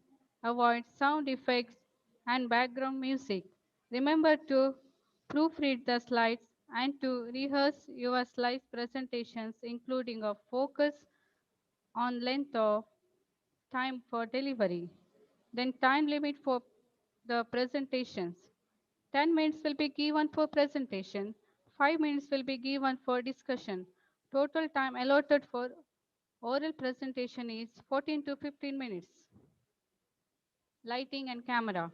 Try to position your camera so that it's just above your eye level. If you will be on camera, check the visible background. Sound audio. We recommended using a headset or microphone as it will lead to a better sound quality than using your computer laptop audio. Turn off all sound notifications on all your devices. For live presentations, close other applications on your computer so that notifications do not appear during your presentation, and have ready any files you wish to share. You are recommended to share the specific PowerPoint and not your desktop. Presentation and clothing. Wear formal outfits. We ask that you join your session 15 minutes prior to that start time to ensure your audio and video connection. A live question and answer session will follow by the presentation. Code numbers will be allotted for the participants randomly. According to your code numbers, we will ask you to present. Further detail of timing, other aspects will be intimated to you through WhatsApp group.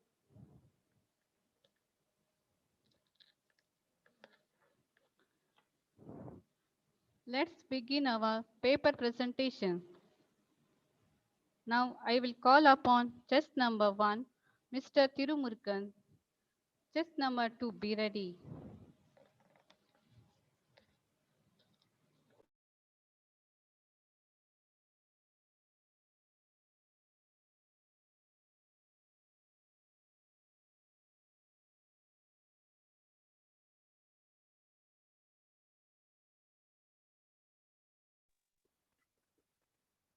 Good afternoon to all.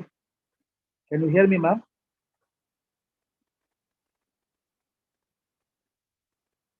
Can you hear me?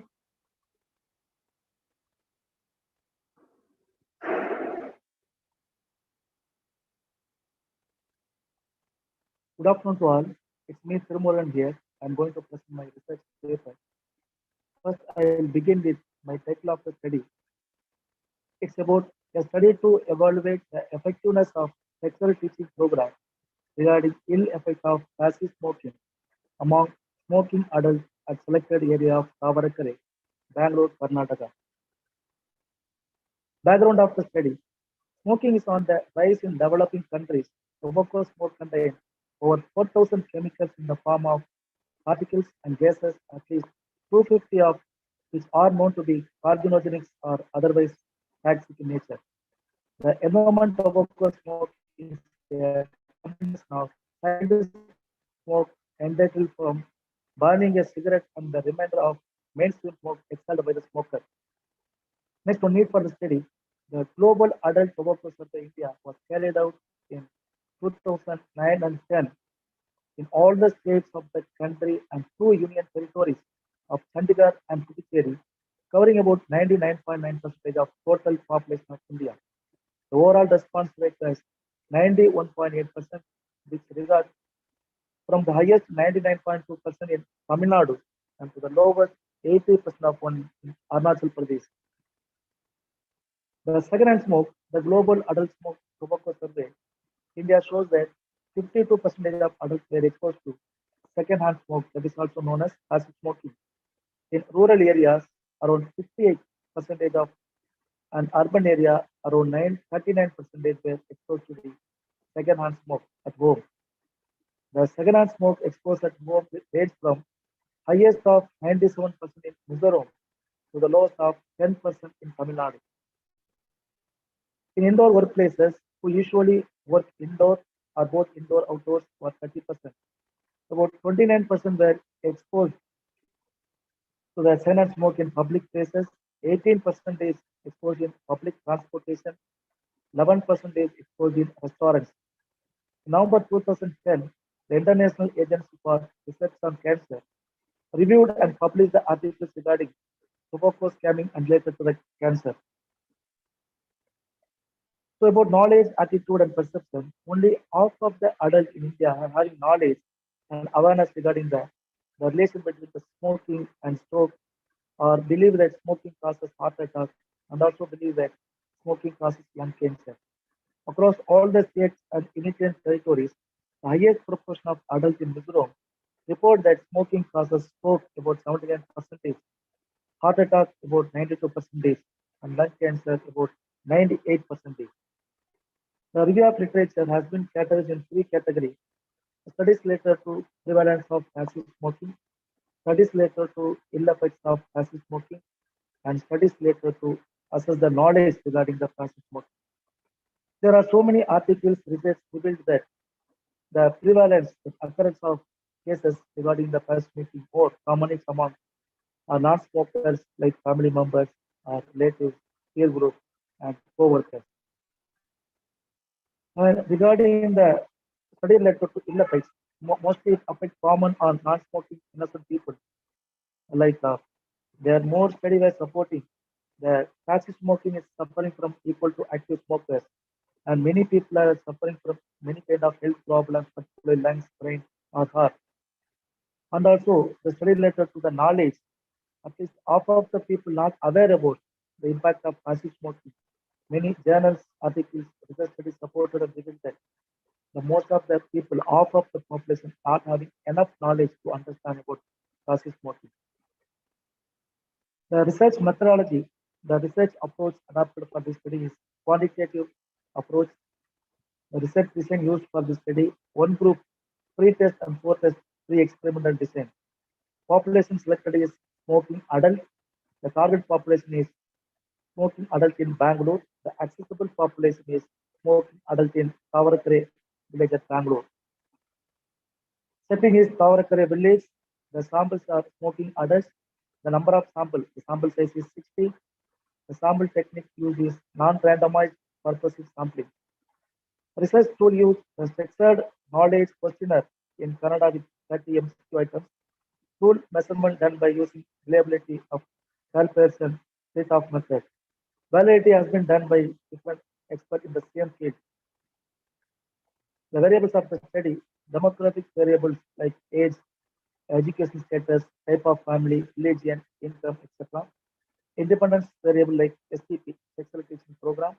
The dependent variable is the knowledge level of smoking adults. Pilot study has been conducted on 10% of samples, that is 6 samples.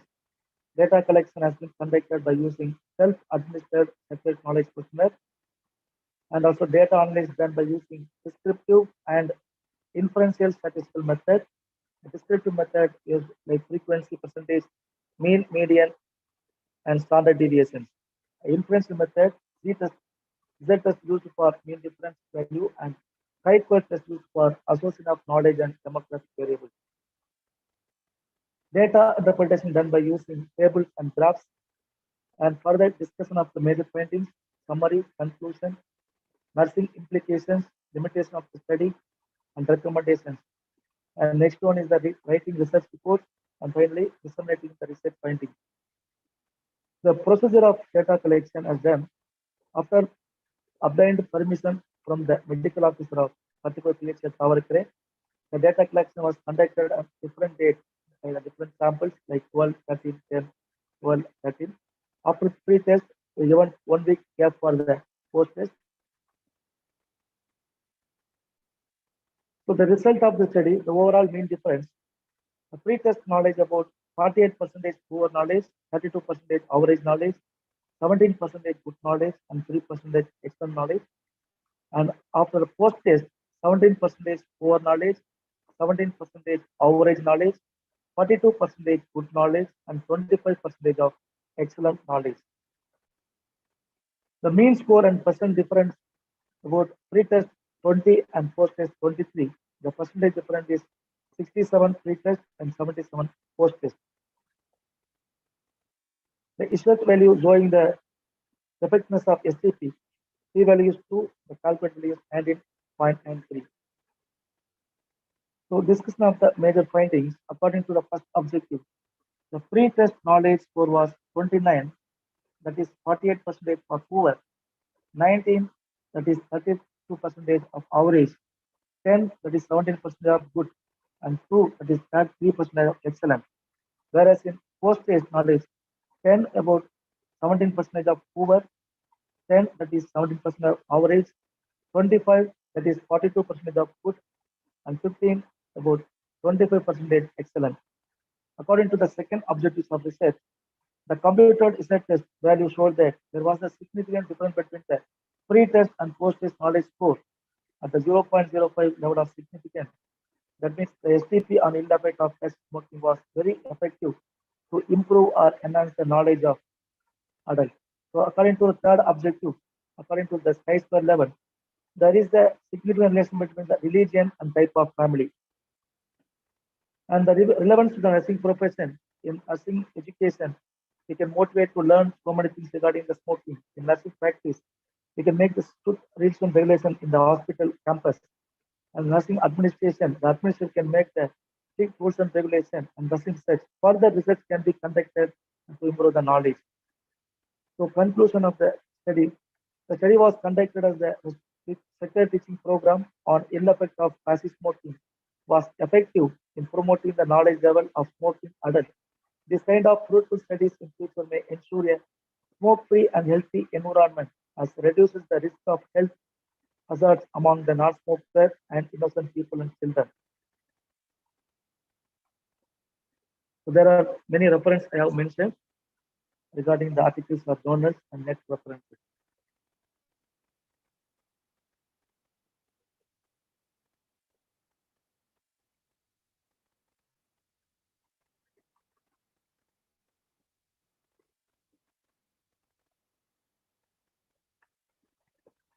Thank you, ma'am.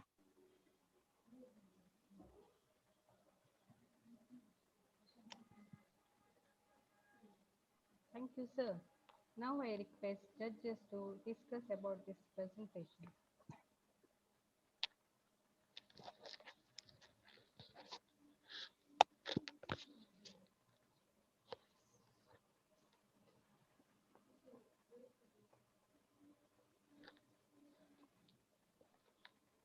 Now I request judges to discuss about this presentation for 5 minutes. What are the ethical perspectives of your study? Can you elaborate? Ethical perspective that regarding whether the people population been able to accept cooperate for the study now, because all the people suddenly they won't give a cooperation. Since we were collecting the health history while posting, we have identified some of the people who are given the correct level answer, like habits, like smoking, alcoholism. So by weighing that understood, we have conducted that's possibility what we understood that we have conducted this. What principles you have followed?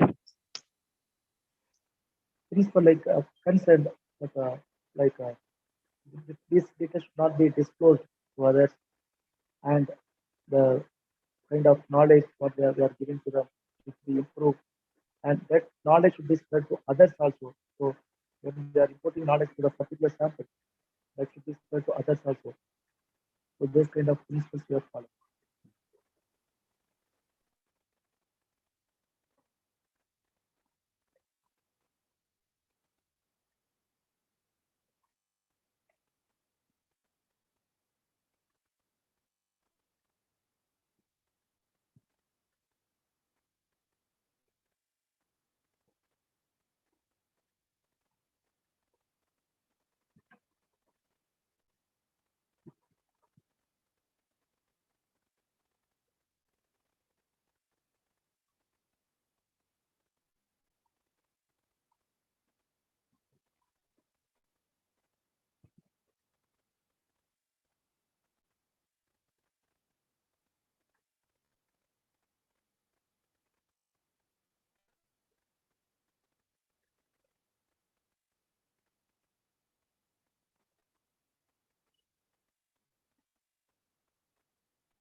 Okay, what was your sample size? 60, ma'am. 60. Yes, ma'am. Uh, from which area you conducted in a Tavarakere area, right? Yeah, ma'am. Sir. On a rural place of Bangalore. What was the Nearby. need for you to conduct in that area? Because it was convenient for us, we were going for posting. People were familiar with us. So for the setting is very easy to conduct. That's what we were there for emergency. So only based on your convenience you are conducting. Convenient. Yes, ma'am. Okay, fine. It's open for discussion. So the Yes, audience, ma'am. if they have any question can be asked now. Yes, ma'am. Please. Audience, if you have any questions, you can pose.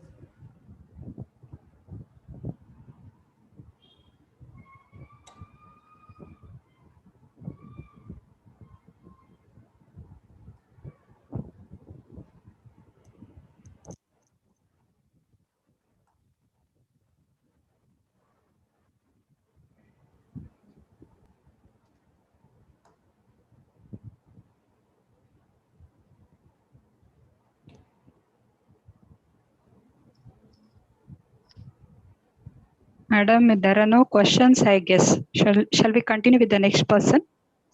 Yes. Yeah. Just number 2. Mrs. Thank you, madam, for Bensida, opportunity. to give your Thank you for the presentation now. opportunity. Just number 3, be ready.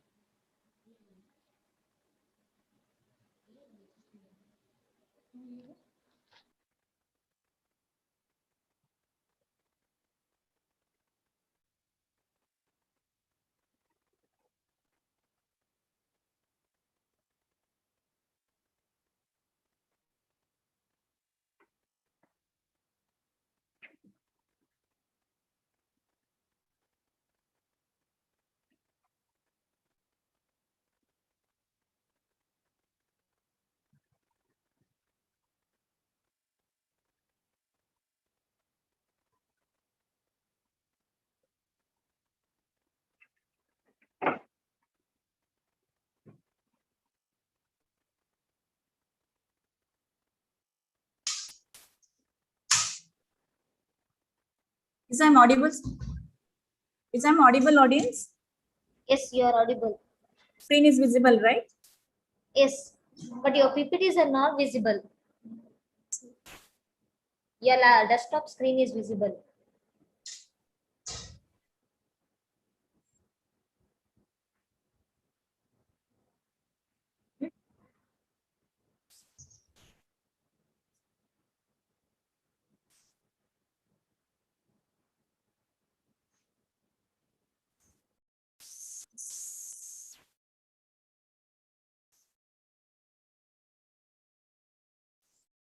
Now? Now it is visible, ma'am? Now it is visible?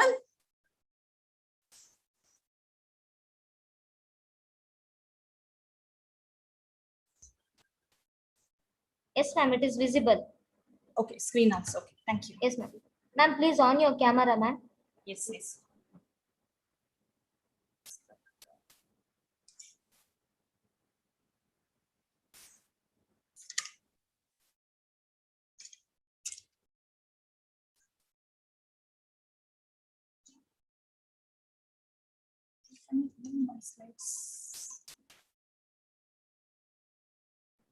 You can start, ma'am. But I cannot move my slides. Ma'am, you have to go to the slideshow, ma'am. Slideshow.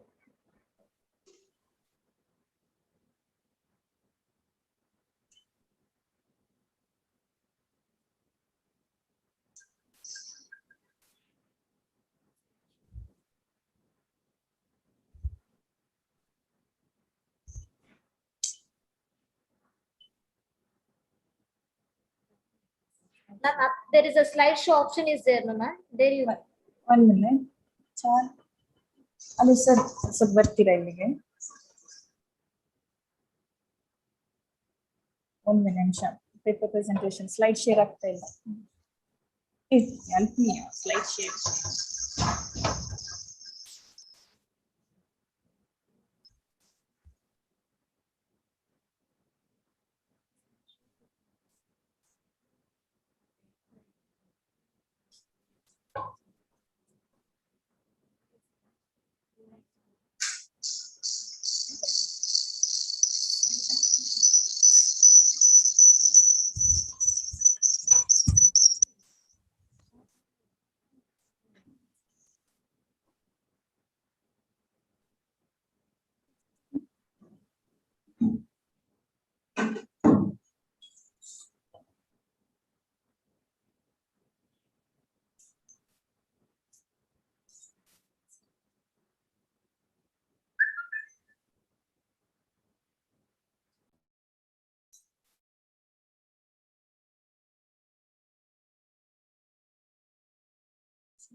Ma'am, could you share my PPT, ma'am? I have shared to you, right?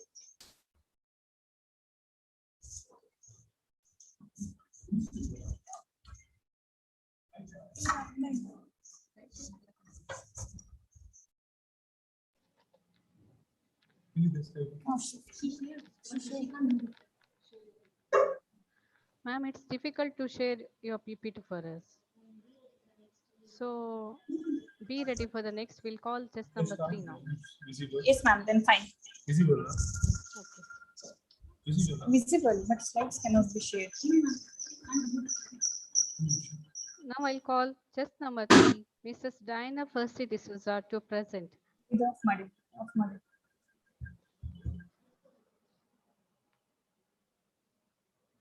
Video. Off ಮಾಡಲಾ?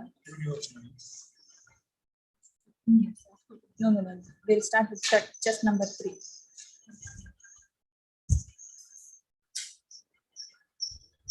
Off ಮಾಡಿ.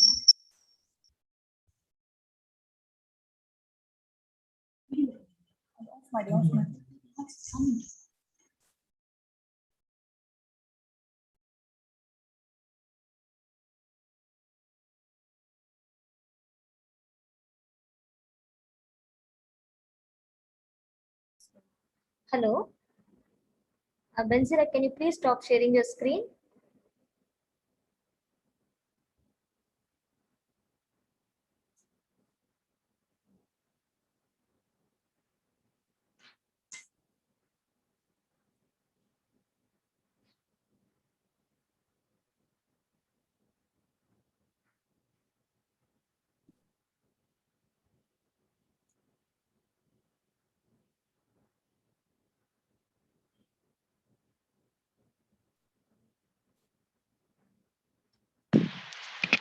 Hello, madam. Hello. Yeah, can you visible my this one? Yes, ma'am. Slide is visible. Can you on your Visible video, ma'am? video. Okay, one second.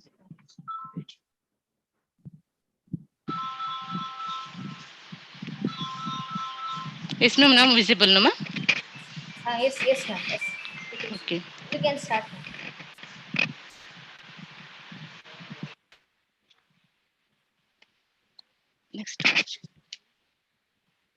Next slide कशा करते sir?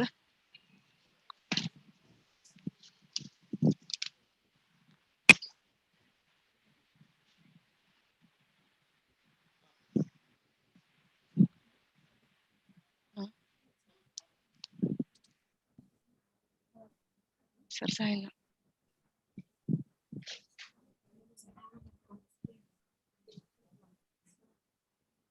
Ma'am? Ma'am, I can't move my slides, ma'am. One Ma'am, second, there ma'am. is there is arrow mark down, ma'am. There you can click on. Arrow mark undu ke mon just arrow mark. Move higher screen. On the screen itself. Yes, ಯಾವ್ದು ಮಾಡಿದ್ ನೀವು? ಇದಾ? It's moving, ma'am. ಇದಲ್ಲ? Okay, good afternoon, everyone. Myself, Diana from Enapaya Medical College Hospital. Now I am going to present my paper presentation. Title of the study, a study to assess the quality of life among women with stress urinary incontinence at selected community in Mangaluru. Background of the study, urinary incontinence is a clinical condition affecting women of all ages and across different cultures and races.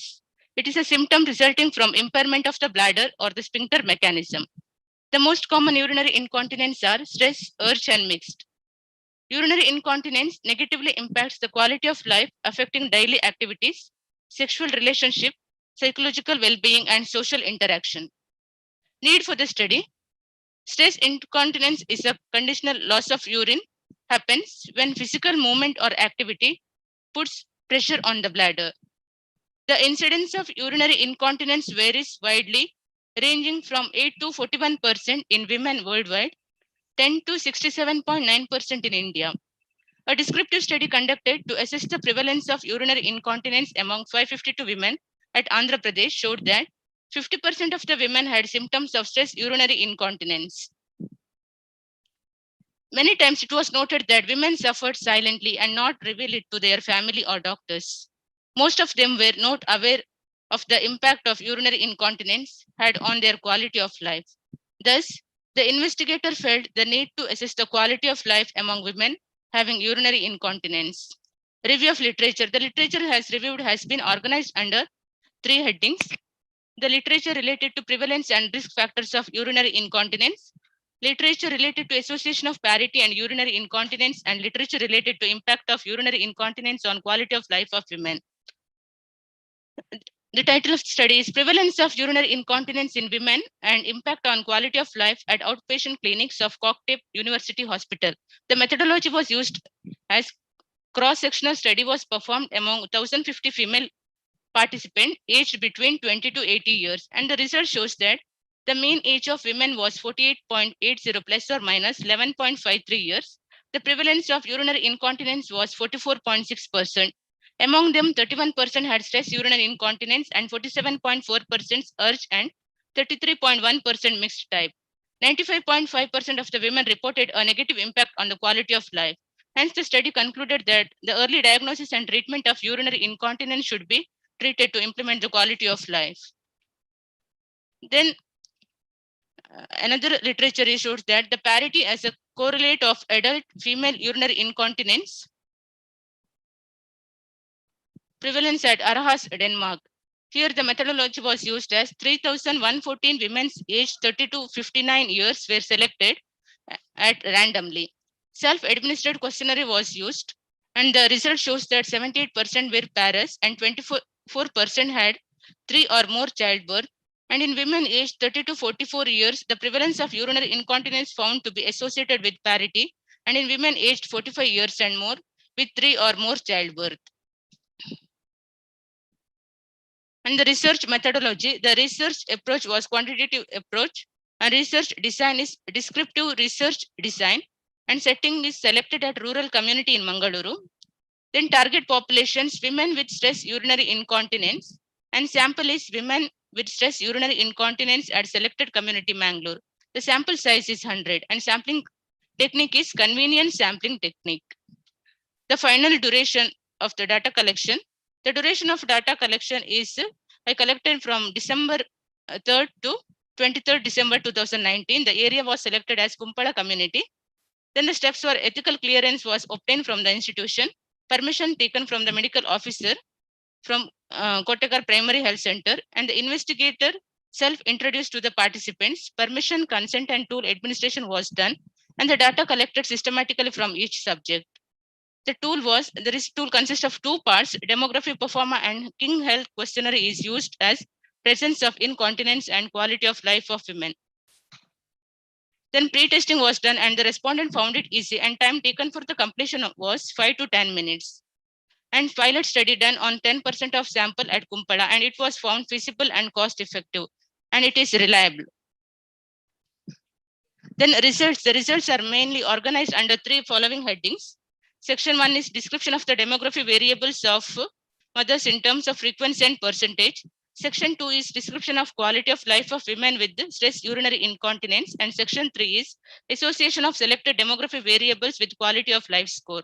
The section 1 is here the age distribution of majority of the women were 38 to 47 years, and 31% of women had high school education and 31% of women had no formal education.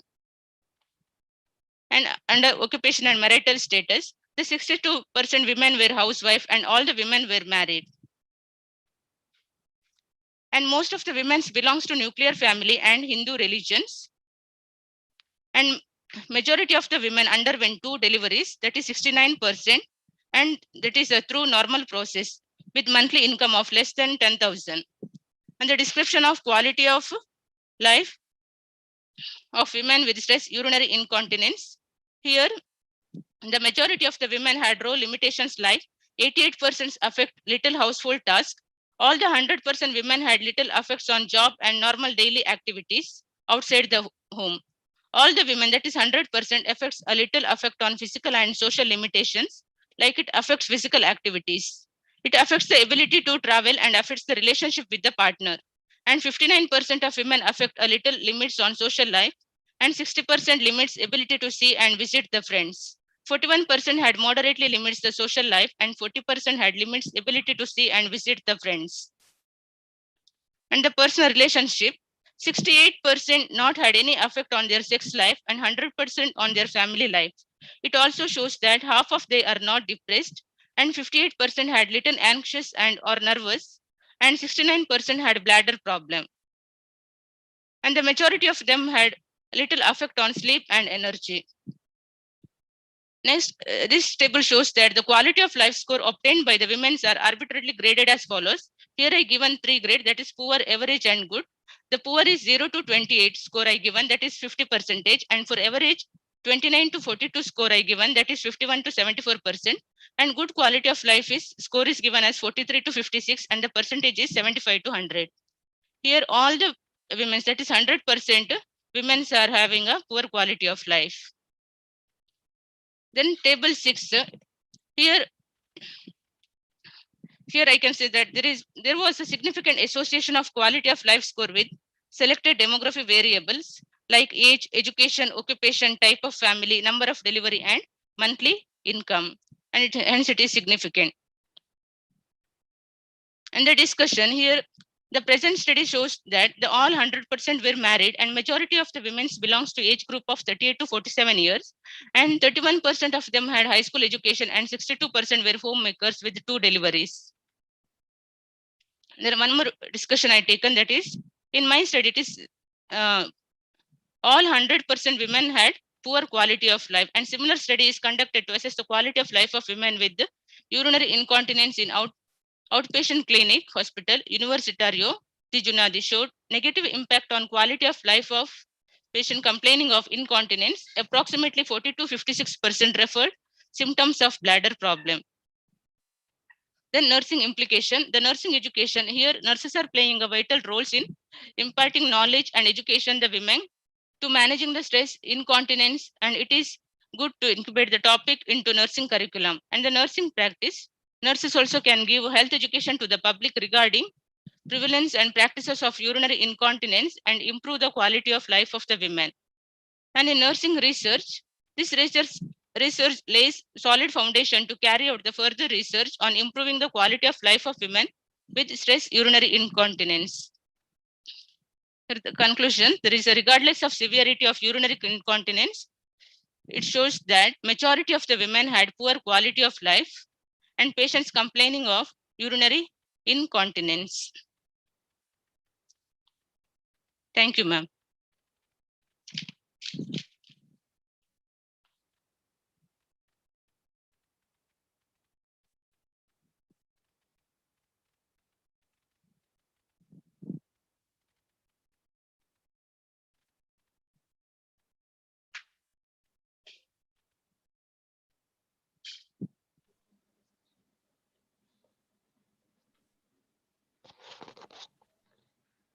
Now the screen is open for discussion.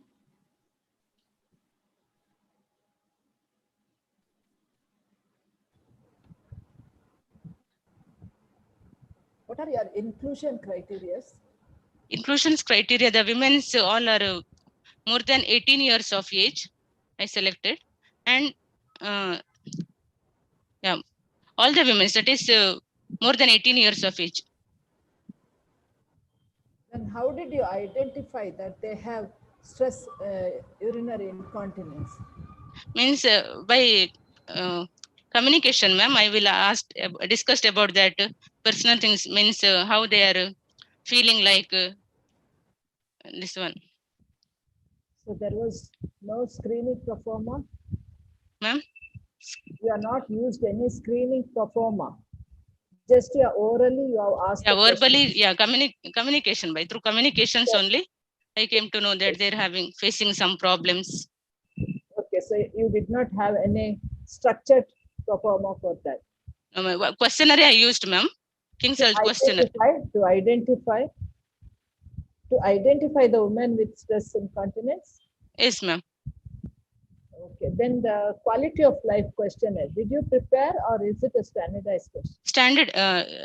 Standardized, ma'am, but this one as a structured. Standardized questionnaire? Yes, ma'am. King's Health questionnaire, that is standardized structured questionnaires, ma'am. On quality of life? Quality of life, ma'am, yes. And is it related to the stress incontinence, the quality yes, of life? Yes, ma'am, yes. And in that some points I modified, ma'am. You asked the permission of the author? Yes, ma'am, yes. Why did you modify? Ma'am? Why did you modify some points? Ma'am, I can't get. You modified some of the points. Yes, ma'am, yes. You said you are modified. Why did you modify the point? Yeah, why did you modify?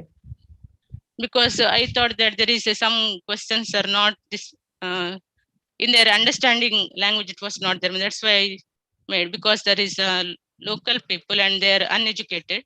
So some points there I modified, ma'am. Modified, or you are translated to the local language? It's translated to local language also, and some 2 to 3 points I modified, ma'am. Yes, you are done the reliability? Yes, ma'am. Yes, ma'am. It is reliable, ma'am.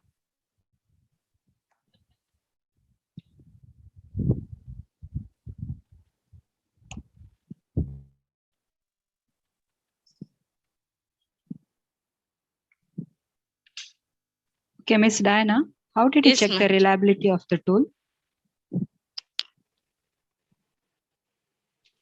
Uh,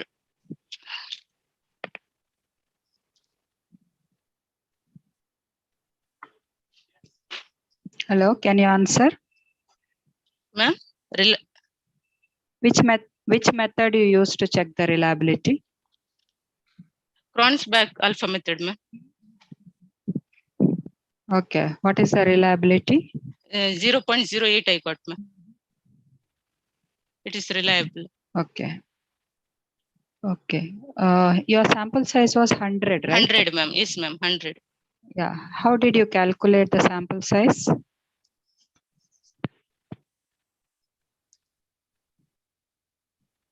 Any statistical formula you used?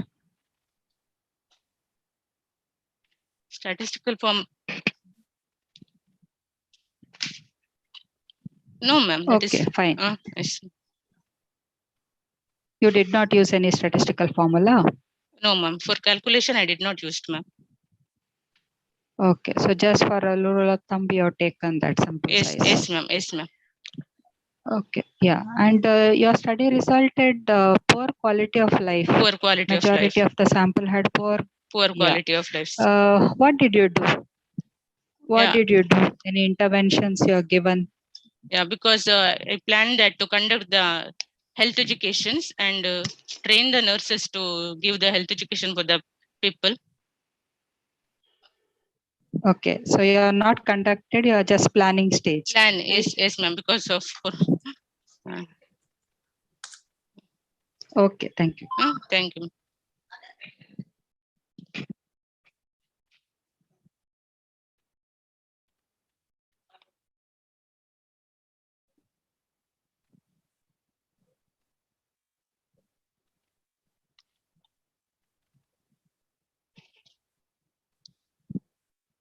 Statistical test చేయకుండా result ఎలా వచ్చింది madam?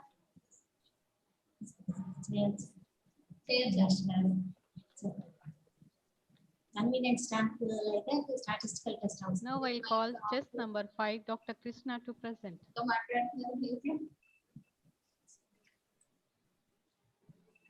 Chess number 6, be ready. Okay, ma'am. Thank you, ma'am.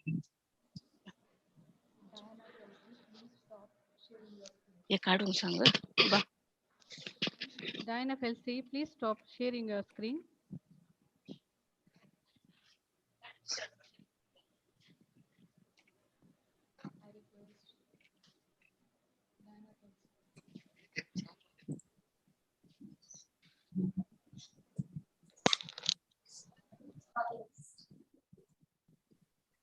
I request Diana Felsi to stop sharing your screen.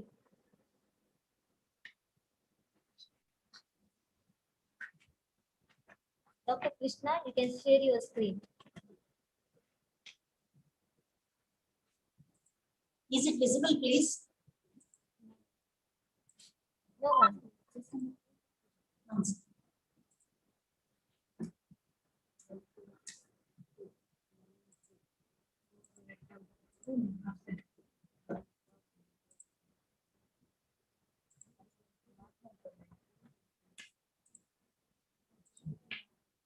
Can you see now, please?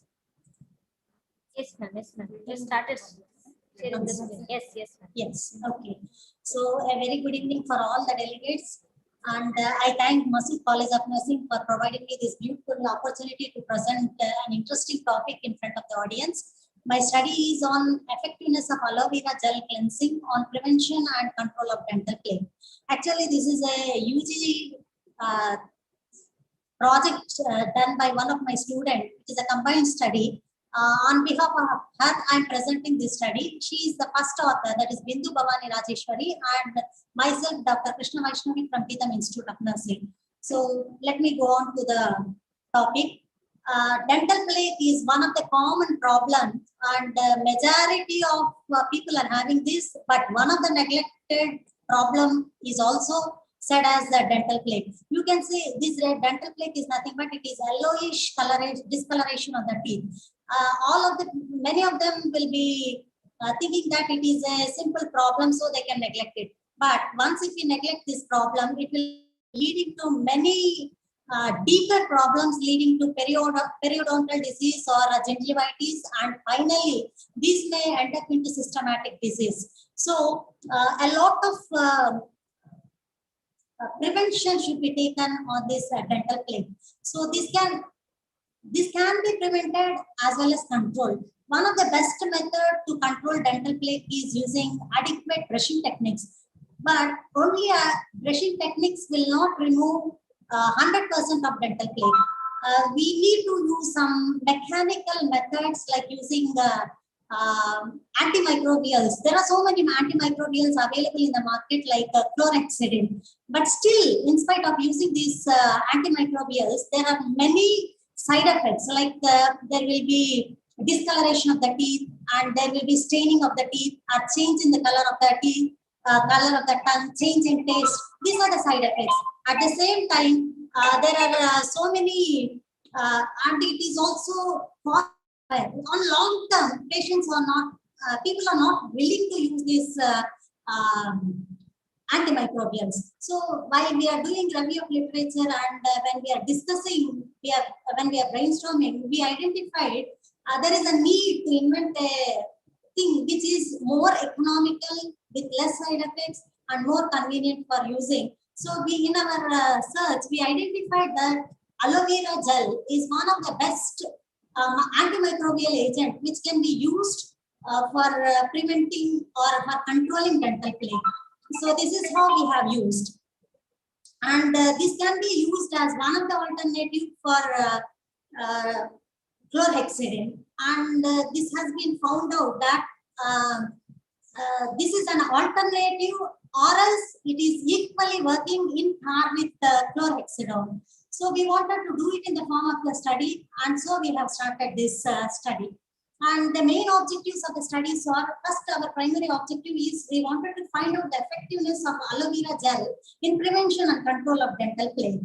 And our secondary objective is to find out the effectiveness of aloe vera gel on selected dental problems. Like we also wanted to find whether it is effective on halitosis or discoloration of the or toothache also. And the inclusion criteria for our study is we have selected people in the age group of 8 to 20 years, and we have screened all the participants for including into the study. We have used modified oral hygiene index, which is to be above 0.9. This I will explain to you later on how we have done this oral hygiene index. And also we have included whether they are willing to participate. And we have some exclusion criteria like that. If anybody are presenting with severe dental problems or presence of any dentures or any systematic disease, we have excluded them. And if suppose if anybody are there on any antimicrobials or oral mouthwash from past 10 days, because we wanted to assure a washout period. And then also we have seen that they will not have history of smoking or chewing tobacco, and also with any history of anti-inflammatory drug therapy also we have excluded that. And review of literature, we have done a lot of review of literature because it is very difficult for us to present all the review of literature. In brief, I am presenting my review of literature so that I can concentrate on more on my other findings. These are some of the findings which says that aloe vera gel is one of the effective antimicrobial agent that will be helping in prevention and control of dental plaque. And since it is having an anthraquinones, I mean this aloe vera gel is having medicinal property called as anthraquinones, which will act as anti-inflammatory agents. When we apply it on the teeth, it will be removed. It will be fighting against the microorganisms, and it will show its effect, which will have less side effects. So this is also supported by one of the study which I have mentioned, Mangaikar C. So this is the study, and many other studies are also showing it is very effective when compared to chlorhexidine, or some studies are also saying that it is almost equal with chlorhexidine. But economically, since it is very, very economical, we can encourage people to use aloe vera gel for preventing dental plaque. And my methodology, actually, I have used this schematic representation to represent how I have done my study. We have done this study in one of the rural village called Undavalli. It is near Guntur district, and near it is 20 kilometers from Vijayawada, and it is consisting of population of 1,500 some change, and this we have selected this area, and we have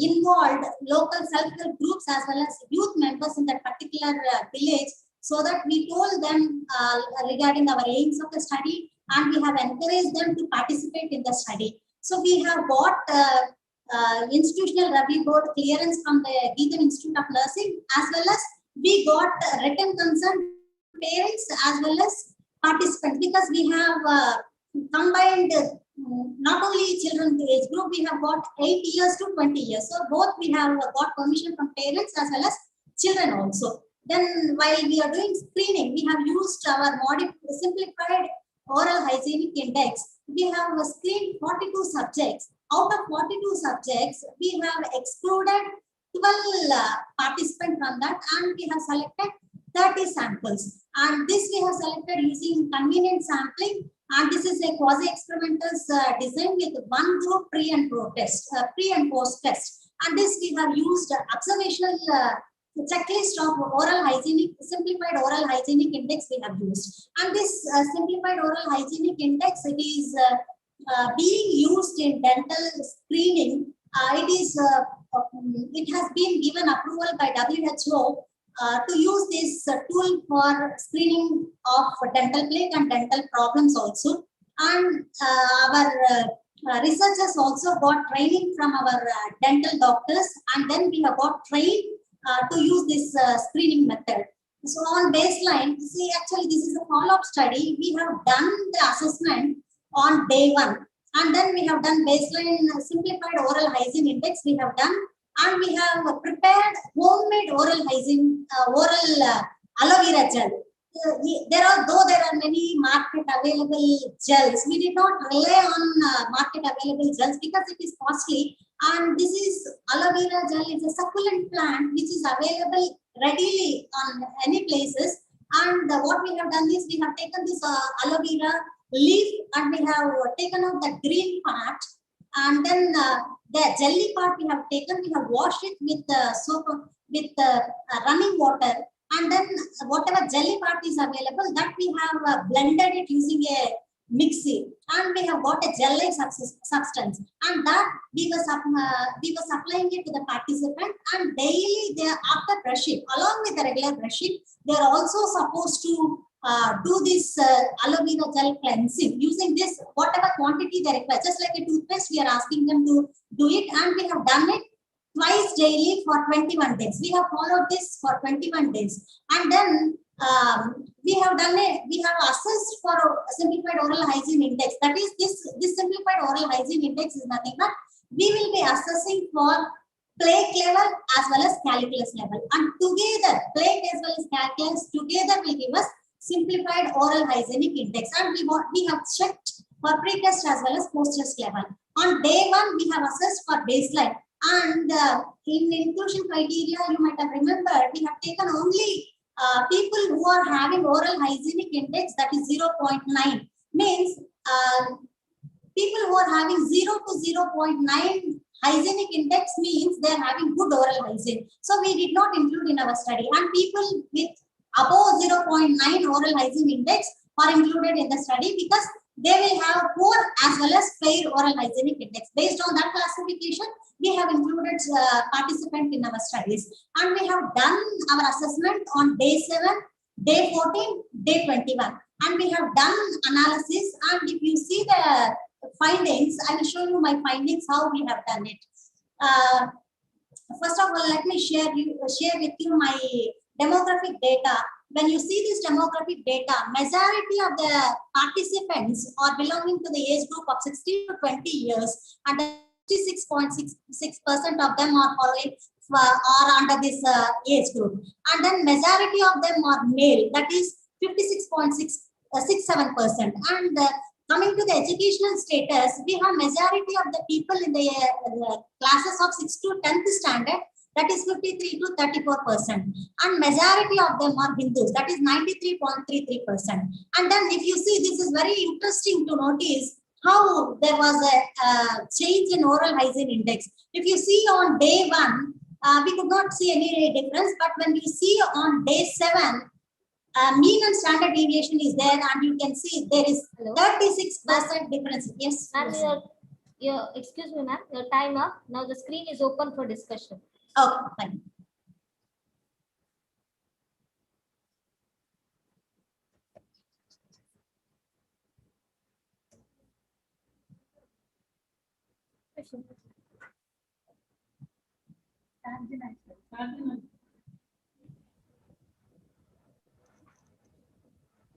Ma'am, have you taken the ethical consideration? Yes, madam. Yes.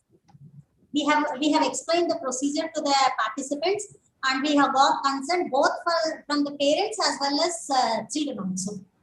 But you are not presented your study for the ethical committee? We have presented, my ethical committee, institutional review board. So what is the nursing implication in this study? Once if we, because this is one of the best method to control and prevent dental plague, this can be practiced in community area, yes, which is economically feasible to them, and also we can encourage nurses to motivate or to encourage the people to prevent oral diseases, because this is the stepping stone for them to prevent problems. Here they have to prepare the aloe vera gel, isn't it? Yes. What you get in the commercially, it may not be a pure aloe vera gel. Yeah, it is actually like somewhat liquid-like consistency. Yeah, it is liquid-like consistency. It may be added with some other chemicals for the. Yeah, that is why we did not use market available things. So you think all the community people will be able to get the aloe vera and able to prepare this? Yes, in community area, because this is the succulent herb and it will be growing everywhere easily. So once if you have one leaf, because we have an observation, many of the houses are having aloe vera. So that is the reason why we have thought of this. So that can be economically feasible and acceptance rate will be high from the public. So you say that brushing technique doesn't have any effect? No, brushing technique, even the dental plaques? Yes, even though brushing technique, simple brushing technique will not relieve dental plaque, because even in my study it is showing that even though they're having simple regular brushing, still we have got people with high plaque index. So that is the reason why we are supporting our results with our study, with this effectiveness.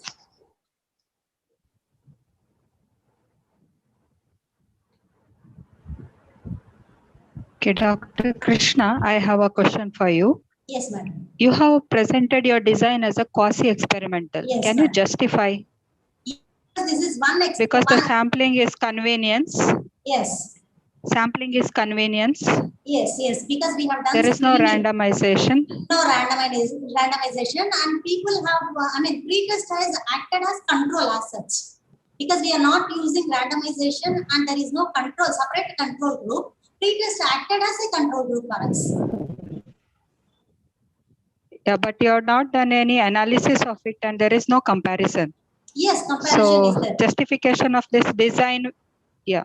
And one more thing, yes, this is homemade, right? Yes, madam. You have prepared and distributed to the sample. Yes, madam. Is it validated by any person? Yeah, it has like been. You're just prepared and given. No, it is validated by our dentists, because we have a dental college and group of dental experts are there. It has been validated and it has been done, madam.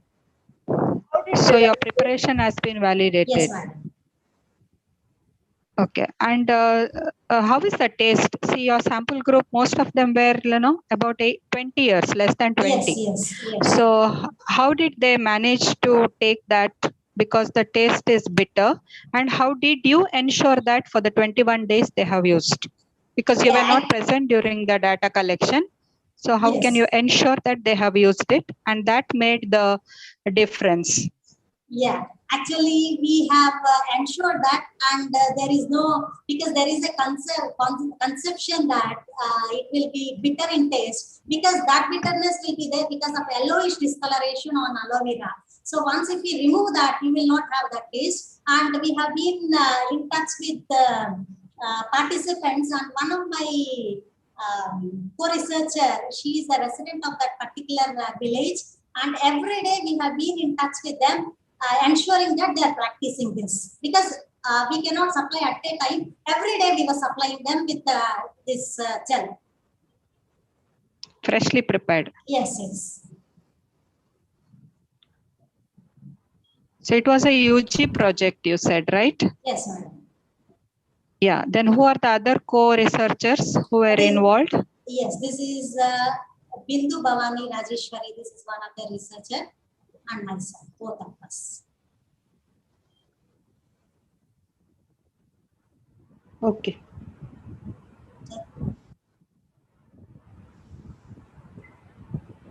Next participant, Benzira. Be ready.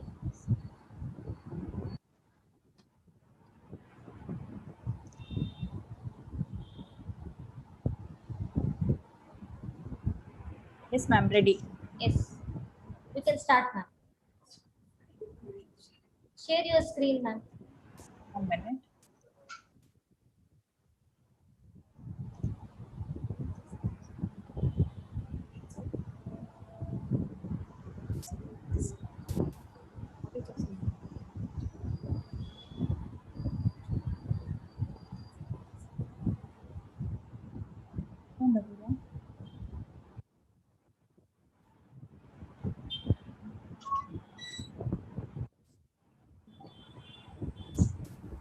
Minimize.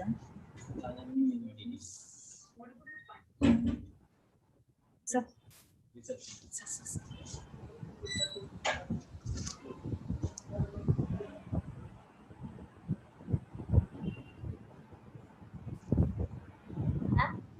Yes, ma'am, ready.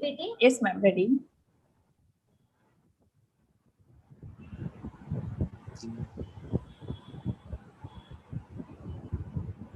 Okay. Is it visible, ma'am, now? Yes, ma'am. Yes. Yes, it is visible, ma'am.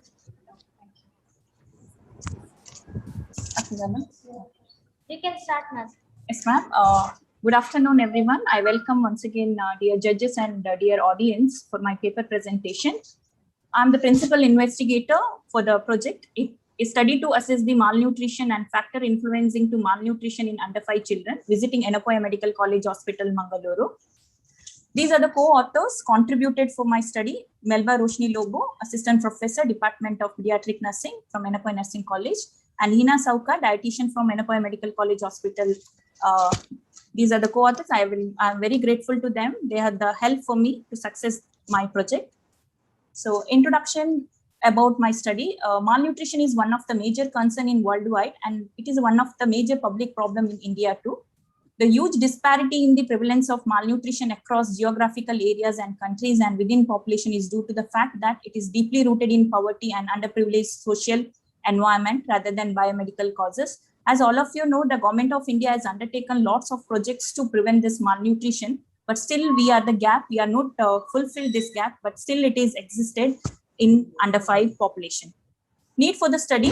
According to the latest global estimated report, India has a higher proportion of stunted children than Africa, and also compared to Latin Africa and Caribbean. In India, the prevalence of stunting in children is less than 5 years of age is 39%, according to the latest 2018-19 National Survey of Ministry of Women and Child Development report. It is important for the health system to detect malnutrition at an early stage for planning and implementing timely for intervention. The researchers are framed the following objectives for the successful completion of the study. They are as follows: to assess the malnutrition in under 5 children, to identify the factor influencing to malnutrition in under 5 children, to find an association between factor influencing to malnutrition with selected demographic variable. This is the one review literature I brought for the present study. We have collected a few review literature. Those review literature was supporting in my study. But as per this, one of the a community-based study was conducted on the title of magnitude of malnutrition among under 5 children in urban slum of commercially capital of India and its determinants to multifactorial causation. It was published in the year 2019. The study was aimed to estimate prevalence of malnutrition in under 5 children, to evaluate the role of epidemiological and maternal factor on the nutrition status of the children. The study adopted cross-sectional study design, and sample was selected 400 under 5 children. The tool where used demographic characteristic, anthropometric assessment, interview session questionnaire on factor affecting malnutrition. The study result revealed, as according to the Z-score classification, 39.8%, 36.5% and 24.8% of children are underweight, stunted and wasted respectively. The stunted children show strong association with increasing age of 8, seeking medical opinion, primary immunization, maternal education, employed mothers and underweight mothers are associated with wasting in children. Study concluded that very high prevalence of malnutrition status among under 5 children of urban slums of commercially capital of India.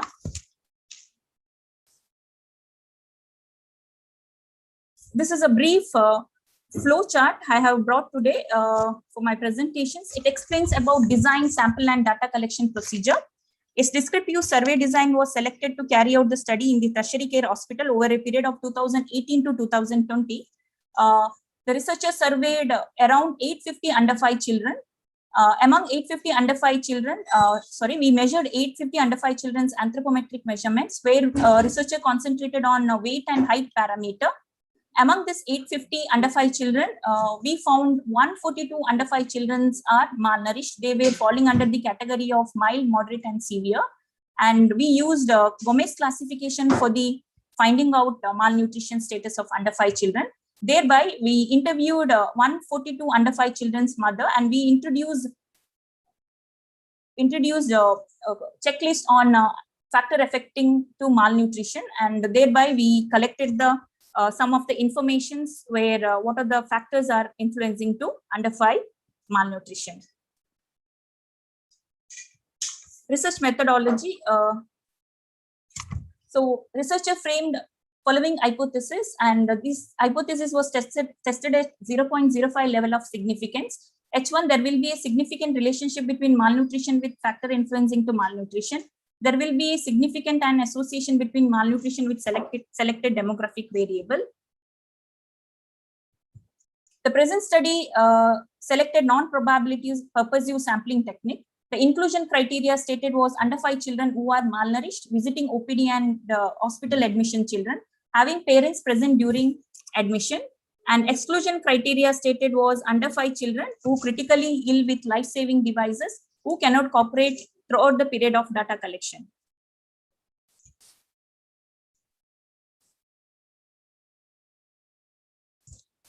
So,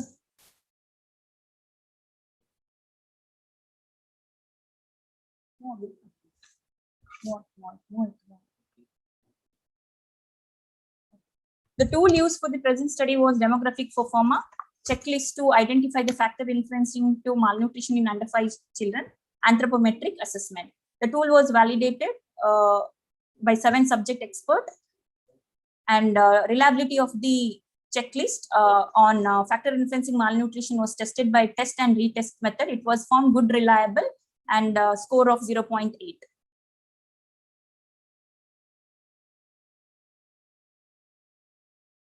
The result section of the project revealed on distribution of sample based on the demographic variable. So we analyzed frequency and percentage of distribution of demographic characteristic of the sample. Among 142 sample, majority 24.6% belonging to 6 months to 11 months, 52.1% were female, 54.9% of the mother undergone normal delivery, and 75.3% and 68.3% of the children were healthy and no surgical history respectively. 30.2% belonging to third in the birth order, 33.8% had more than 3 siblings, 92.9% children primary caretaker was mother, 62.6% belonging to Muslim religion, and 31.6% to 37.3% education status of the father and mother was up to high school, and And if you look at the last socioeconomic status, majority were falling under BPL category. The third section of the result, we analyzed classification of the malnutrition according to age, gender in under 5 children. Here, this bar graph shows mild, moderate, and severe malnutrition in male and female under 5 children. Here, it found 83.3% and 100% of the male and female under 5 children showed mild malnutrition between the age group of 48 to 59 months. Third section, we analyzed to identify factor influencing to malnutrition in under 5 children. Here, linear regression were performed to find out whether malnutrition is caused by antenatal care, diet, lifestyle during pregnancy, breastfeeding pattern up to 6 months, amount of nutritious food introduced during weaning period, and continued breastfeeding till 2 years of age, received immunization as per the national immunization schedule, and illness encountered during under 5 period. The malnutrition was here the constant value. It was a malnutrition. It was we consider as a dependent variable, and factor affecting malnutrition score was we are considered as independent variable. Here, there is an apparent positive correlation were found. You can see, look at here, found between antenatal, pregnancy, feeding pattern, weaning, and immunization illness. But whereas here in the diet and lifestyle during pregnancy were found as a negative correlation, and it implies malnutrition is less with the diet and lifestyle adopted during pregnancy. The fourth section of the result analyzed on association between factor influencing malnutrition with demographic variable. Here you can look here, chi-square test is performed to identify the association between malnutrition with socio-demographic variable. Here it found all the values are less than table value with level of 0.05 level of significance. So we accepted our research hypothesis. So next comes to the discussion. However, there have been many studies related to malnutrition assessment in India. Present study focused to identify how various factors influences malnutrition in under 5 children in hospitalized under 5 children. Most of the other studies prefer WHO child growth standard chart to estimate malnutrition percentile, whereas most of the study felt Gomez classification is one of the oldest method, and it has more barrier to identify the malnutrition in children. But present study felt it was easy to identify the malnutrition in Gomez classification. As I said, we preferred Gomez classification is one of our vehicle to identify our under 5 malnutrition status. When we talk about relevance to nursing profession, yes, ma'am. Time is up, ma'am. Yeah. So last study concluded immediate identification and strengthening public health intervention for mild malnutrition is important, and effective implementation and evaluation planning is essential to prevent malnutrition among under 5 children in India. These are the reference, ma'am.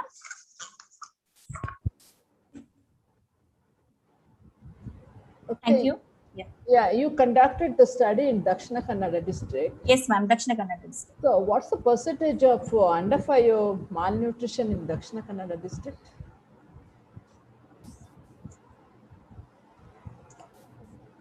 Latest report, ma'am, you want? Yeah, when you have conducted the study, you should yes, feel there is a need to conduct the study in Dakshina Kannada district. Yes, ma'am. Yeah. Actually, sorry, ma'am. As per the report, as when I'm reviewing literature, where it is found in India, I was analyzed, but in India, 39% I reported. Yeah, but not I think India, because you have done a study in Dakshina Kannada district. Yes, ma'am. So Sure. Yes, ma'am. There should be a need. So yes, sure. I'm Yes, ma'am. asking where you are done, whether there is the under 5 malnutrition, is it prevalent? Definitely, ma'am, because when I think after doing my study, I found still there are the cases are reporting with malnutrition.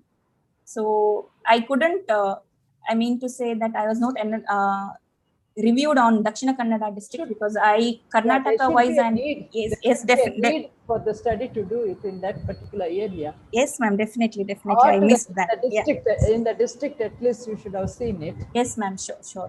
Yeah. Then Yes, ma'am. This under 5 malnutrition, it's a very old concept, and there are a lot of studies on factors influencing malnutrition, where Yes, ma'am. whatever the factors you have quoted here, yes, those are the factors only. It's there since years, yes, and you yes, have ma'am. studied also these factors. Now, what's the something new you have found out now? What is the novel finding you have done? Yes, ma'am. Here, what most of the studies are conducted in community based, and here this is a study focused on hospital based, where illness, if the children are encountered with any illness like surgical history, and child with any like any fever histories or other histories, like it may be the No, that is chance a that I factor. found. No, concept says illness is one of the factor which causes the malnutrition. It's not a new factor. Anything Yes, new ma'am. thing you have found out? New thing. What was there? Same thing you have again analyzed. Yes, ma'am. Sure. Correct.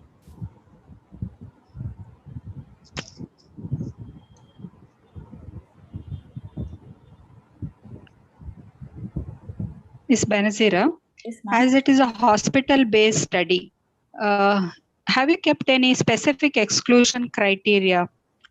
You have only the critical illness you have excluded. Other than that, any specific illness have you excluded? Yes, ma'am. Like child with the global developmental delay, I excluded, ma'am. Okay. Remaining Any other other? all, no others, ma'am. Only child with You global have development. included. Yeah. With remaining Yes. everyone I included. Because okay, because there is a chance that children who are suffering with chronic illness, so their malnutrition or the nutritional status would have been affected. So that one point to note. Yes, And could you explain how gender influenced the malnutrition in your study? Because yes, ma'am. 1 minute.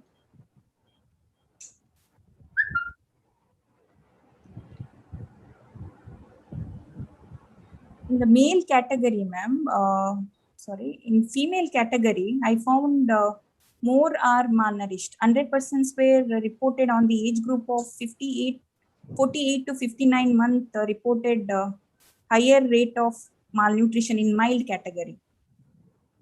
So among females, the Females malnutrition is high. High in my study. Okay.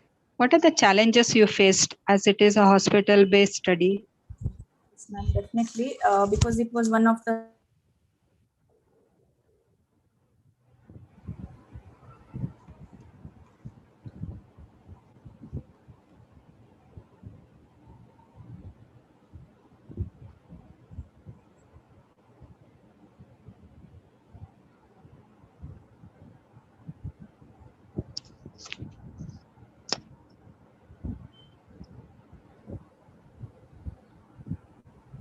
Okay, that's fine.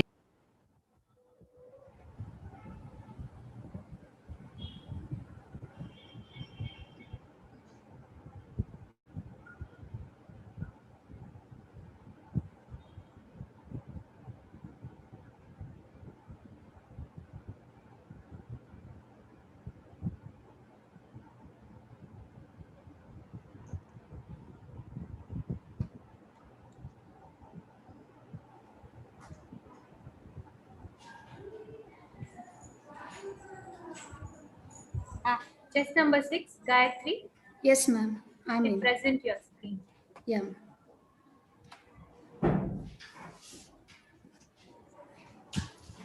Is it visible, ma'am? Yes, ma'am. Yeah, thank you. Please on your camera. Yeah, ma'am. Okay, your time starts. Okay, ma'am. That's it. Is it on, ma'am? Yes, ma'am. It's on. Yeah, 1 minute. The slides are not visible. Slides are visible, ma'am? Yes, ma'am. Visible. Okay, thank you. Good afternoon, everyone. Myself, Gayatri. Today, I'm going to present a paper which is funded by RGHS, and my slide will be showing on the problem statement what I'm presenting, that is work and life balance. So background of the study was Nursing is a profession that blends the rich tradition of the past with the ever changing realities of today's healthcare industry.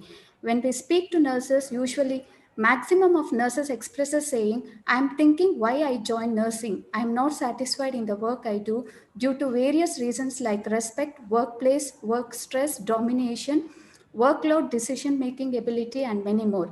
This is making my personal life disturbed and feel even my life is not satisfied. Need for the study was dissatisfied job not only give poor quality but less efficient care. Nurses who were not satisfied at work were also found to distance themselves from their patient and their nursing course. Statement of the problem: a study to assess the work and life satisfaction among staff nurses working at selected hospital, Kolar.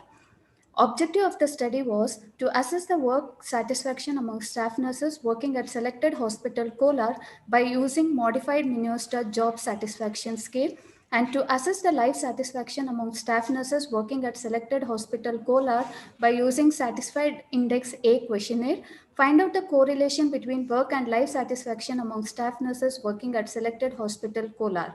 And regarding review of literature, nearly 8 national studies and 6 international studies were taken in the review process. Methodology: sources of data collection were staff nurses. Research approach was exploratory approach and descriptive survey design. Study variables were work and life satisfaction. Setting was RL Jalapa Hospital and Research Center, ETCM Hospital, SNR Hospital, Government Hospital KGF, Government Hospital Chintamani, Taluk Hospital Mulbagal. And population were staff nurses. Samples were staff nurses working at RL Jalapa Hospital and Research Center, ETCM, SNR Hospital, Government Hospital, Chintamani Government Hospital, and Mulbagal Taluk Hospital. Sample size nearly 300 sample size were selected. Sampling technique was convenient sampling. Sampling criteria was inclusion criteria who were willing to participate in the study, exclusion criteria were who were not present at the time of data collection and who has less than 6 months of experience in the hospital. Data collection tool: self-administered questionnaire is used to collect the data, which consists of two parts, that is socio-demographic variables and section B of modified Minnesota work satisfaction scale and part 2 life satisfaction index A questionnaire. Data collection technique was self-reporting technique was used. Method of data collection: institutional ethical committee permission was obtained. Permission from medical superintendent of all the hospitals were taken. Convenient sampling technique were used to collect 300 samples. Written consent from the study participants were obtained and tool was administered. By self-reporting technique, data was obtained. Data was tabulated and analyzed using descriptive statistics, that is mean, median, standard deviation, and correlation. And regarding the findings, in the socio-demographic, it showed that majority were belonging to female group. A majority had the age group of 20 to 30 and majority had GNM education. A majority had monthly income less than 20,000. Maximum had less than 3 years of work experience. Majority had more than 3 days of night shift in a week, and majority had married status. And type of work: majority were working in the private institutions, majority were having a temporary employment. And regarding family size, majority had 3 to 4 members in the family. Majority had no children in the sample size. And age of the children, majority had 3 to 7 age group of children they were having. Support from the family, majority had family support. And duration of the work, majority had 7 to 10 hours of working hours in a day. Hours of travel from house to workplace were having, that majority were having less than 1 hour of travel. Number of dependents, like a majority had none dependents on them. And time duration spent at home, majority were having 5 to 10 hours. And area wise findings related to life satisfaction showed that majority had satisfied personal life satisfaction, and majority were having extremely satisfied with the family support, and majority had child care dependent care, means no, they didn't had dependent child care. And regarding self management, majority showed that they are satisfied with the self management. And regarding personal life expectations, here it is the drastic change where we saw that they were extremely dissatisfied with the personal life expectations. And regarding mean, median, and standard deviation of life expectations, life satisfaction showed that mean was 97, median was 95.5, and standard deviation was 4.9. And area-wise findings related to work satisfaction showed that majority had extremely satisfied workplace support. Majority of the staff nurses had extremely satisfied workload.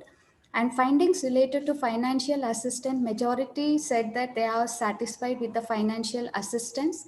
Findings related to work expectations, majority had extremely satisfied work expectations.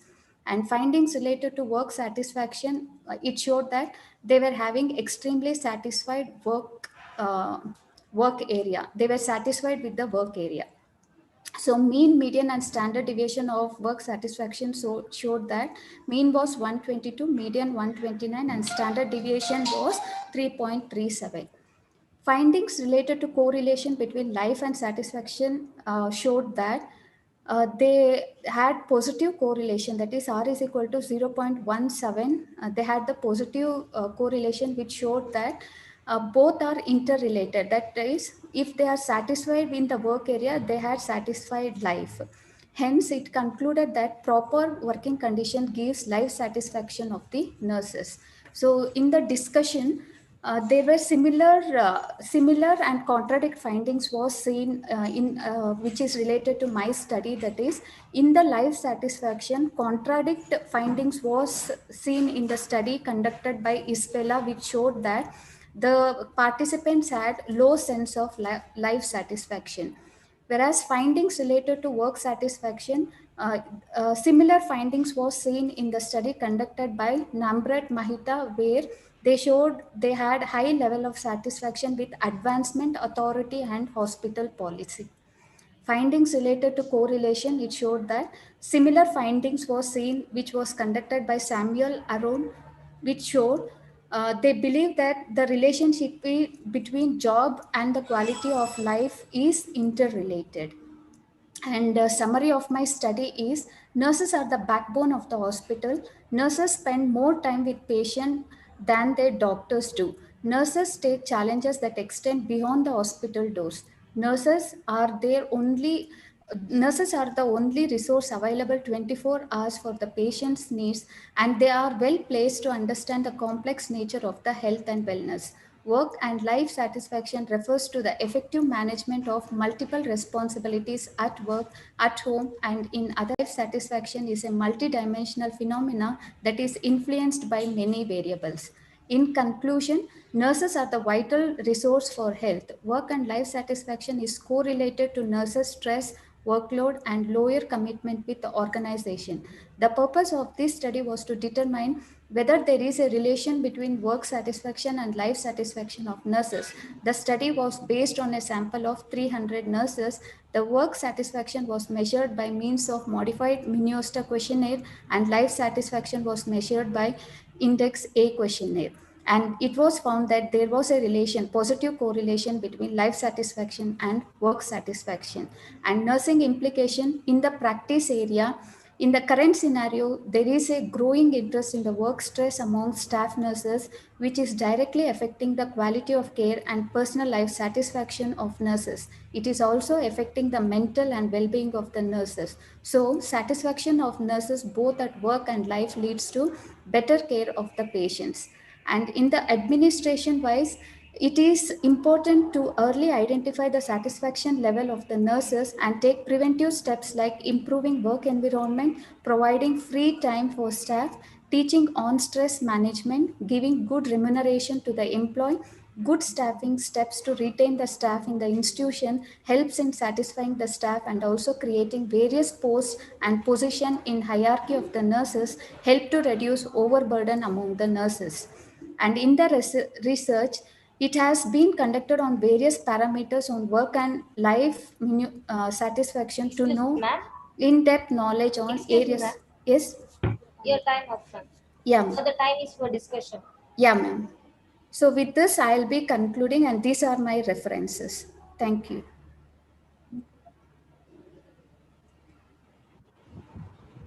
Yeah, how did you calculate the sample size? Ma'am, actually, there are three methods I have been used based on the statistician's guidance. One was the literature review, second was by using the Amen's formula, and third one calculating using the unknown sampling. One formula was there. So n is equal to z square. So by using this three technique, I got approximately 300. Okay, so why did you take convenient sampling technique? Ma'am, actually here where we are selecting many hospitals I used to take, and the samples which other technique if I am using, I felt it was not apt for my data collection. So I went for convenient, ma'am. So whoever you got, you have Yeah, taken. yeah, ma'am. And you said there are so many studies which has got the contradictory finding. Exactly, ma'am. Whether those studies are conducted in similar setting? Yeah, ma'am. I Like, think some studies are abroad. yeah, ma'am. First study you said it is in abroad, so you cannot compare it. Their setting is different. Their policies might be different. Ma'am, the reason why I took abroad studies were in India, similar findings was, for me, it was a bit difficult, ma'am. Both life and work satisfaction together, I didn't get sufficient reviews, ma'am. So I went for abroad comparison in the discussion. Which are the areas you have been identified? There's no work-life balance. Ma'am, mainly in the critical areas, ma'am. The people who were working in the ICUs, NICUs, OTs, especially OTs and all, and compared to like government and private sector, private they were not having life satisfaction, and there are many other issues what Whether I faced also. Like yes, ma'am. Yes. whether their marital status is having any influence on the work-life balance? Yes, ma'am. Because the minor groups, what I didn't mention, only I highlighted on majority samples. The minor groups, what they had, no, ma'am, they used to travel for the longer duration. They had dependent people. They had family issues like taking care of the children. No one was there. So, like this issues was seen, but majority came like they were not married. So these issues were hindered. So like Your sample were yeah, majority were unmarried. yeah. So there I could not project more on these issues, and this study can So be extended, what was ma'am. the age maximum sample size age was? 20 to 30, ma'am. Okay.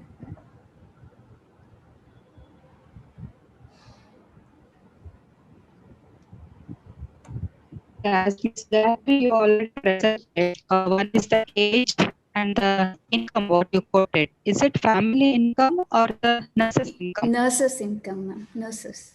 The majority are having less than 20. Yes. So, and age, and there were no dependent people. In majority of the sample, there were no Ma'am, actually dependents what to happened, take no? care. Yeah, they So were, these are uh-huh. Yes, ma'am. Ma'am, voice is not clear. I'm sorry. yeah, you already presented. Okay. Yeah, it's all right. I just wanted to tell because of these factors, one is the age and what income you have projected. That is less than 20. All majority were not Yeah, married. ma'am. Yeah, Okay, because of this, they must have had the work yeah, satisfaction. ma'am. Yep. But personal satisfaction, you had said that dissatisfied. Many were dissatisfied with the personal. Mm-hmm. Any factors you could elaborate? Ma'am, here I can, like when I spoke to them, that's my introduction area, what I told. Like few, they were thinking they'll get the placement in a better way. But here the salary was the hindrance and main thing respect. And now generations, they know in the clinical area how they will be treating, especially in the private sector. Sorry if I'm saying that, so they won't be getting much of respect what they are expecting, like present group 20 to 30 and all. So that respect and all, and over workload, ma'am, like few they used to extend night duty, they'll be doing morning also, they'll be extending, and time duration was more. So And these factors you want to Yeah, 1 second. These factors you want to put it under personal, life, Yeah, or ma'am. work? No. It will be affecting their personal life only, ma'am. So, in one element will be in the personal, in the personal only it will be there, ma'am. Due to that, they were not able to manage the family and all. Like they used to work, Okay, for fine. example, ma'am, they used to work night, they used to go to the family, and there they used to make like frustrations. Due to that, they used to show it on the family. So this was altering like that.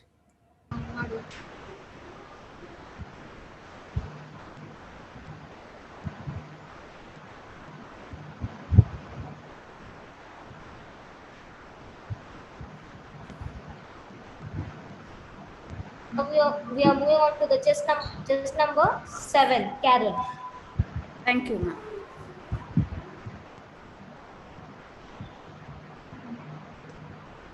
Gayatri, can you please stop sharing your screen?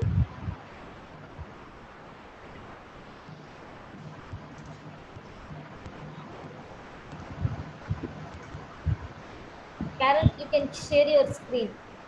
Okay, ma'am.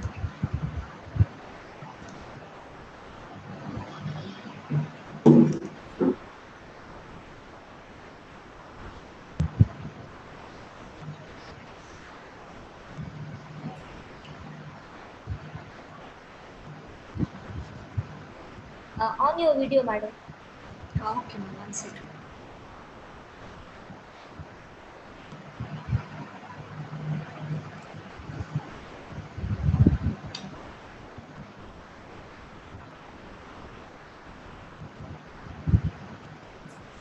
You can start. Good afternoon, everyone. Myself, Carol. Today, here I am to present my paper today. And first of all, I would like to thank for the opportunity. My title is Effectiveness of Planned Early Ambulation on Post-Operative Recovery Among Caesarean Mothers in Private Medical College Hospital, Mangaluru. And the introduction, it is one of the important aspect, and childbirth viewed as an important aspect here. And important aspect of the comprehensive post-operative care is a planned early ambulation. Ambulation decreases many complications, thereby it helps to increase the quality of life. And objective of my studies were to assess the post-operative recovery of cesarean mothers in the interventional and control group, to evaluate the effectiveness of early ambulation on post-operative recovery among cesarean mothers, and to find the association of post-operative recovery of cesarean mothers with selected demographic variable in the intervention and control group. The hypothesis, it is tested at 0.05 level of significance. Hypothesis 1, there will be a significant difference in the mean post-operative recovery scores among the cesarean mothers in the interventional and control group. And hypothesis 2, there will be a significant association of mean post-operative recovery scores of cesarean mothers with selected demographic variable in the intervention and control group. Review of literature, I have divided under 3 sessions. First session is on the early ambulation or postnatal activities. Second session, it is on the biophysical parameters. And third session is on the post-operative complication of cesarean mothers. Here I have mentioned 2 literatures, that is, one is conducted at Nehru Hospital, Chandigarh. Its result revealed that early ambulation was effective in post-operative recovery among post-cesarean mothers. And one more study is the Krishna Hospital, Karad. Here it is studies concluded that early ambulation improves the activity of daily living. This helps to achieve the sense of well-being. The methodology of this study was it's a quantitative approach, that is post-test only control group design was used, and it was conducted in maternal and child units of selected hospital at Mangaluru. Non-probability purposive sampling technique was used to recruit 60 mothers those who have undergone lower segment cesarean section, and this is my design. Sampling criteria, the inclusion criteria, who have undergone lower segment cesarean section and have recovered from spinal anesthesia, who are hemodynamically stable and who are willing to participate in the study. And I have excluded the mothers with major complications, contraindication to early ambulation, those who have undergone general anesthesia and whose baby is in NICU. And I've used 4 tools here. One is demographic performer, numerical pain rating scale, post-operative recovery assessment tool, structured tool to assess the physical well-being, and the tool was validated, reliable, retested, and pilot study was conducted. And the Data SRB and institutional ethical clearance was obtained and permission is obtained from the concerned authority, and the investigator self-introduced and permission was taken from the participant and data was collected systematically. The result, it has the study finding was organized under 3 headings. That is, session 1 is on the demographic characteristics, session 2 it is the effectiveness early ambulation on post-operative recovery, and session 3 about the association of post-operative recovery components with selected demographic variables. And here table 1 shows that the intervention and majority of the mothers in the intervention and control group were of 24 to 29 years age group, and they completed their high school education, and most of the mother in both the groups were housewife and they belongs to an extended family, and their it was below poverty line, and majority of the mothers were primiparas and they have undergone only one cesarean session, that is emergency in nature. And section B, it is deals about the effectiveness of early ambulation on post-operative recovery.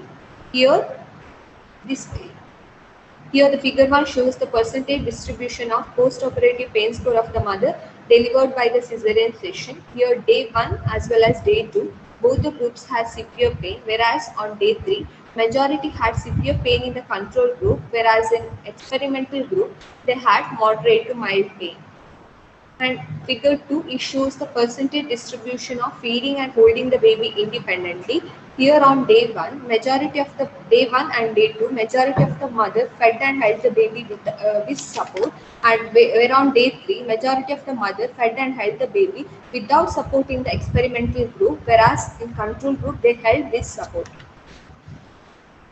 And number of analgesis received among the mothers, it is 2 analgesis per day, hence there is no difference in the intervention and the control group.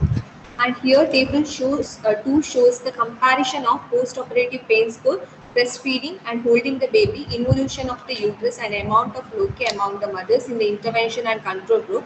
It is within the group values, and to find this I have used repeated measure ANOVA. Here there is arbitrary decrease in the post-operative pain and increase in the breastfeeding and holding the baby, involution of the uterus and amount of lochia compared to the control group, and obtain p-value is less than 0.05 for all the variables in the intervention groups. Hence the difference was significant. It states that early ambulation was effective in terms of breastfeeding and it helps in the involution and uterine drainage. And here table 3 shows the post-operative pain, breastfeeding, involution and amount of loci among the mothers in the intervention and control group. Here repeated measure ANOVA was used. Between group analysis shows that obtained p-value is less than 0.05 for all the variables. Hence the early ambulation was effective in terms of pain, breastfeeding, involution and amount of lochia.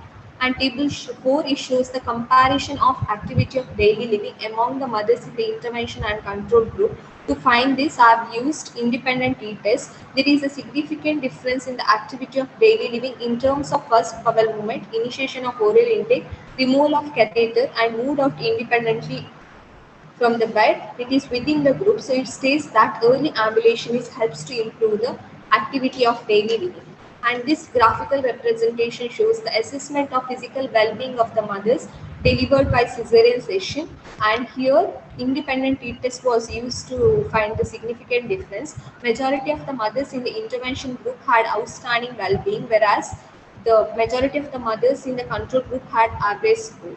This is the test. And next, association. Table 5 shows the association of post-operative recovery components with selected demographic variables of the mothers in the intervention and control group. To find this association, I have used chi-square, and it shows that obtained p-value is less than 0.05 for the intervention group as well as control group. There is no association of mean post-operative recovery components with selected demographic variable except for the age and occupation in the control group. The discussion, the similar study was conducted in Krishna Hospital, Karad, which revealed that mean score of sense of well-being in the intervention group was 8.83, wherein control group 3.84, and they concluded by saying that early ambulation improved the physical well-being. And another supporting study, which is conducted in Jalandhar, Punjab, it is concluded that there was no significant association of mean post-operative recovery scores of cesarean mothers with selected demographic variable in the intervention and control group. And this study has implication on nursing education, practice, and the research.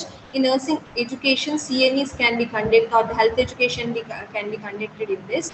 And nursing practice to the health education and comprehensive care, the nurse can guide the women to practice the early ambulation after the cesarean session. And nursing research, more studies can be conducted in this aspect. And to conclude, it's the early ambulation improves the post-operative recovery and thereby helps to achieve the good sense of well-being. This is the bibliography.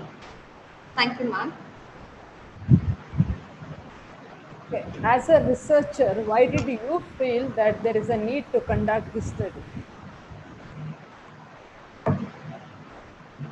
Hello? Yeah, as a Because, researcher, yes, because of complication, post-operative complication, it is to avoid, and it is one of the best aspect. It is the planned early ambulation, because planned early ambulation, it can be practiced in our hospital to avoid the post-operative complications. okay, so you have found that there are many post-operative complications present. Post-operative complications were present, and where I have done the study, it was not practicing earlier. After doing the study, now the protocol has developed. So initially, it is step by step. Everybody is following this procedure. Okay, so yeah, you had a control group, right? Yes, ma'am. Yes, ma'am.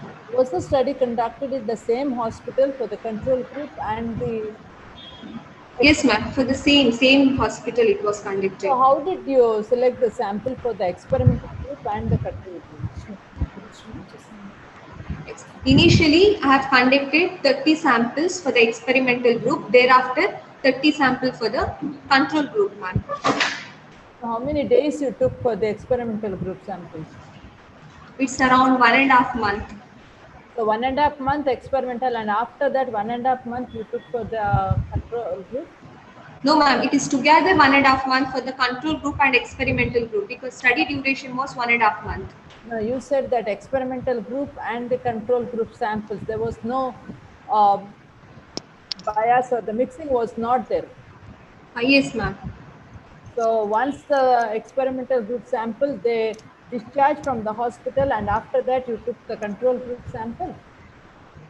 Yes, ma'am. Initially, I have selected 30 samples for the experimental group. Thereafter, I selected for the control group. And what did you do for the control group? Control group have not done anything. It is according to their procedure, how according to the hospital policy, they were ambulating. And for the only for the experimental group, I have given the early ambulation, that is 6 hours of bed exercises and 8 hours of ambulation. After 8 hours of cesarean section, I have made ambulate them.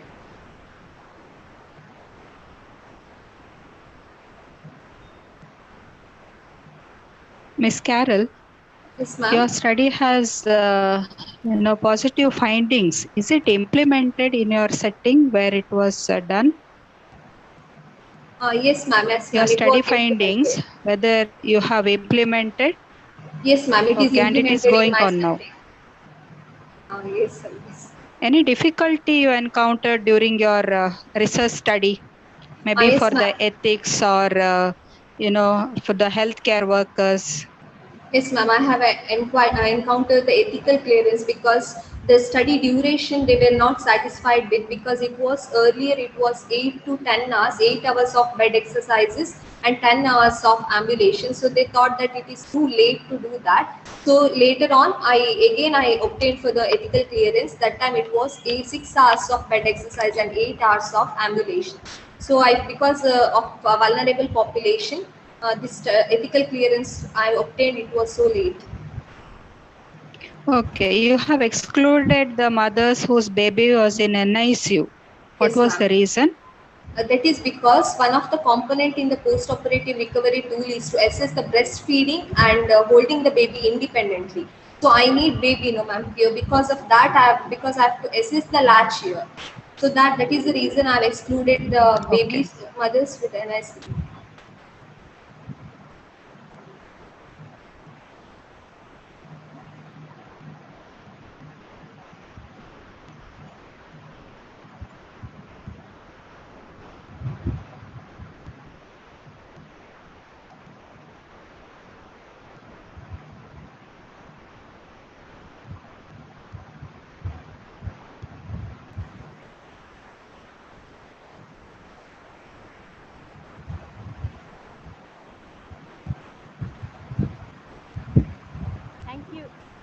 like to thank the judges, Dr. Lida and Dr. Priya, for spending your valuable time and judging our presentations.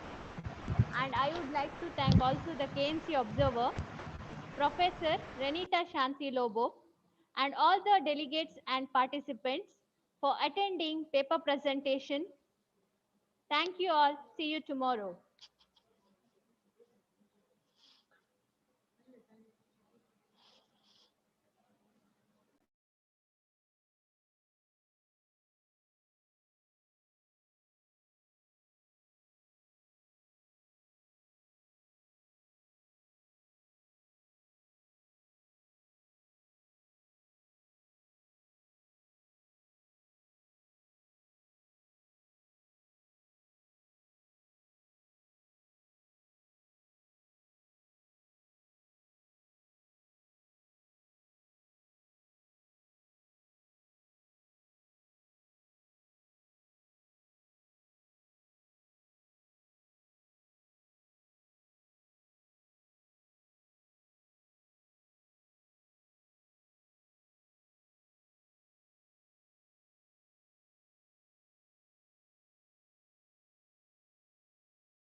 Kindly note, tomorrow we'll start the webinar at 9:45 sharp. Participants can join the webinar tomorrow at 10:45, 9:45, sorry, 9:45. 10 o'clock we'll start the program webinar. Thank you.